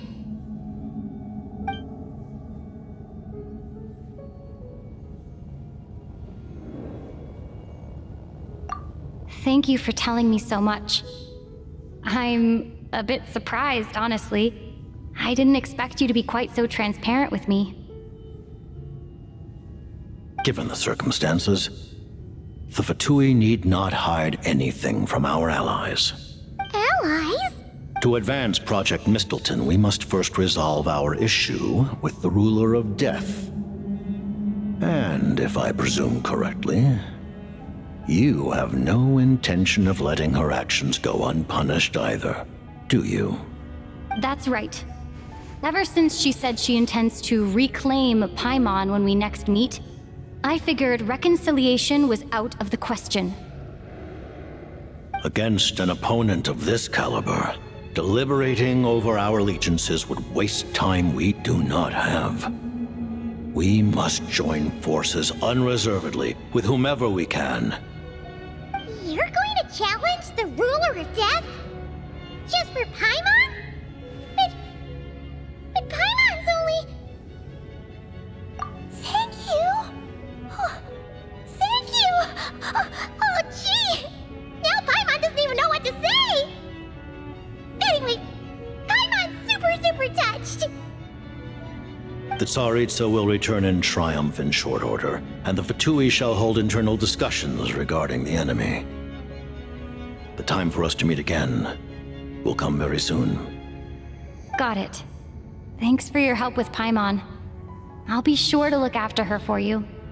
There was just one other thing. Well, it's just a request, really. Paimon really wants to see what this Mistleton thingy you're gonna use against the Heavenly Principles looks like. Of course, Paimon knows it's top secret and stuff, but she just had to ask. It's okay if the answer's no. Certainly you may. Oh, for real? Actually, maybe it's best not to. What if her Nova suddenly pops up again? She might take this chance to... While the technology is not yet fully developed, it has nevertheless reached the stage where Celestia's creations are unable to damage it. In that regard, you may rest assured. Oh. Wow. No wonder Paimon felt so out of sorts recently, even though it was super far away. Alright then! Paimon's ready to take a sneaky peek at this top secret super weapon!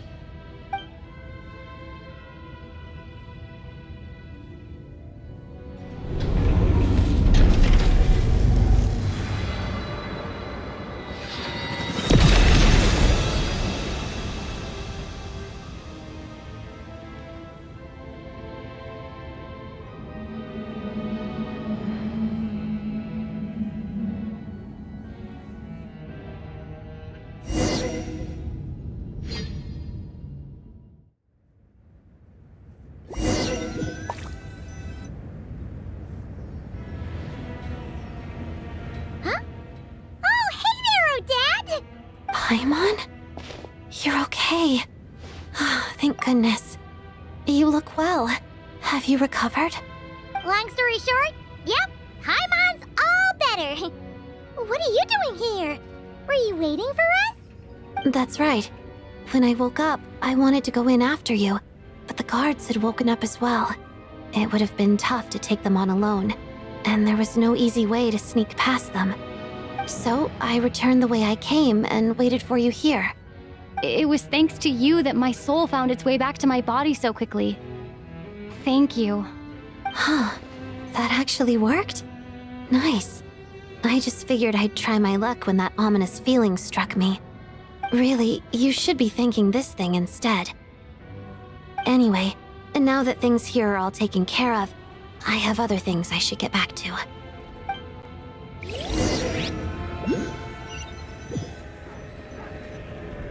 Ah, Director Chuganov, you're back. We just received notice that Project Stuzha has been suspended, so we've convened an emergency meeting. This is the preliminary plan. In addition to expanding production capacity, we've also discussed feasible layoff plans to optimize revenue and expenditure structure. Our calculations indicate that the factory's profits will increase by at least 30%. Just give the word, Director. That won't be necessary. Leave the energy for those who need it. Whether they use it just to get by or to run a business, that's up to them. Start preparing to halt production and lay off the staff. Make sure the workers are able to land on their feet and that they are duly compensated. Thank you all for your hard work during this time. Am I hearing you right? Why? After all the tough times we made it through, now is exactly when we should start to turn a profit. I just suddenly don't want to do this anymore. Huh. Does there have to be a reason? Iskra, it's time to rest. Dear esteemed members of the Rokot, given the effects of Lelek's radical actions upon our organization's reputation and social stability, a decision has been made to permanently withdraw this codename from use. Considering that Lelek did what they did for the benefit of the people, the Rokot has nevertheless negotiated with the authorities, ultimately securing a waiver for all penalties due to them. Lelek will be suspended for a period of time.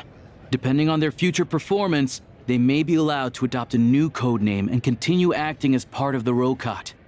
The purpose of this notice is to remind everyone once again that motives and methods are equally important when one operates in the shadows. Even with Project Stuzha's suspension and our interim operational victory, we must guard against complacency and rashness and work to consolidate the progress we have made so far. We act only for the greater glory and solidarity of our nation. May the aurora shine ever on, and the tundra always stand firm. We act only for the greater glory and solidarity of our nation. May the aurora shine ever on, and the tundra always stand firm. Looks like it's finally over. You mean for us? Just thinking out loud. I've never seen the Snezhna Grad Vecha so lively before. I never once thought I'd come here, but I understand everything now.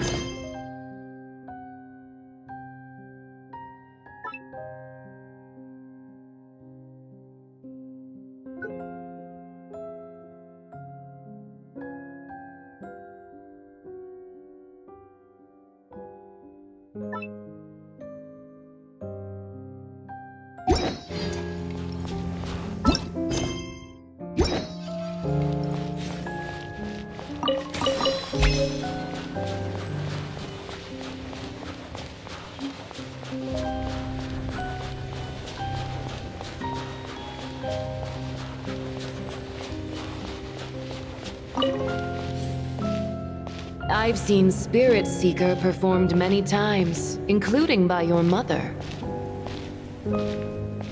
Why do you bring that up all of a sudden? Even though the choreography is always identical, every dancer finds a way.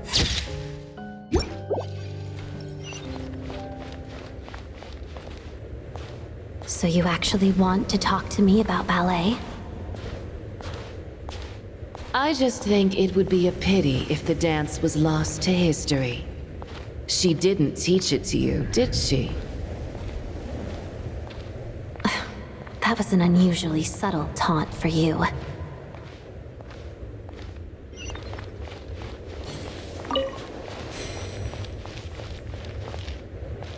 We embraced one another on the snow-swept plains, melting the ruthlessness of time. But when our bodies, in pieces, are cast to the winds, what of our love will remain behind?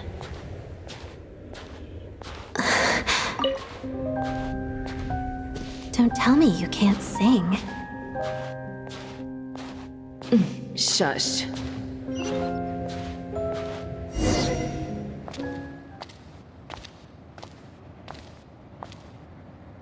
I understand her hatred. The Fatui robbed her of the life she should have had. I never opposed her dancing. Yet still I became an enemy of her ballet. I'll just keep my distance. Many despise me. I'm used to it. You're certainly not one to shy away from confrontation. But children, they need a different approach. I'm hardly the most maternal figure. Yet, she is a child. In my experience, while a father commands authority, he must still yield to love. You should tell her what you think about her dancing.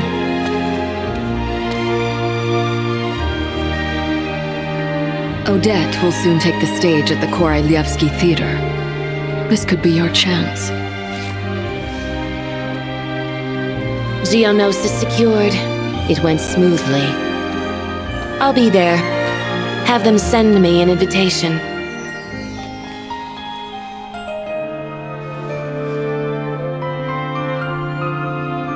Sadly, things didn't work out. Her final words are inside that block of ice. This? Aren't these for monitoring her subordinates? Not yours. This one isn't her witch's flame, but my two worlds' flames. The two worlds' flames can burn away memories. It was my parting gift to Rosaline.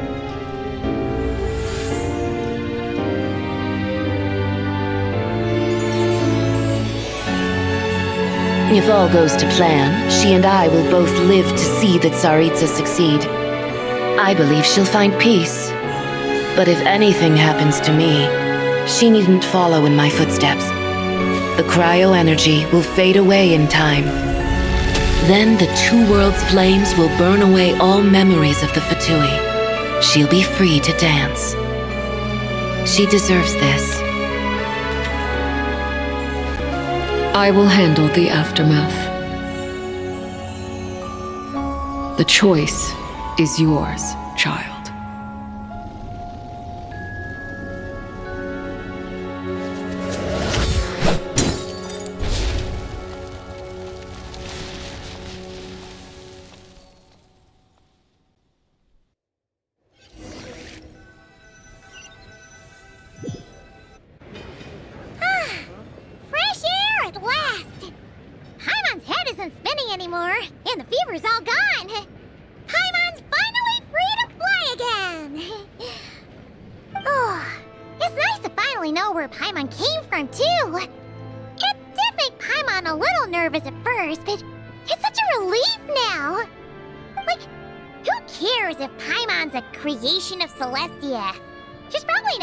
That important.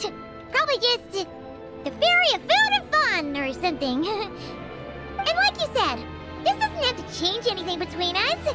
You're not gonna just... Hey! Hurry up! Why are you walking so slowly? You've spent the last few days lying in bed and stuffing your face. I didn't think you'd be able to fly this fast. Says who? Paimon's as agile as ever. They don't call her White Floaty for nothing. Paimon originally wanted to check out the bookstores in Snezhnograd, but she's more in the mood for flying around right now, so let's save that for later. Wait, they've got light novels from Yai Publishing House here too. Huh? And this is Paimon's favorite mystery story from Fontaine. Wow, they got a sequel. The local Snezhnaya books look pretty interesting too, but also kinda heavy. Not the easiest things to look around. I thought you were in the mood for flying around. Paimon can read while she flies. Hey! Look at these two dolls! Which do you like better?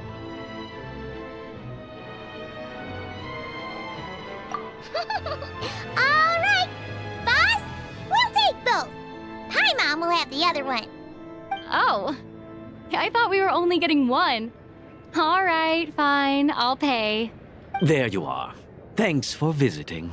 Paimon will grab this and then... Huh? Huh? Huh?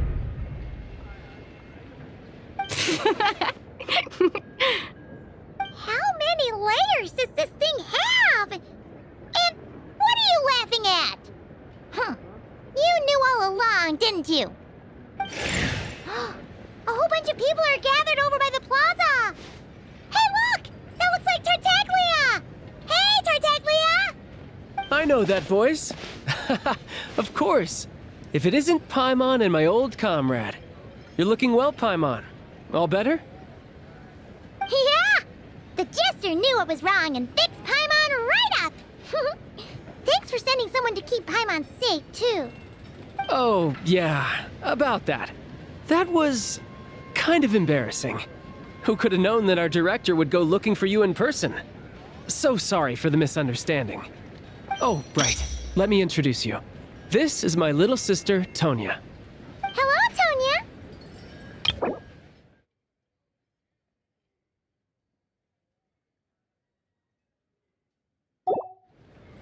Hello.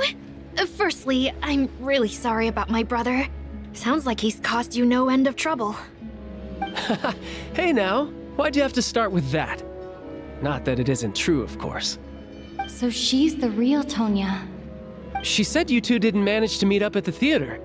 She waited ages for me, and when I didn't show, she got a little worried and went outside.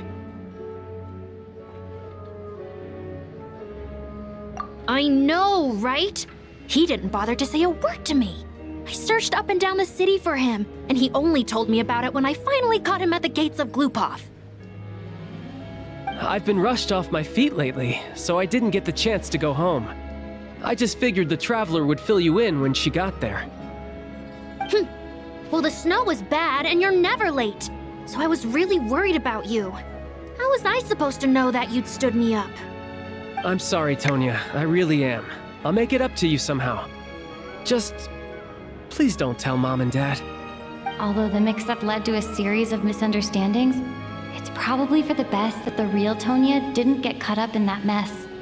Besides, it's obvious that Tartaglia isn't usually one to break a promise. He only gave his ticket to me because he had to look into Lelek. No, it's fine. It just meant I didn't get to see the show in the end. By the way, what did you think? You were one of the first people to see it, you know? I would say... the best is yet to come.